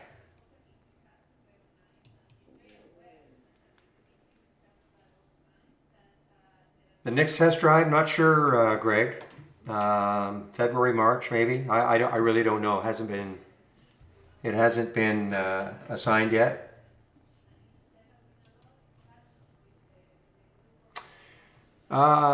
Okay. Dan Lin, are you watching? Can you see my screen and can you hear me? I'll show you how you can do that. Okay. So, top list to an alert window. Okay, so let's take a top list window.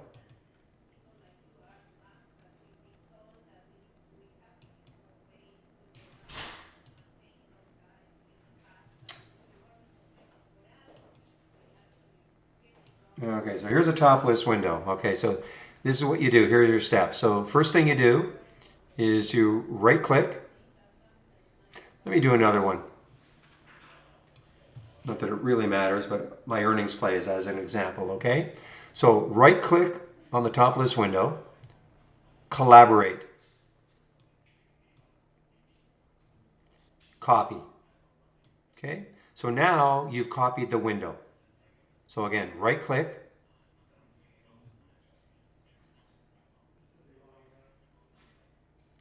collaborate, copy all, okay? Next step, new alert window, start from scratch, load the settings, okay. Now, you're going to get this, hey, you've selected no alerts. Do you want to return? Just say no. Okay, so here now you have, it popped up on my other monitor. So here you now have an alert window. And now what we're going to do, never mind all that's happening here, right click, collaborate, paste.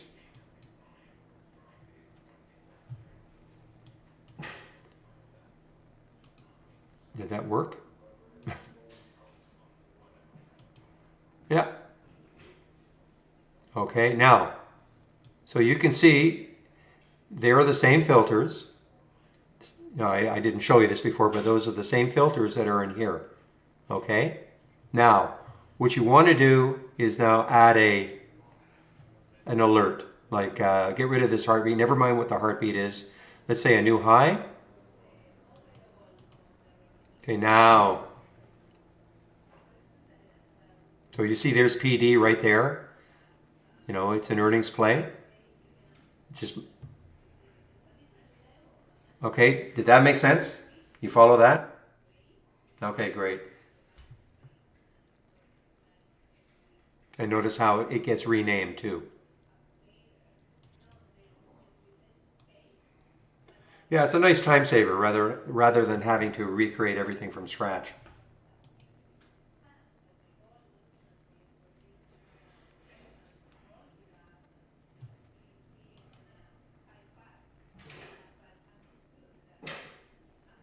Do I have a link for the alert window? I don't know. What do you mean by that? For what alert window?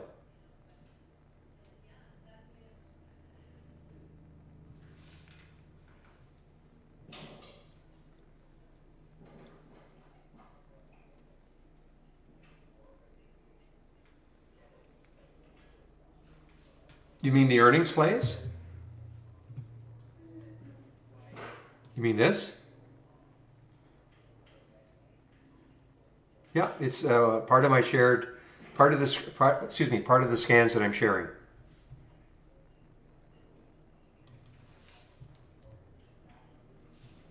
Just a second. So go to my home page and go to the scans and you'll see the earnings plays up and down.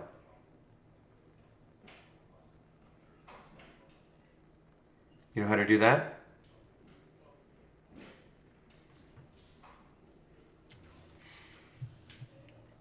Okay, great.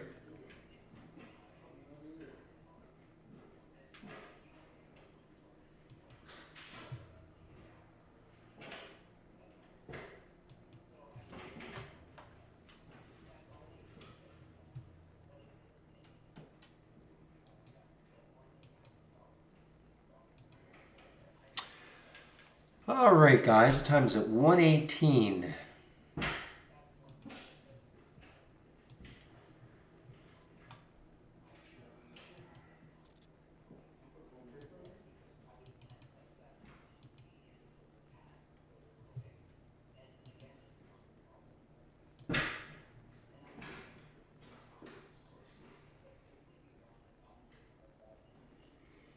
You know what stock is starting to move a little bit here? This was a big one yesterday. Not saying it's going to keep going, but NSCO, and this is starting to move right there. A little bit of volume coming in, but I had a big bottoming tail there. I mean, it's probably too much indecision.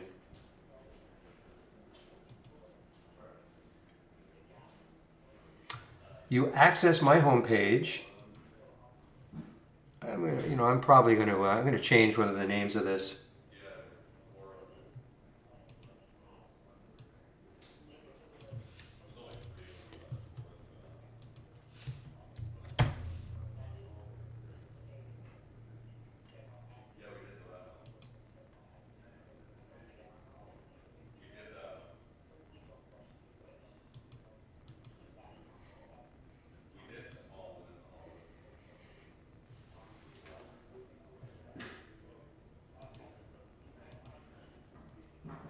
Remember the high flyer earlier today, HGSH?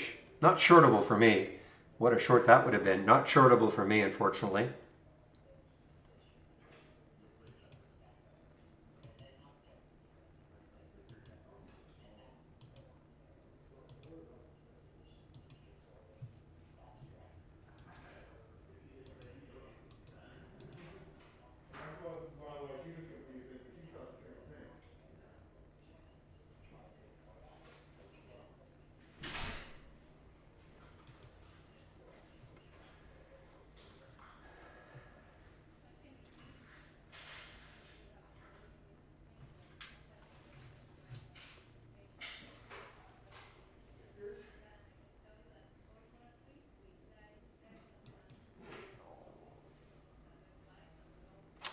All right, guys. Funko.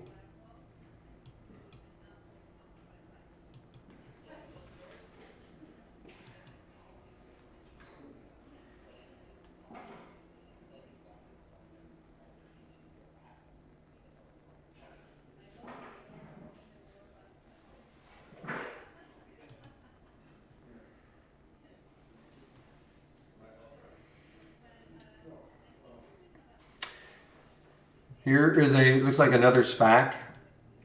Yeah, another SPAC. How many? I wonder how many there are now. Any? Got to be well over 100 now.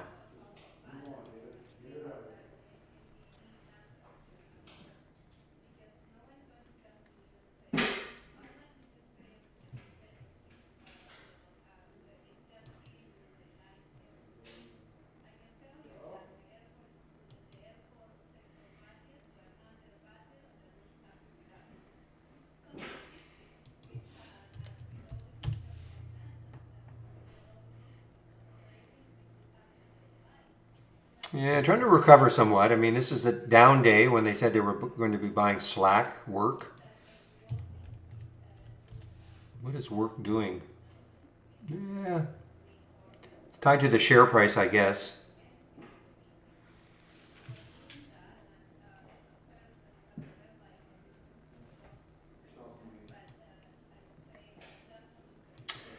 Well, guys, I'm just kind of cruising into this close here. I know we still have the market doesn't close till 4. It's only almost 1:30, but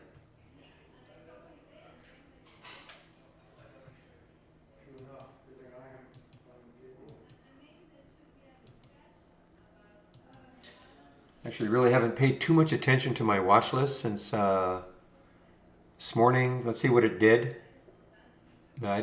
This again is one of those ones where if you're optimistic that this vaccine is going to, perform, then of course these cruisers should start coming back. They have huge, huge gaps to fill.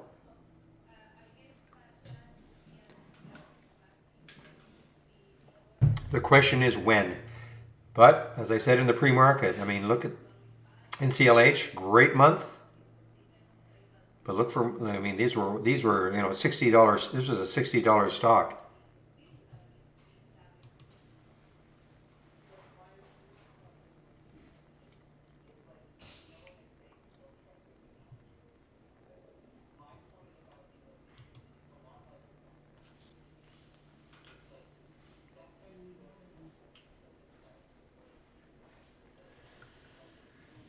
And this one, okay, sorry.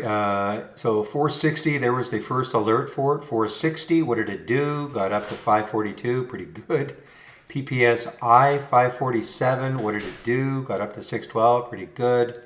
Just nothing sustained, unfortunately, you know. This has been the nature of this market, in my opinion, over the last couple of weeks.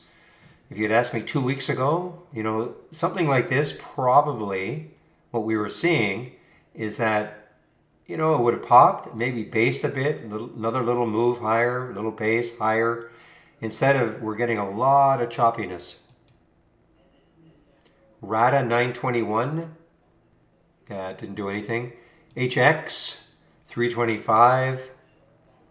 I mean, again, you know, got up to 341, nothing fantastic. 772, got up to 8. You know, just not a lot of major follow through. Other than these two, these had some nice follow through, great percentage moves. Cardiff, let's look on the short side. That's pretty good. 1981, 1943 now. In Duluth, 1140. What did it get down to? Well, actually, you know, 1140 got all the way down to 11, so that was pretty good. Before, you know, recovered. Look at the SPY. I mean, the SPY is just flatlining here. Look at this, the 15-minute chart. I mean, it's drifting down just a little bit, but nothing, no real moves here after the first, you know, what's that? That's 9:30, so 1, 2, 3, 4, 5, 6. So first hour and 15 minutes.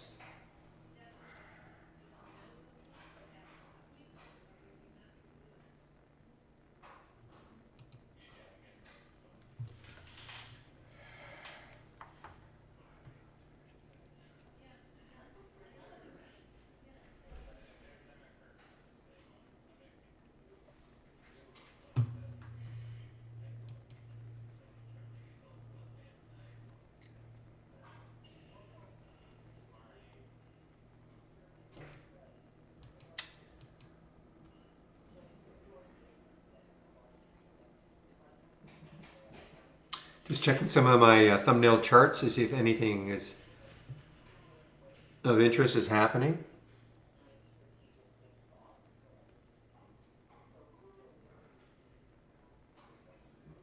Well,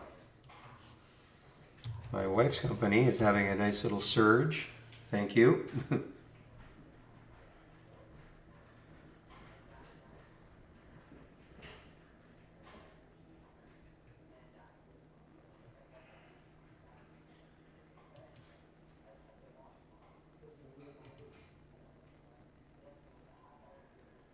HTZ lately, I haven't seen. Didn't they go pink sheet?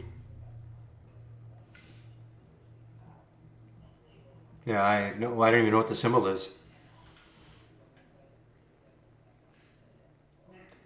There's the last day. It was on the New York, October 29th. So I haven't. Yeah, I haven't looked at it.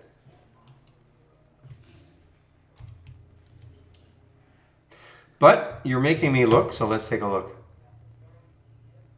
No, sorry. HTZ GQ. Jeez. Yeah, I mean, hey, it's oh man, lots of volume. But I just don't trade the pink sheets, so. But hey, listen. It's had a nice run from $1, no question.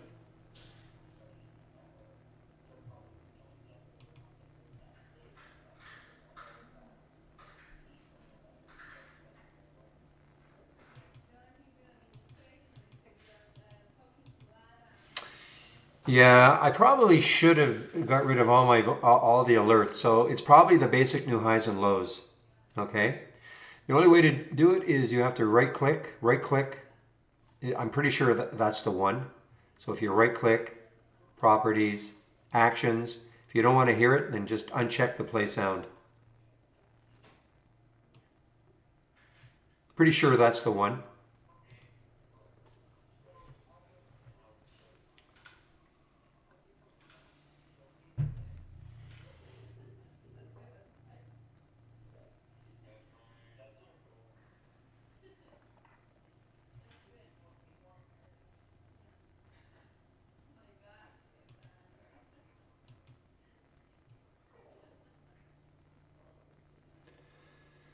All right, guys. Well, listen, I hate to say, I hate to use the term losing interest, but somewhat losing interest right now. So ask me questions, keep my interest up.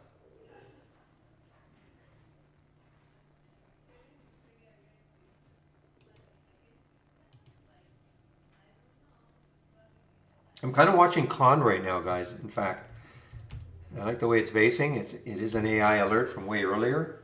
I don't like the way this is basing. Let's see if we get some volume and a push. Don't talk to me about WW. I should have got out of it on Tuesday. I blame you.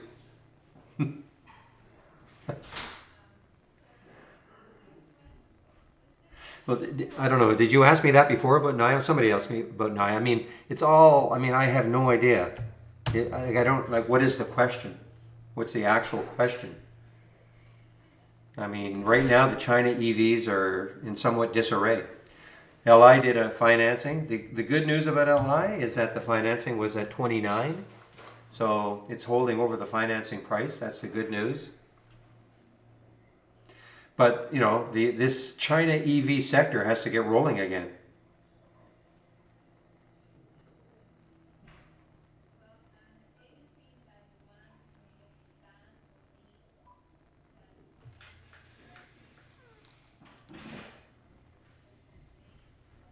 No, I have no thoughts on it. I mean, obviously, listen. Anytime weed is in the news, let's see what MJ is doing first of all. But you know, it's got to go through your Senate, and good luck. So I mean, last month, of course, with the potential decriminalization, etc. I mean, that's why, of course, it got had the big run. But you know, right now it's wait and see. There's the ETF for the sector. Just kind of wait and see. Well, I don't know. Like I'm not trying to be a flip, but I have no crystal ball about whether Chinese EVs are going to roll again. I'm sure they'll get some traction, but when? You know, do they have to pull back even more? You know, I mean, and I don't know the accounting procedures. I mean, if you've been following it at all, you know that there's a movement to delist a lot of the China stocks unless they allow U.S. audits. And, you know, they may not want to do that. I have no idea what Lee, XPAV, and NIO, where they fall. I have no idea.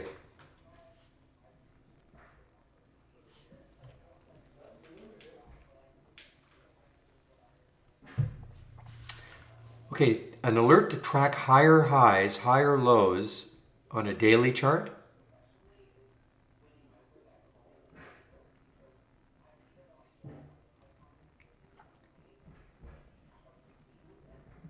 So I'm not 100% sure I know what you mean. I mean, we have position in ranges.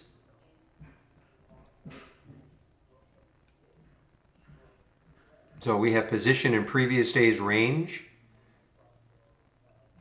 in which case you could put, you know, as an example.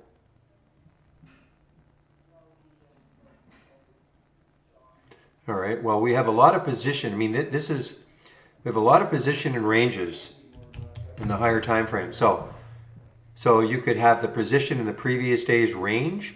So if you wanted to be above, you could use that filter right there, add the filter. And if you put 100, like I've got right there, that means the stock is above yesterday's high, as an example. Yeah, that's a little more complicated.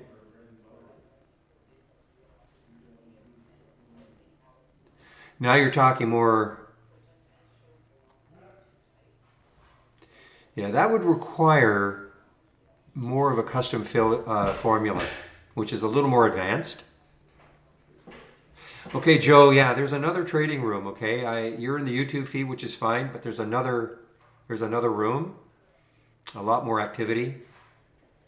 If you wanted to join that room, you're more than welcome to.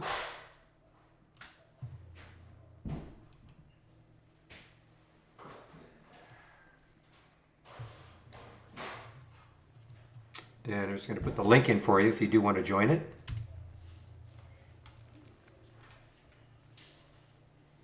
I just put the link in. Okay, I just put it in.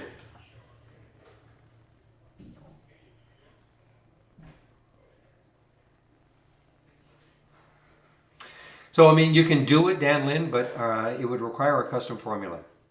Have you ever done one before? You're brand new, right?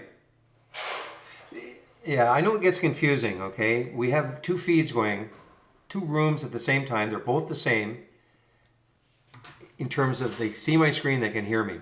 So there's no point, don't have to go there. It's just that this is what I call the true trading room. Okay? That's because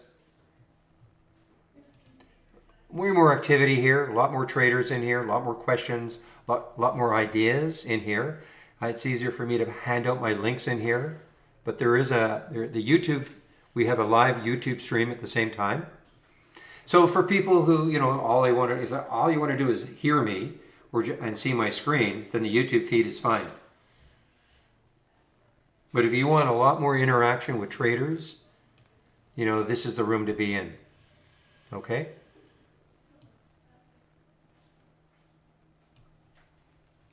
Guys. Okay, so if you've done it before, I can give you the data points, Dan Lin. Okay? Let me just give you the data points.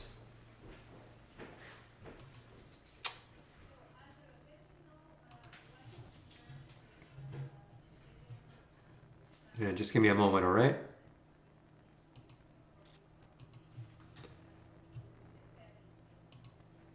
So you may know this page already. We're all done. Oh, okay, just one moment, please.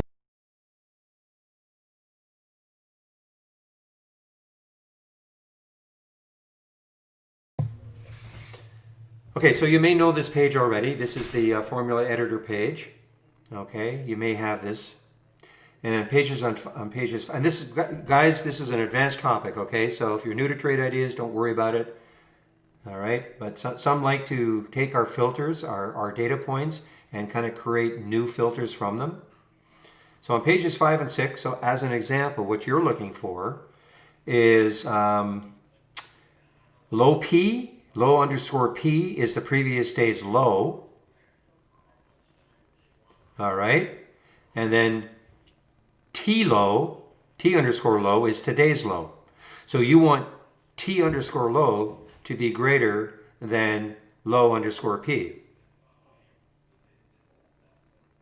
So it'd be kind of like this.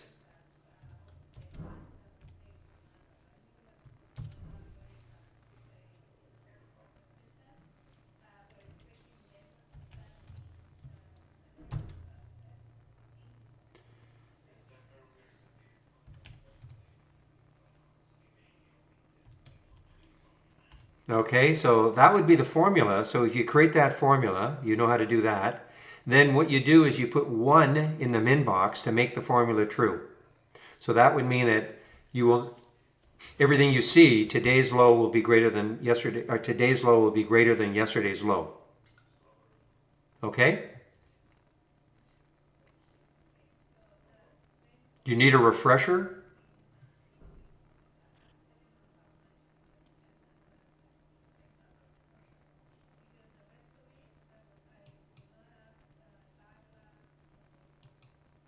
Just a second here, in case you've forgotten. So I'll just pop this in underneath you, okay? This is the refresher, but how to create them.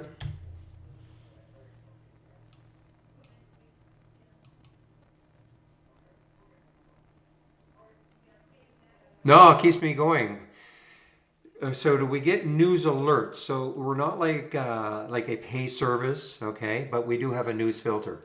But we're not like a pay service that has some of them charge $100, $200 a month for sort of instant news, etc. We have news here.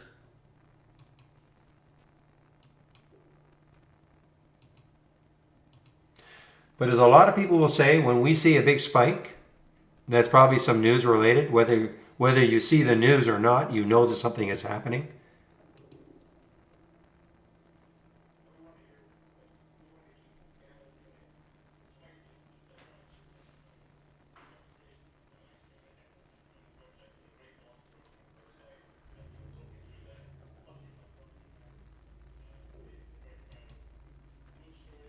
Well, it's not instant. I mean, there's some services out there that'll charge you $100 or $200 a month, in theory.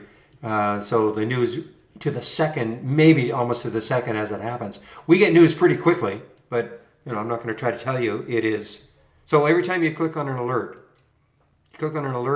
there's the news for that symbol. So it's not like a news feed, like a streaming news feed. Okay?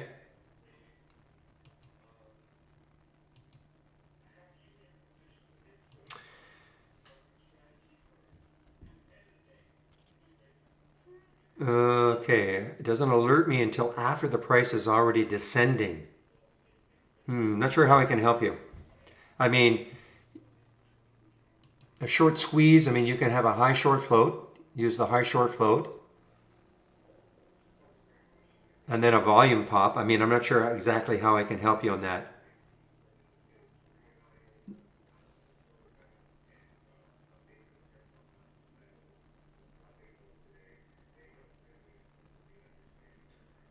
Why don't you, if you can pop the cloud link in, I can take a look at it. Gypsy Trader, okay? You pop the cloud link in. I'll take a look at it. I don't have anything. I don't have anything like that. But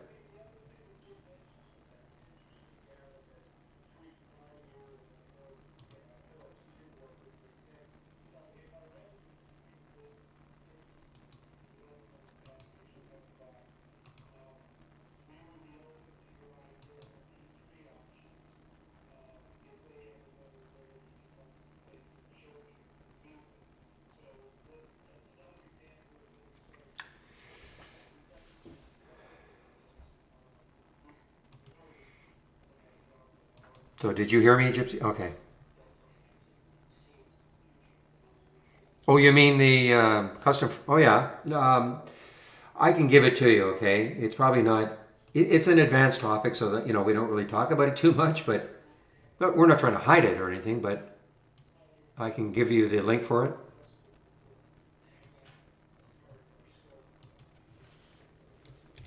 But though I'm not sure it's going to help you in what you're trying to do. You can only use the data points that we have. So, for instance, people say, "Well, I'd like the 13 EMA." Well, we don't have it. Okay, we don't have a. So it's not like it's a programming language. It's just kind of taking.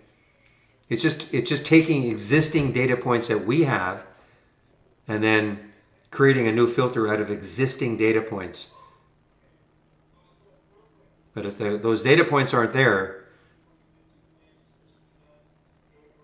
then it's just not available. There is another. Let me. There's another data point I can show you.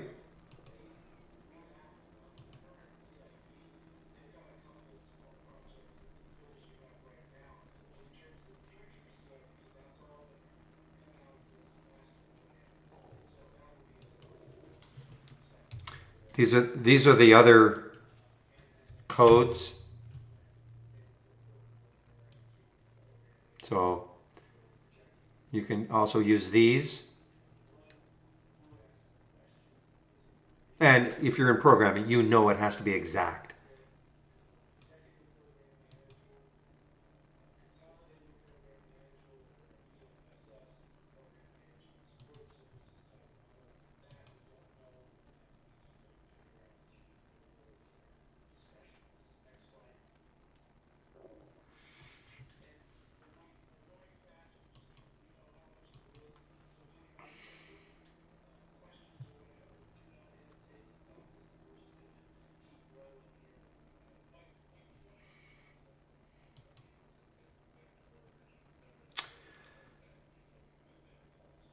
Okay, guys, what I'm going to do now is check some emails, see if there's anything that I can handle.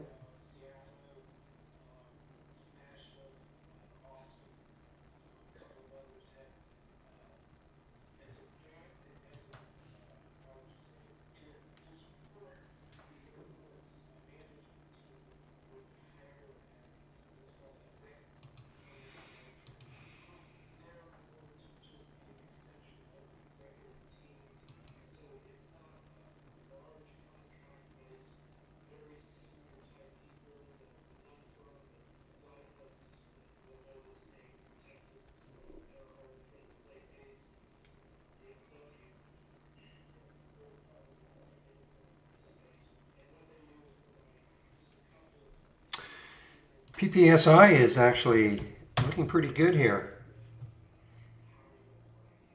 Almost at the high again. This could low float. Anything could happen. The balance of today. I mean, you look left on that monthly chart. It got up to what a couple of months ago. Got up to 946. Looks like 946 maybe 943 a couple of months ago. So anything could happen.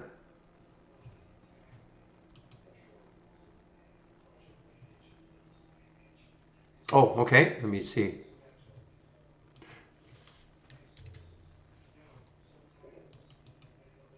It's and it's just it's not a layout, right? I want to make sure it's not a layout. It's just a window, one window, right? One scan.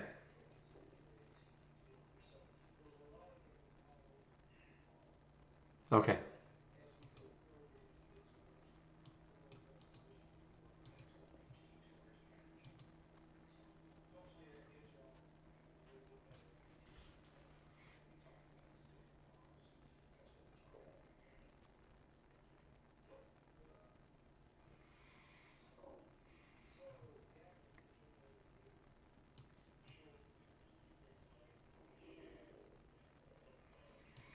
First thing I'm seeing is I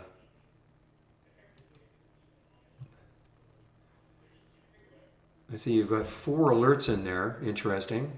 Are you getting you getting a lot of current volume is at least 0.29. Did you back test this or something?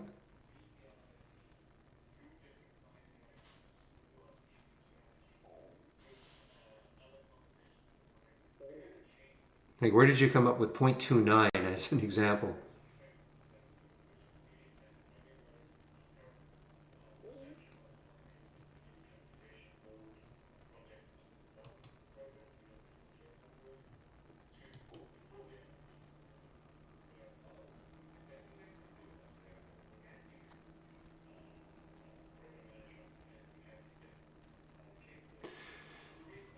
Yeah, I'm not sure how I can help you really. I mean, I see what Tilray went up.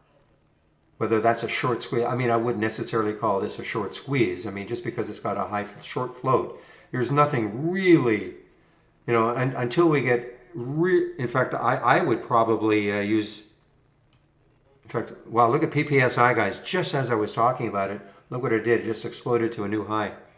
I would use a higher relative volume. To me, a short squeeze, I mean, has to have something really significant happening. So I would probably look at PPSI the way it just came right back down. Oh, I see. Yeah, well, I'd probably up your relative volume to something a lot more significant, like 3 or 4 from 0.29 and just see what happens.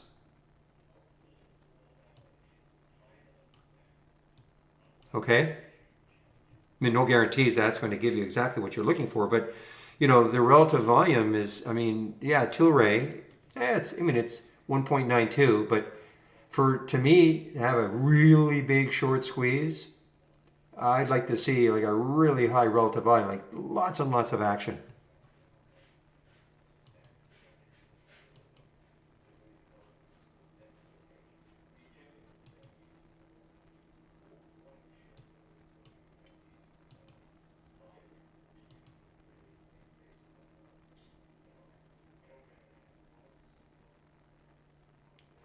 Yeah, no, exactly, Torps. My watch list is actually for both, Cole. I mean, if you know, typically when I'm looking at my watch list and the way I create it is I'm looking always at the higher time frames too. So you can see NCLH.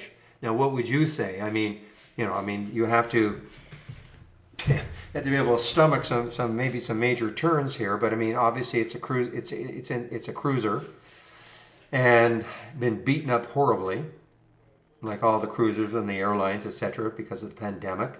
Is it going to start to come back? I mean that would be up for you. So it's on my watch list.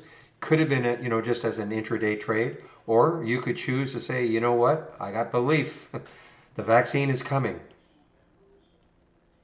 So as an example, the question was, is my watch list more for day or swing trading?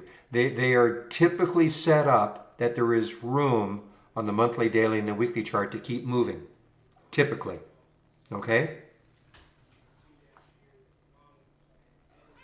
And then it's up to you. It's up to you if you want to hold.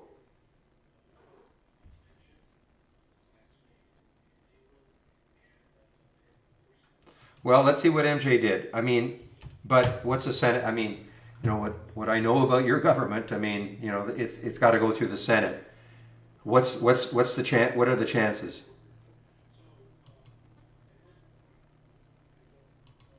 None. There you go. None.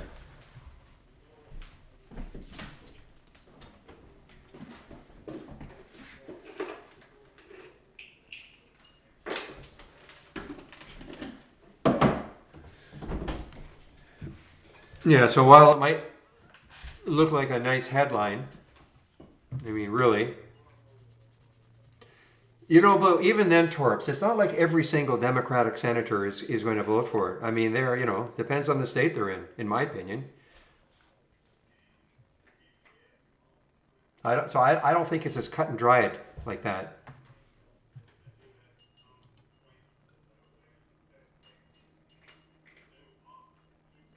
But listen, it's better than the House not passing it. At least it's at that stage.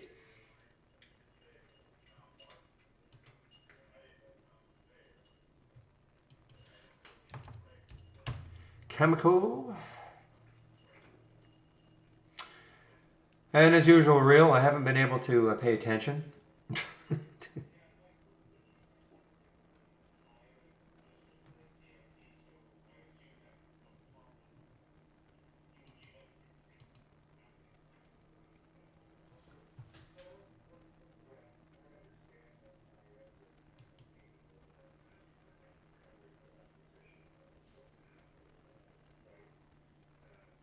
All right, give me a moment, please.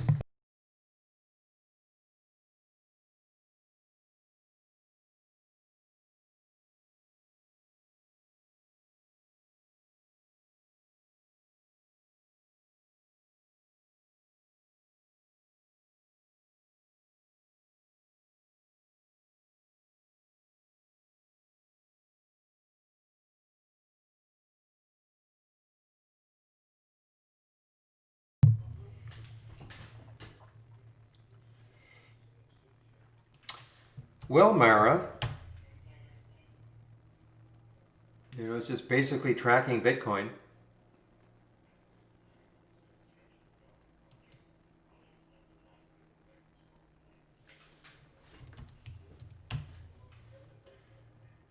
So here's the little rise in Bitcoin. The ETF, not Bitcoin. You know what I mean? And Mara has kind of done the same thing.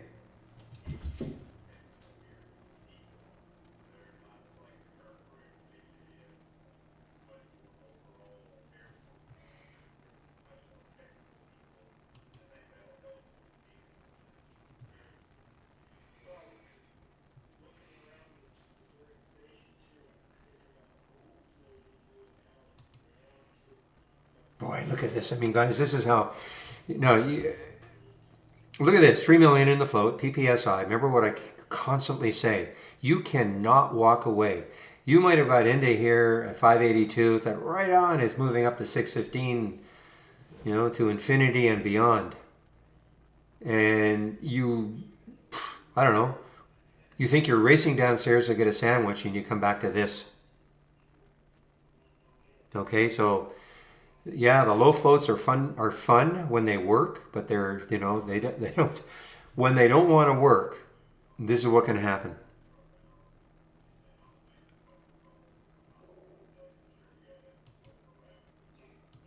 And here's another SPAC, PTICU today. Yes, Con. Thank you, Con. Yeah, you too, Real. Thanks for leading me here.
Yeah, so I don't trade the AI every day. I only have a certain price range I like. I wanted to get Tilly's, but it didn't really, or TLYS.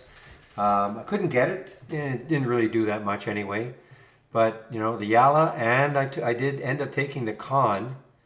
Not at these levels though. People get very very upset. I couldn't get it at 12.98. I couldn't get it at 14.96. Well, they're not designed, to make a nickel. And you can watch the way it's trading. I don't think there's any panic to get into it immediately. Any one of them.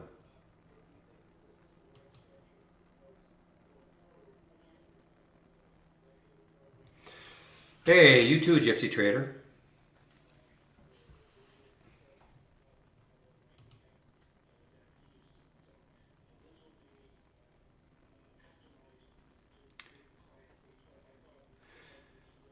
Yeah, no, unfortunately there isn't. That's just the way it is, Zamo. I hear you.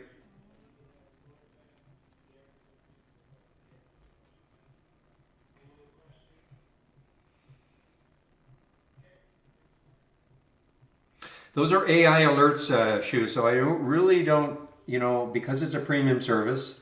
I don't, I don't display it. I'll talk about it after the fact. All right, because it's just not fair to those who pay for the premium service. But I can tell you, there was the Con at 12.98. Yeah, I mean, if you've been in the room long enough, I like to see whole number breaks. So I would never pick it up at 12.98. I would never pick Yala up at 14.96 as an example.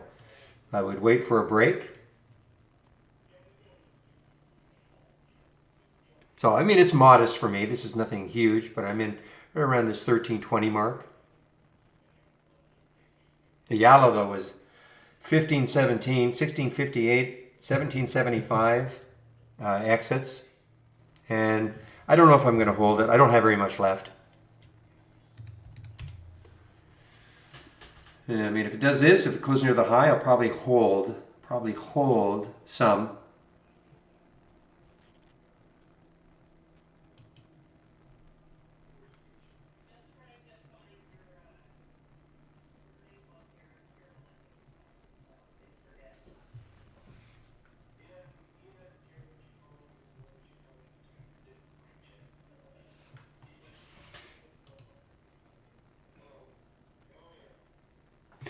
There is no hard and fast rule, Sandy. Well, it'll depend on how quickly something moves. If something really, really moves quickly, there's almost for sure I'll take some profit. Because I'm always worried that something moves up so quickly, it could come down just as quickly. But there's no, it's sort of a feel. What's the market doing? How close is it getting to a whole number? How close is it getting to resistance areas that I see in the chart? Things like that. So for instance, con,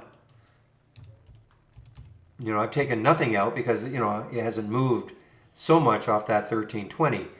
But when I look left on that weekly chart or the monthly chart, I'm aware of 1473. Do I think it's going to get up there? No, not today anyway. But at least I know that, in fact, let me just take a look, make sure of that. Yeah, so the next high looking left on those weekly charts, it's far enough away. So I'm not too concerned where it is right now. But what if, as an example, this high was at 1350? Then I'd be going, I'm probably going to take some out. Because it might struggle to get through that high.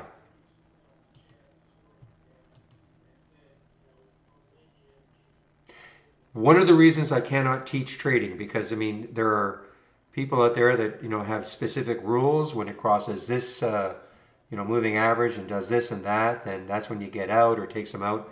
I'm more of a feel player.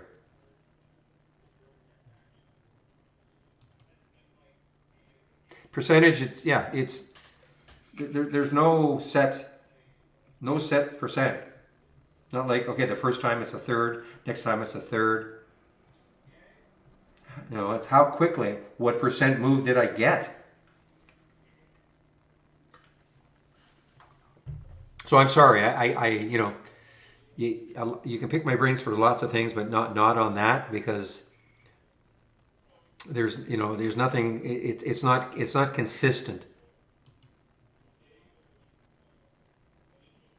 I shouldn't say that. It's not rule based so much.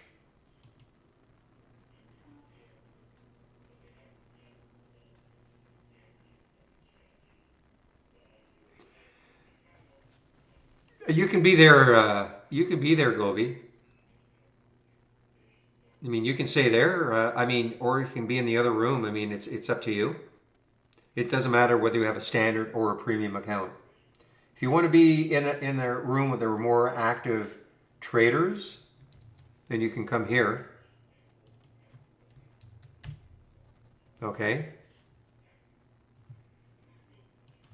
What do I think of Pinterest?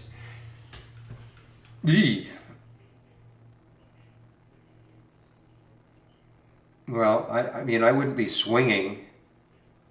For me, what are you looking at here? They're pullback so far. To me, I'd have to wait to see what's going to happen on Monday. You're near the all-time highs, I guess. So 71.23. Yeah, I don't have a feel for this. But I wouldn't be swinging this thinking, okay, there's the low.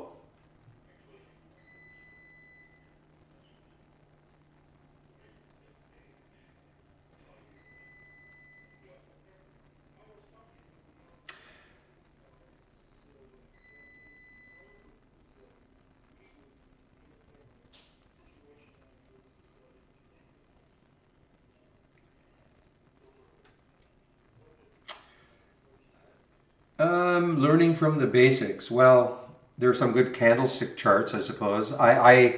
Maybe some people in the room who are kind of new to trading. What have they been using in terms of candlestick charts?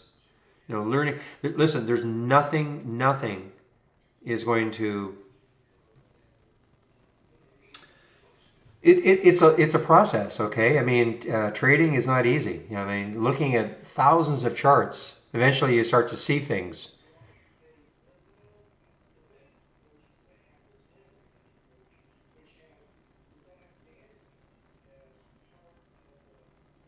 But for me, it's all about monthly, daily, and weekly charts. Where is there room? You know, so when I say that, you might even be thinking, what does he mean by that? What does he mean by room? And so this is what I mean by room. So when you look at this monthly chart for CONN and you look left, so you see right there, the high of what, 3 months ago was 1473. It's at 1343 right now. Now I'm not saying that is going to stop it. You know, I mean, it's only one high there. But I mean, if you really look left, you can, hopefully you understand that this area right here is a lot of resistance. You know, it could take a bit to get through all this if it ever did. But you like to see that. That's what you want to see, for me anyway. I want to see a chart that has what I call a big void, gap, blue sky, whatever you want to call it. There you go. So you've got some candlesticks, Brian Shannon's book.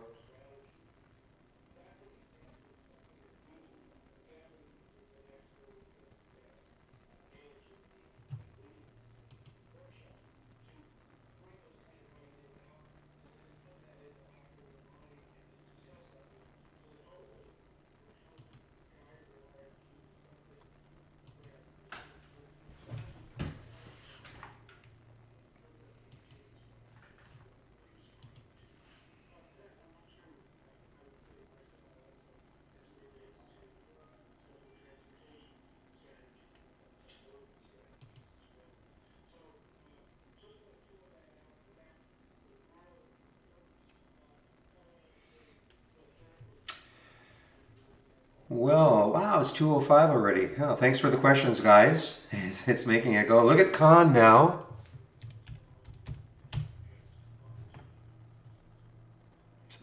So even if you'd waited here on a little break here,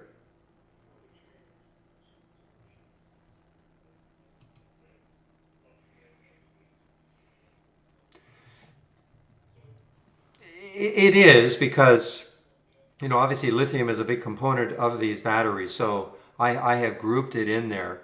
Not that they've, you know, but WWR, another one, but it really hasn't. I mean, it had a great. This is, what are we now? Friday, Thursday, Wednesday. So I had a great Monday and Tuesday. But then the EVs got hit. You can just see what happened. But lithium, yes, it is. I don't know if it's done the same thing, but yeah, I mean, you know, nothing's really happening. The other one is,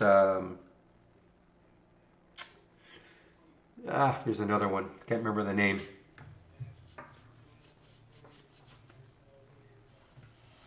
Yeah, they're all, I mean, but you know what? SPACs, as we call them, what, 2 months ago, 3 months ago, were huge. Couldn't get, every day there was another one, just ripping higher and higher and higher. And then all of a sudden, the market just, you know, the rug was pulled out of that sector too. These things can be very, very, very cyclical. All of a sudden they gain favor, traders pile into a sector. And that's just the way it is.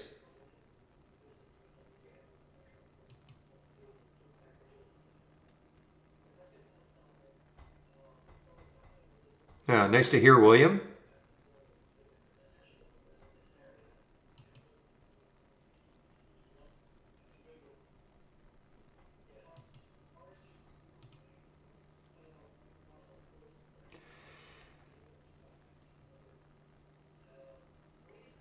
Well, I mean, it could be, but again, it's all, how do you feel about, you know, how do you feel that this vaccine is going to be the wonder drug and it's going to cure the whole thing? And yes, we're all back to normal in 6 months, a year, whatever.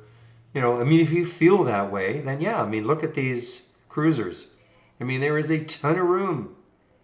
You know, if they start to keep recovering somewhat. But I'm not going to sit here and say, oh yeah, everybody should pile into these cruisers right now because, you know, the vaccine's on its way.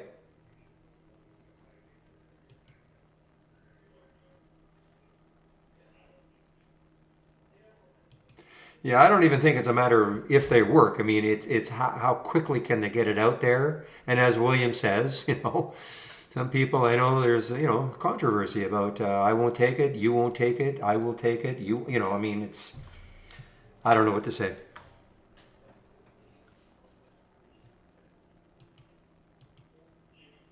All I can say is that the cruisers had a great month. You look at that monthly candle right there, but it also, what was this? This was June. It also did that in June. It spiked up. Remember, at one point that was a green candle and then sold off. So is that going to happen again? I don't know. The only thing is that the previous month it was, again, this is pandemic. This is a pandemic month. These 2 months really bottomed out. But to follow up this green candle right there for the month with another one, yeah, I would say that's getting more bullish. No question.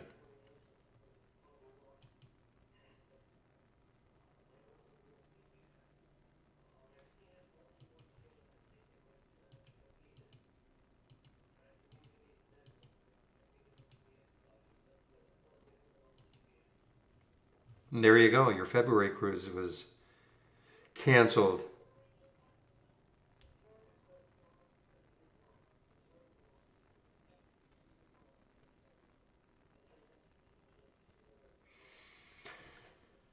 Well, again, I have not been able to pay that much attention to crosses and tops like 3 weeks ago before we did the test drive. Hopefully, I'll be able to get back into it maybe next week. It's the only reason I have the 2-minute chart up. Before that, I only had a 5 and a 15. But Cam, as you know, it's not so much these two time frames. It's where I get an alert. Then I'm looking at these higher time frames. How much more room can they go?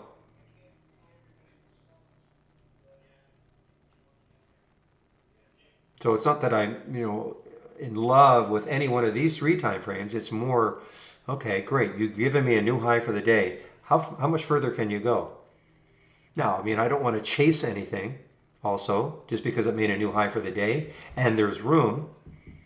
So, I'll kind of, probably concentrate more on the 5 and the 15s for that. This was more to get early crosses.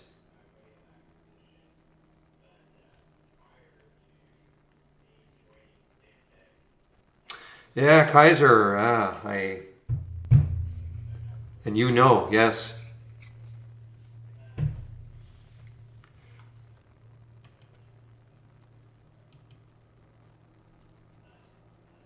Look at this one. Look at Funk all the way from, these are big moves, 1038 all the way up to 1070. What is SID? Somebody asked me about SID, S-I-D.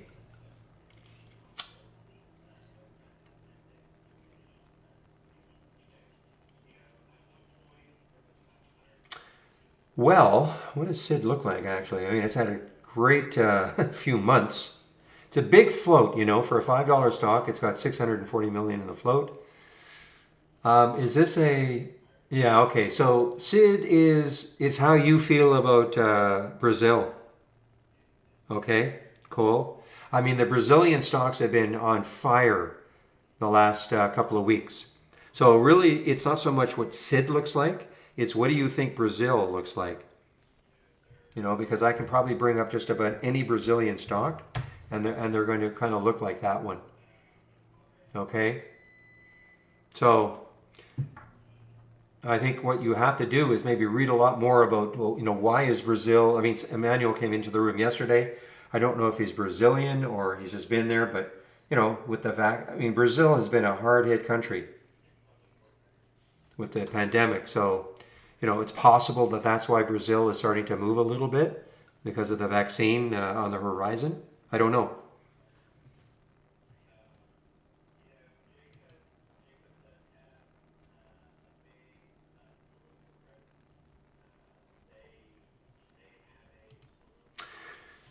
Okay, so Zamo, can you watch what I'm going to do and you can hear me? Okay, so left click on the chart that you want to change, okay? That just lets Traderz knows the chart. Left click on the chart. and then literally just start typing. When you start typing, the change symbol box should pop up. And then, of course, you can click on change or hit enter on your keyboard. Now, if when you left click and you start typing, nothing, the box does not pop up, then left click and hit the space bar on your keyboard and it should pop up. But most of the time, just left clicking and then just start typing.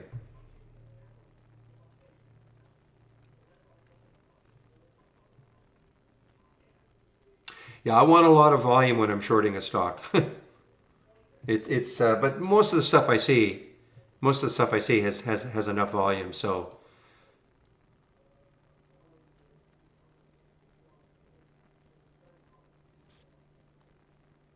for me, I would say it's more important than going long. But virtually everything I see has got enough volume, just because of the filters I have in place.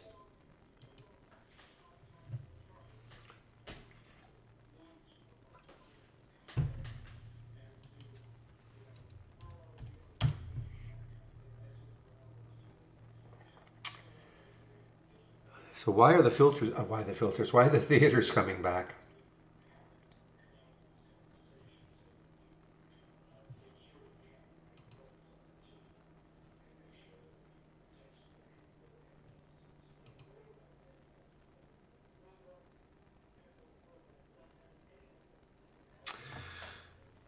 Well, Kaiser, hopefully it's not going to last too long for you. Obviously, you have not had to go to the hospital, so that's a plus, I guess.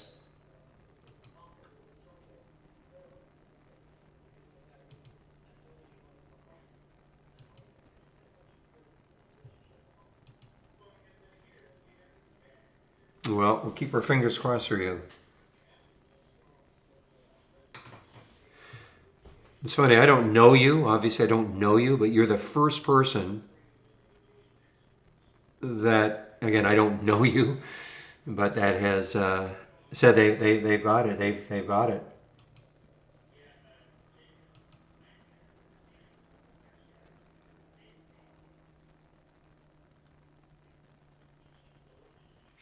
Well, volume and price action. I mean, you want lots and lots of volume. You want volume because if you don't have volume, if you get into a trade and then you want to sell it, I remember way back when, the guy I used to kind of listen to, he'd say, "You want to sell it to who?" If there's no volume, you can't sell it. I mean, you can't sell it where you want to get out. So that's why the relative volume filter, which is indicative of abnormal. See, you could have a stock that's trading 5 million shares a day. All right, you might say to yourself, "Wow, that's great volume," but it may not be abnormal for that stock. Maybe it trades 5 million shares a day every day. So what's abnormal about that? But that stock that trades 25 million, that's abnormal for it. Okay, so that's why our relative volume filter is one that I use all the time. If you have enough volume plus a high relative volume, that means the stock is active. And as far as the gap is concerned, typically if you have high volume, like a high relative volume, you'll have a gap stock. You'll have a stock that is moving. Really, William? Wow, 27 years old. Wow.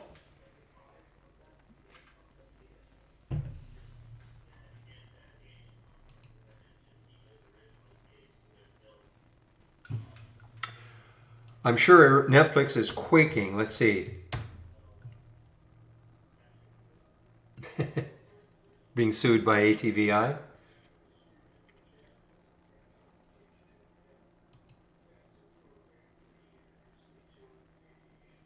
By summer? Yeah, I mean, obviously it's going to depend on how well you guys get your under control. What's happening down there? I know it's been a month to month, and the Canadian government just flat out said certainly nothing till probably February anyway. So by summer, I mean, your guess is as good as mine. I mean, if the vaccine takes off and everybody, we start to flatten the curve, but I don't know. I mean, it's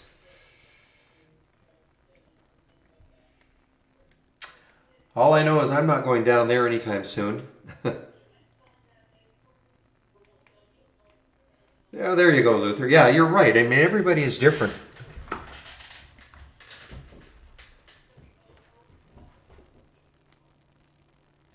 Same thing, yeah. Same as in the States in terms of the printing money to help businesses. But I mean, there's only so much governments can do.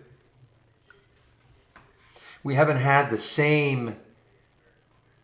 I don't want to get political at all. Okay, I'll just say we don't have a political issue up here generally. Okay, there's not one side against the other about all this. So.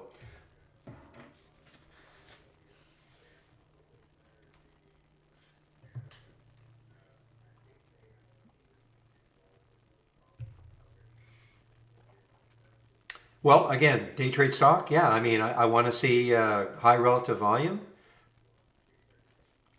I want to see, because I know I have to repeat myself all the time. I'm a momentum trader. Be nice to see a catalyst of some sort, either a news catalyst or earnings. But sometimes, there is no catalyst. EVK is a great example yesterday. We could not find any news, and a lot of people could not find any news for this popping up. So at some point you say, okay, who cares? There's no news, but it's going up. Of course, it came right back down. It's nicer to have some kind of a news, like a catalyst of some sort, because that should keep the interest all day long.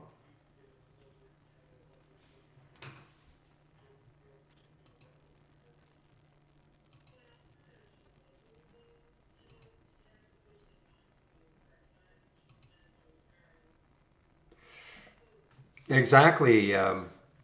Oil now. I mean, look at the energy sector. I mean, why did CPE do what it's doing? Well, take a look at the spider sector list as an example. So there's exploration. These are XOP, OIH, and XLE. These are some of the ETFs for the energy sector. And now most of these sectors are up, but as opposed to the airlines, look at jets. ETF for the airlines. Gold down. Home builders, ETF for the home builders, one of them. Though, where's KBH? Or XHB. So, I mean, that's just, that's basically flat. Nail is a little bit down. So, I mean, you can, we've been in this little bit of sector rotation into energy. And the thing is that, all of a sudden it's on you and you don't even realize it. Yeah, I'm not a big IPOC. Yes, just a minute. So I'm waiting for that one. Yeah, I'm still holding out way up here.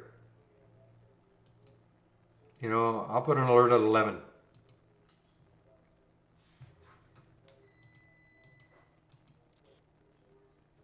Yeah, I don't play pullbacks very well, so I'm usually someone who's always. But again, I don't want to give you the impression like I would never take this one now. It's run away. But let's just say for argument's sake, it started to base a bit. So now I've been alerted to it. I see it. And now it started to base a bit. Give 10, 15, 20 minutes at a level. And then all of a sudden, if it popped up again with volume, that'll get me interested. I'm just not a good pullback player. Others will say, you know what, I'm going to wait for a pullback on this. That's fine. I do do things in the pre-market every now and then. Not often. It's a little more risky.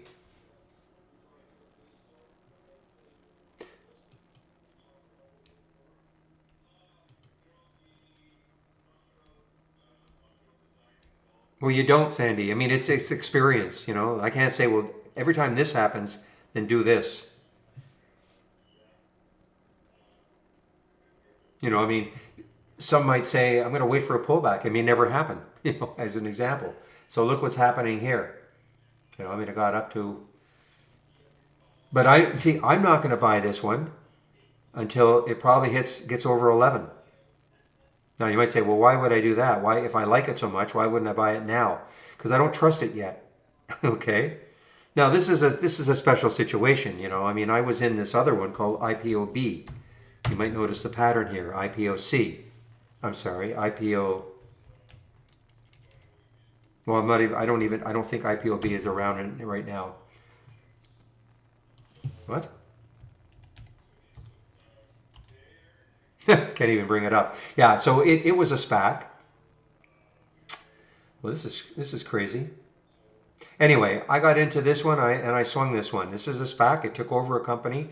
I did well. This guy who has created these SPACs, he started IPOC at A. I think that turned into Space, SPCE. Then IPOB is turned into something else. His next one is IPOC, as an example. Okay? So when he announced it, you know, it did this, you know, talked about the company that they're looking to merge with. But way premature. So I'm just going to wait, as an example. But this is not, you know, I'm not saying this is something that everybody should be looking at, but you know, there is some, obviously there's some interest right now. You know, it hasn't, you know, a lot of volume just came in, some interest, but it's not, I'm not interested because if this goes, I'm not in this for, you know, $2. Yeah, but I don't know it's eventually going to move. If I knew for sure that it was going to move and move above 13 and hit $20, sure. I don't know for sure. Sure, they're trying to merge with somebody, but maybe in, you know, traders will look at that and go, nah, that's nothing, we don't think that's so good. And it could, plus I don't like being tied up with dead money. Okay, I mean, this to me, I don't mind giving up 40 cents for it maybe to take out this area and maybe think it has a shot. But that's just me, okay?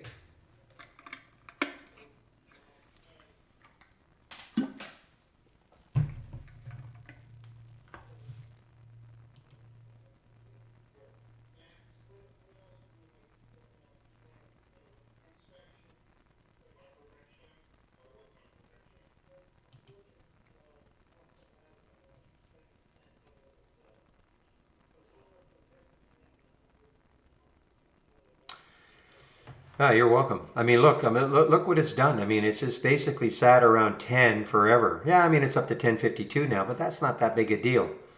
You know, this, I can't remember who they're looking at. I wish they said in here. I think it might be, is it a casino of some sort? If GKK is in the room, he'll know.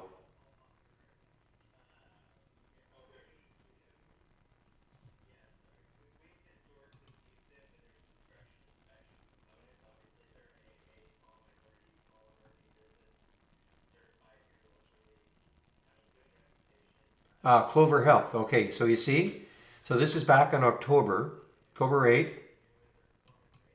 So they're looking to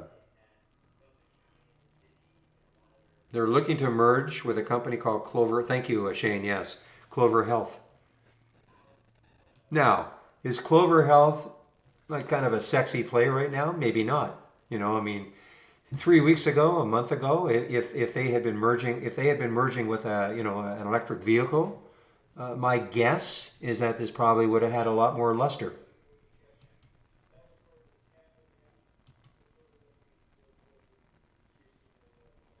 Yeah, it was GKK. Where I was wondering who IPOC is looking at, and it's Clover Health. So it's not an EV play, but doesn't. I mean, that doesn't mean it's garbage. It just means that, you know, the flavor du jour, you know, was certainly EVs. That was capturing everybody's attention.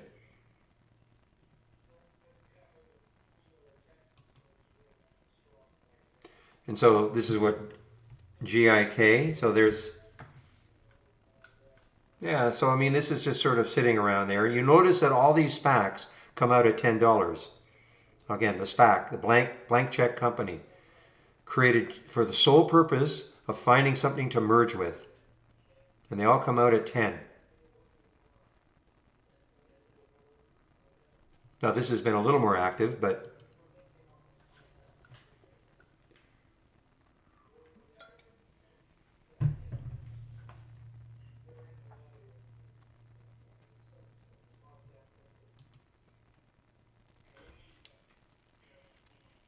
well, GKK is suggesting GIK. You know, I mean, the price is at 10, so it's only 11.78 now. Okay. I mean, again, this is not a recommendation, all right, but you can take a look at this. I mean, it's pulled back from 14.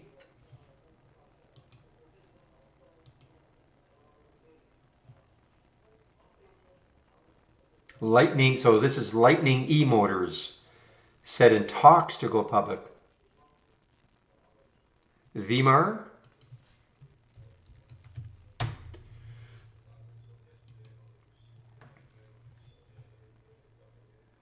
shipbuilding and repairing.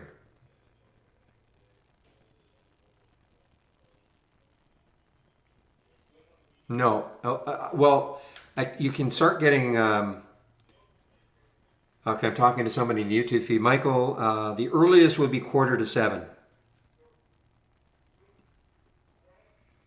I mean, we typically say we get our data from 7 to 7 a.m. to 7 p.m. Eastern time.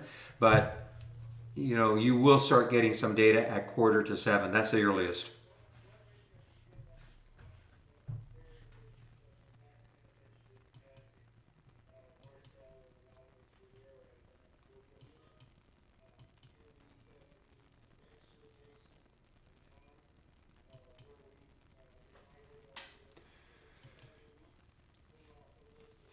Okay, electric boat company. Okay.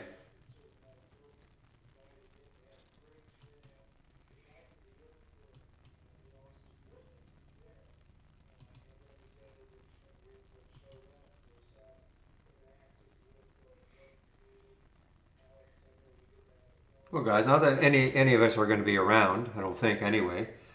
But can you imagine 100 years from now and people looking at cars filling up with gas? It's like when you watch like an old movie from the 50s or something, and a guy goes into an office and you see hundreds of people at adding machines, you know, which could be just basically replaced by my Note 10. I mean, it just looks so bizarre to see those movies.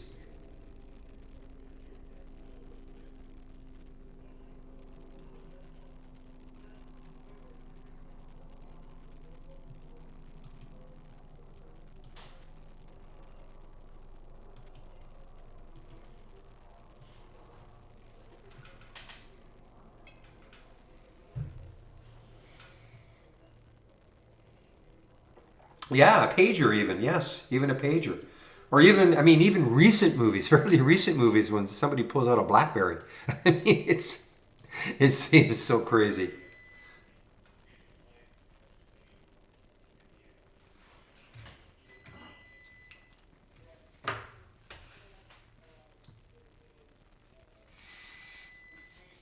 You know what? I was going to get I was going to get the Note 20, but believe it or not, the guy at Best Buy convinced me not to.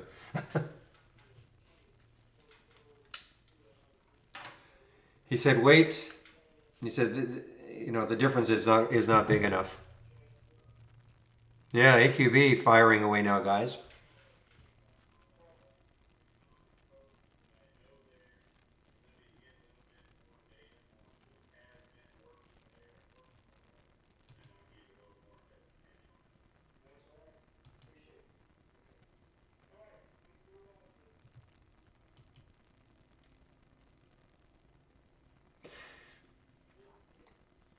Did you have Pro? Did you have the 10?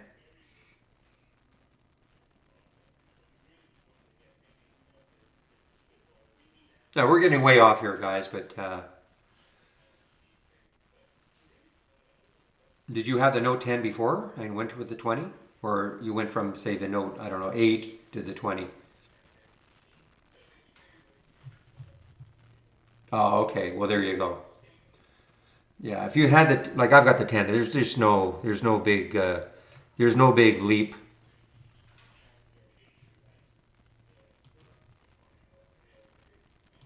No, 4, my goodness.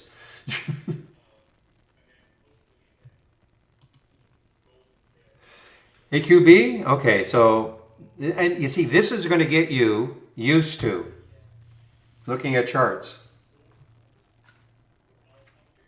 So look at the monthly chart for AQB. What do you see? What I see is way over here, there's a high over here at 10. Now, is that going to be resistance? I don't know. On the daily chart, you back it out. You know, there's nothing. I mean, I got to go back to 2000. When was this, in fact? This was back in 2018. So if you just purely look at the chart, you can start to see there's all sorts of room, okay? Now, as I always have to say, just because there's nothing blocking it on the chart doesn't mean it's going to keep going up. You know, eventually, you know, it's a fairly low float, 22 million in the float. You know, it's traded half the float, just a little less than half the float so far. I mean, there will be at some point some profit taking probably. I mean, it's had a great couple of months. Well, this is only the first 4 days, but you don't have to worry about chart resistance anyway. You know, until you get to maybe up to 10. But again, I don't want to give you the idea that, oh well, if Barry's saying there's no resistance until 10 and the stock's at 848, well, I should buy now because that's $1.50. No. First of all, you're chasing it to a certain extent.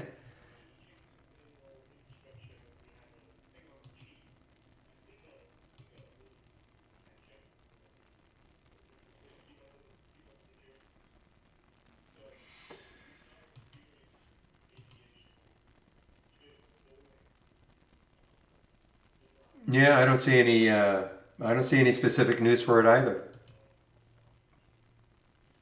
You know, earnings are not anywhere close.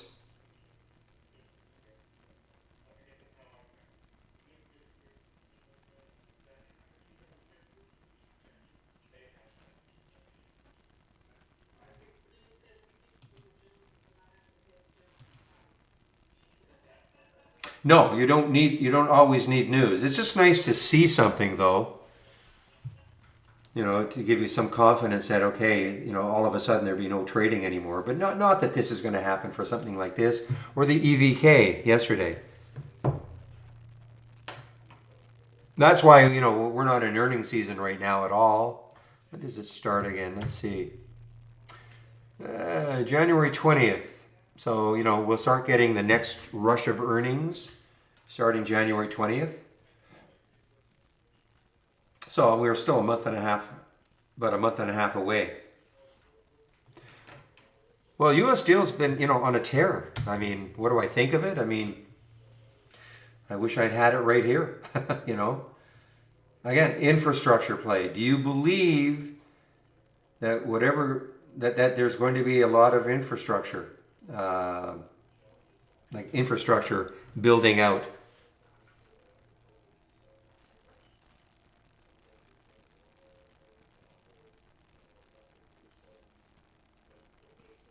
I mean, where's anybody going to get the money to do all this? But I mean, that's really, in my opinion, what this is all about.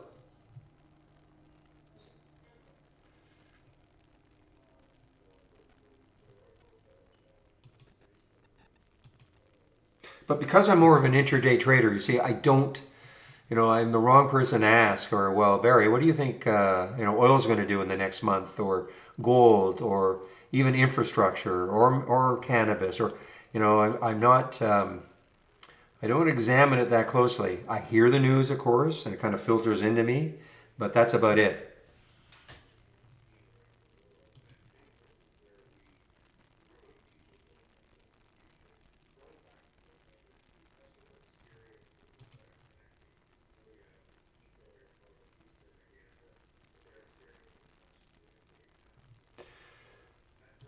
I do know this, that Mara is probably going to drive me crazy.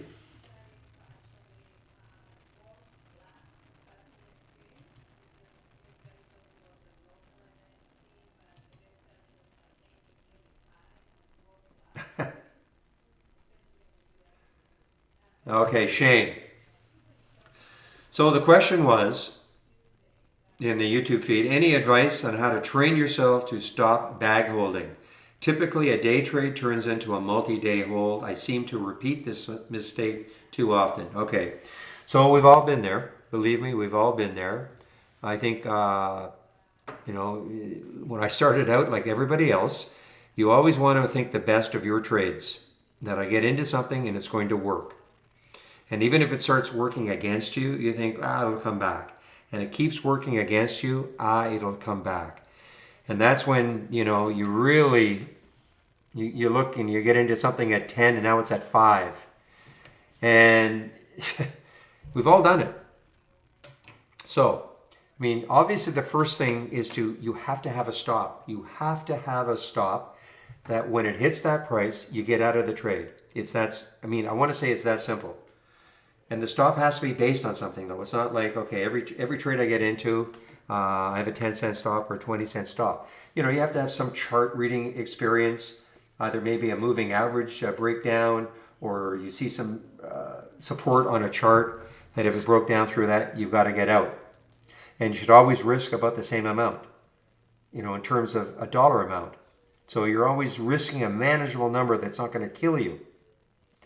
So that's the obvious. Now, if you still, even though with all the best intentions in the world, you have a mental stop in place that, I'm going to get out of here. I'm going to get out of it right there. And it gets down there and you still don't. My only recommendation then is first of all, you can practice in the simulator and you can put stops in and, you put a stop in the simulator and it'll take you out automatically. Now, in your broker, you can do the same thing if you want to trade your live account. If you're just that person that can never, ever, ever obey your stops, then I think you're going to have to start putting auto stops in.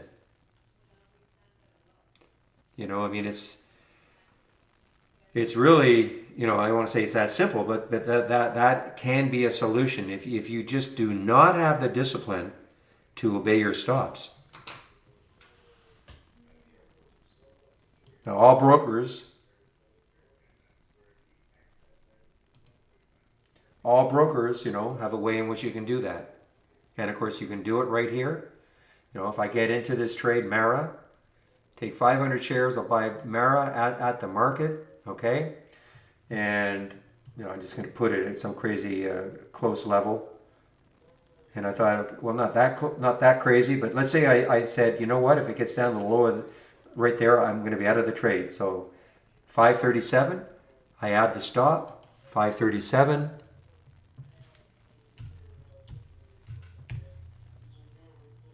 There it is. So it's right on the chart. So if it goes down to 537, it'll take me out for a $108 loss. And I do not touch it.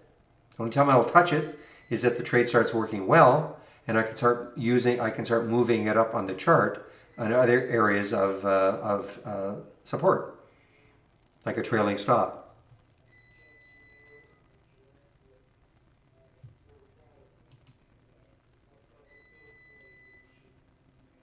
Shane, does that sort of help? If you're continuing to do this, then you might want to try it in the simulator if you have our standard service. And you see how it works. Now, here's what can happen. You get stopped out and it turns around on you immediately and it starts to work. And you think, man, I should have, that was a terrible stop. I should not have got out of it, etc., etc. Look what just happened. Probably the worst thing that can happen. Because then you start doubting your stops. You're doubting the fact that you don't want to obey your stops anymore because you remember the last time you obeyed the stop and it turned around and man, I could have made a lot of money. You just have to forget it. It's hard. You rarely see me take a big loss. I usually have fairly, based on the style of trading that I have, Fairly tight stops because a lot of them are whole number breaks. So I'm a little bit above a whole number. But for instance, if in this Mara,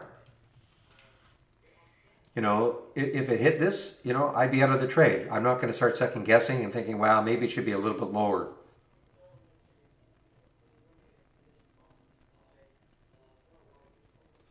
She is short QK just on the break on the, well, it just got halted again.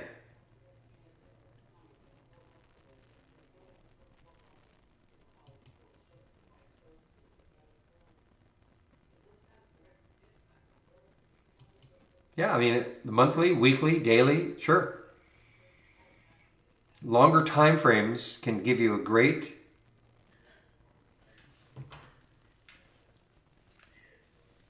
longer time frames can give you a real clue in the direction of where a stock can go. Well, of course, Apex Trader, I mean, and he's saying it's tough. If it's that easy, everybody would be successful. So it's not just about, I mean, you can obey your stops, but I mean, if you're always getting into bad trades, it won't matter, will it? So then you have to start questioning, okay, why am I getting into this trade in the first place? I have a setup that I really like, but it's not working. Well, stop beating your head against the wall and you're going to have to, a setup that you think must work and is not working, then you have to change.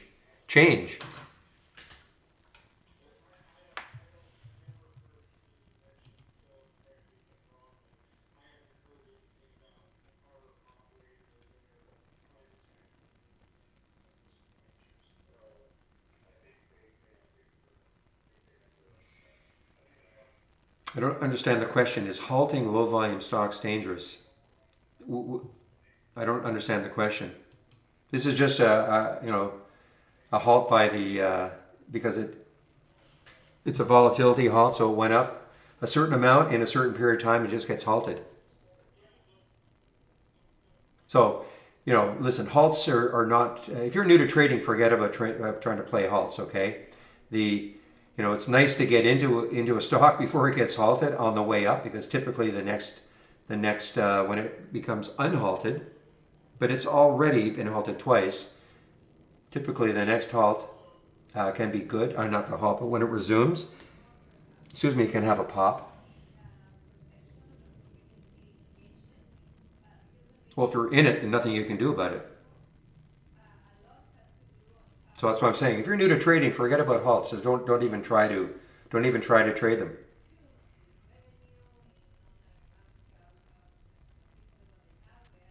But if you were in this one ahead of time and it halted on you, there's nothing you can do about it. You just have to wait for it to open. And if it crashes, I mean, there's nothing you can do about it. Hopefully you don't walk away and you try to get out as best you can.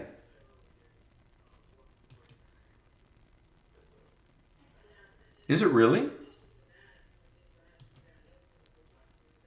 Apartment rental program, okay. Oh, in China, all right. Yeah, so Airbnb is supposed to go public this month, isn't it? Along with DoorDash.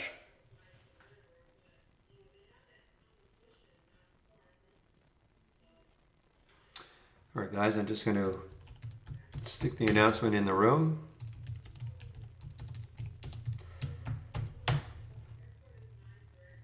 And it just opened, and what happened? Yeah, so I mean, it hasn't crashed or anything, but if I were in here, down here, I'd be scrambling to get out of some anyway.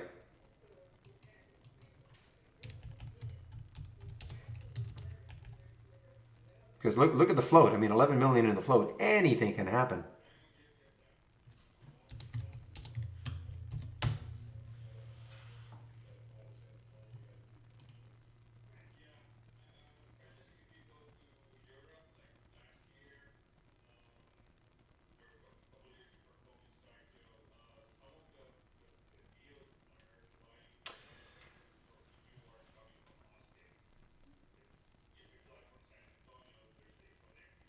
Well, I would just try, Chris. Have you tried to establish a link? There's not much that the guys can help you with.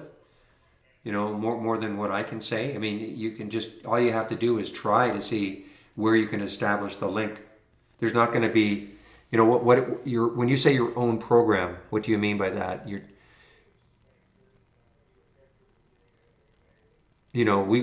can link into an Excel program as an example.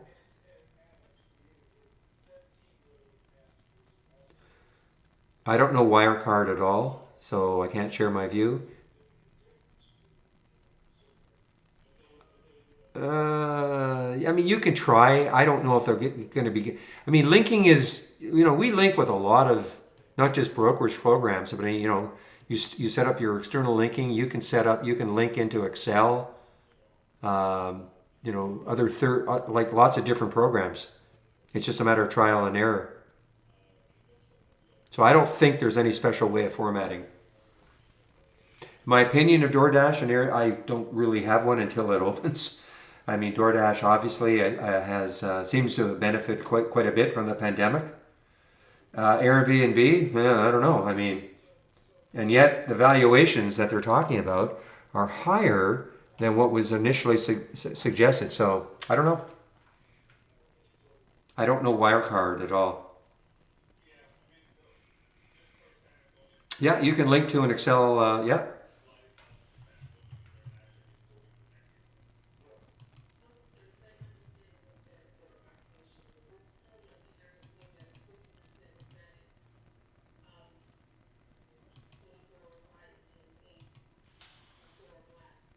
Oops.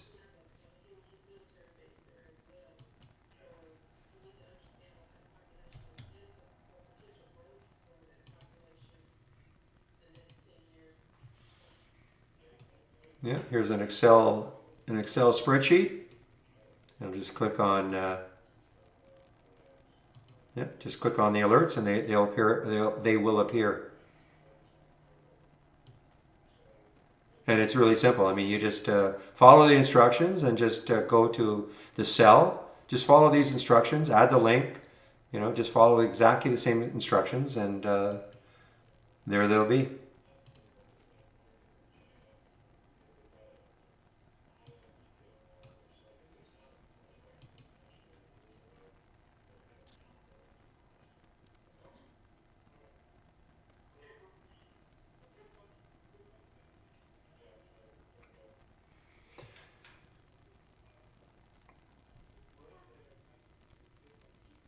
Okay, so Zama, I'm going to show you how you can do that yourself. All you have to do is just duplicate the window. Okay, duplicate the window. Right click, duplicate it.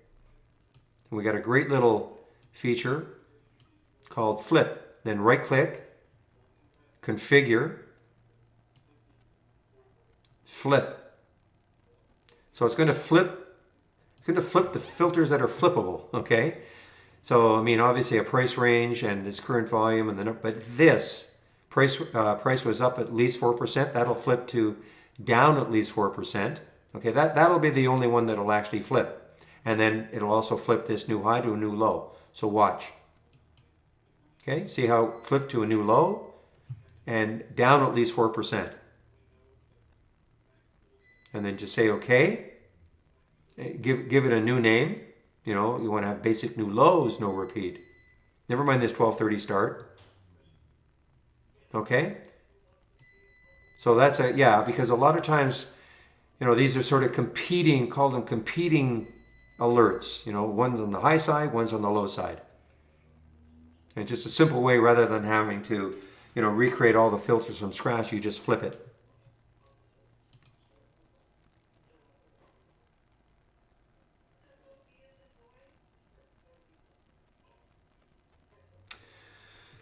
All right, I don't understand the question exactly. Can I add an alert to a whole list? Are you talking about a symbol list or an alert, a watch list that you created before? And you want to add an alert to it? Is that what you mean?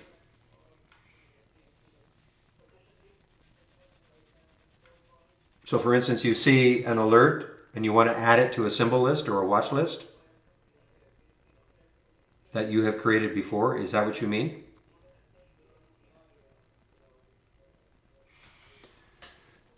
Yeah, well, people were, I'm just answering somebody, Lee, in the, people were talking about FSLY, sorry, FSLY, in the room here. Yeah, man, talk about, yeah, the rumor of the buyout. I didn't look at it. These are just out of the price range I like to trade, but yeah, I mean, what to say?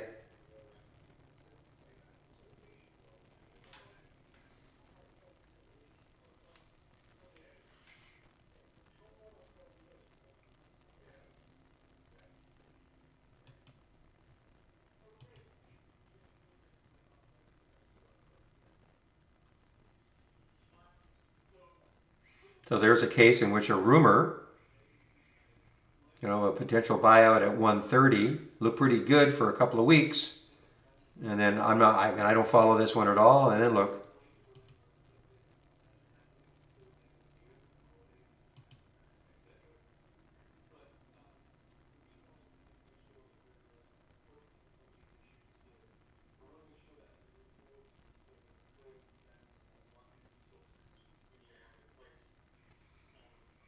Okay, so I still don't quite understand. I mean, is it an alert window or a top list window?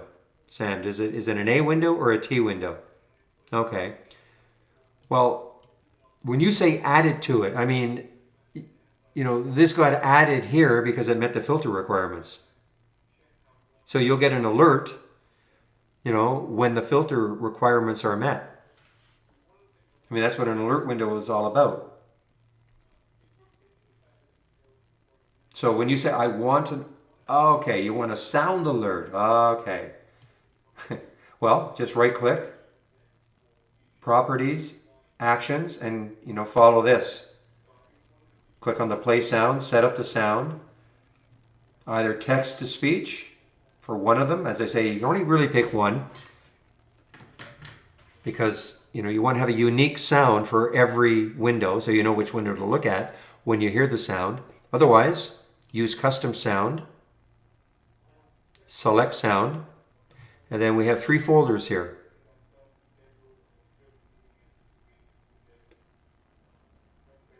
Okay, but I asked you if it was an alert.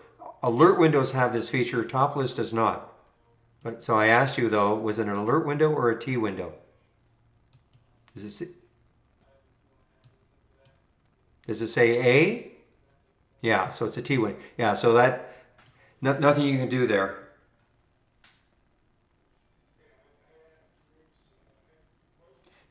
Topless windows are a different feature, a different function. Show me all the stocks that are up the most for the day. So a stock that is up 100% for the day, it might be at the top of the list, but it may be sinking. It's not making a new high after new high after new high, yet it's still up 100% for the day. So you'll see that, in the top list. Whereas in an alert window, show me stocks near the high of the day, that the stock will have to be making a new high to see it.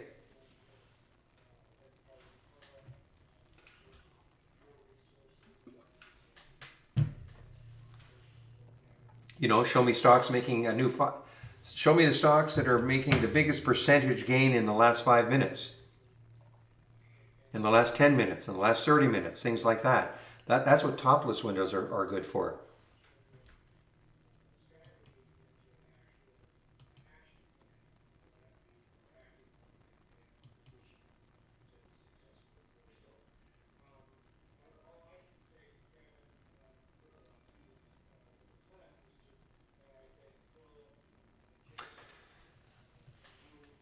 Okay, so I can give you my link, and some of them are alert windows, yes. So I can give you my link.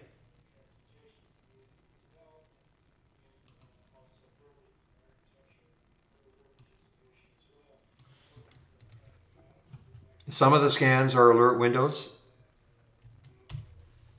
some are topless windows. So you can load them, and it says A. Obviously, the basic new highs and lows for sure is an alert window.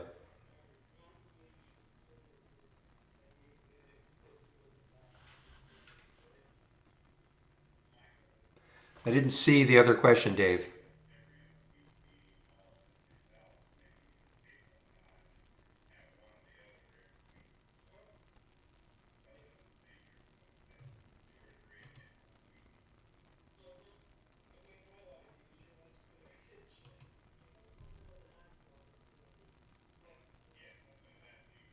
Oh, I see. Okay.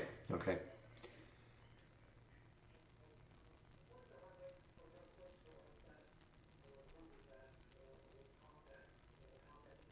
My hope page.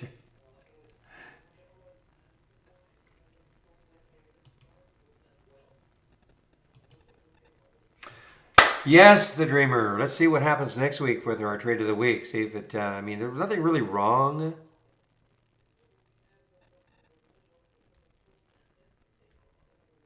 Okay, let me, for 2 days it was a good trade of the week.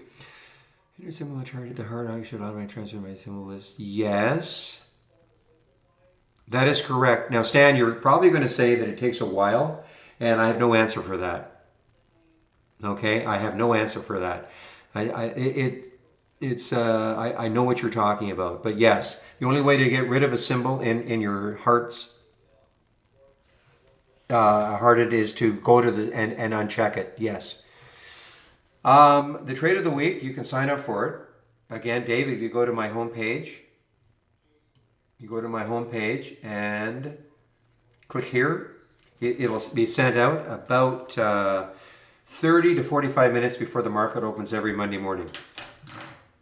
Okay. Now, some people, for whatever reason, don't get it. You know, it goes into a spam. So I also do put it in my, listen guys, I do have a Twitter account, but it is just stocks. I don't talk about anything else. And I'm not very active on it, but some have said they don't get the trade of the week and they struggle and they don't know why they're not getting it. So you can always, at bbruin44 is my Twitter account. And I will post that Monday morning before the market opens. Also, if you come into the room, you know, I open the room at 9 o'clock Monday morning. Well, every morning. I'll also post it up here. So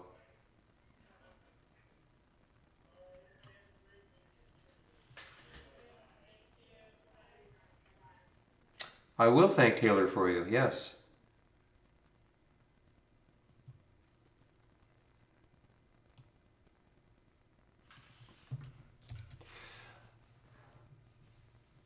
Resubscribing, yeah, I know. Resubscribing, changing email address, etc., etc. But yeah. Okay, guys, I think that's it. I'm done. I am done. Have a great weekend, everybody. Thanks a lot for all the help. And as always, I'll thank the room for the civility. Makes the job a lot easier. Don't have to worry about babysitting. So that really makes the job easier, and I do thank you for it. So I'll shut the room down now. I will open the room Monday morning at 9 o'clock. So have a great weekend, and we'll see you then. Bye-bye.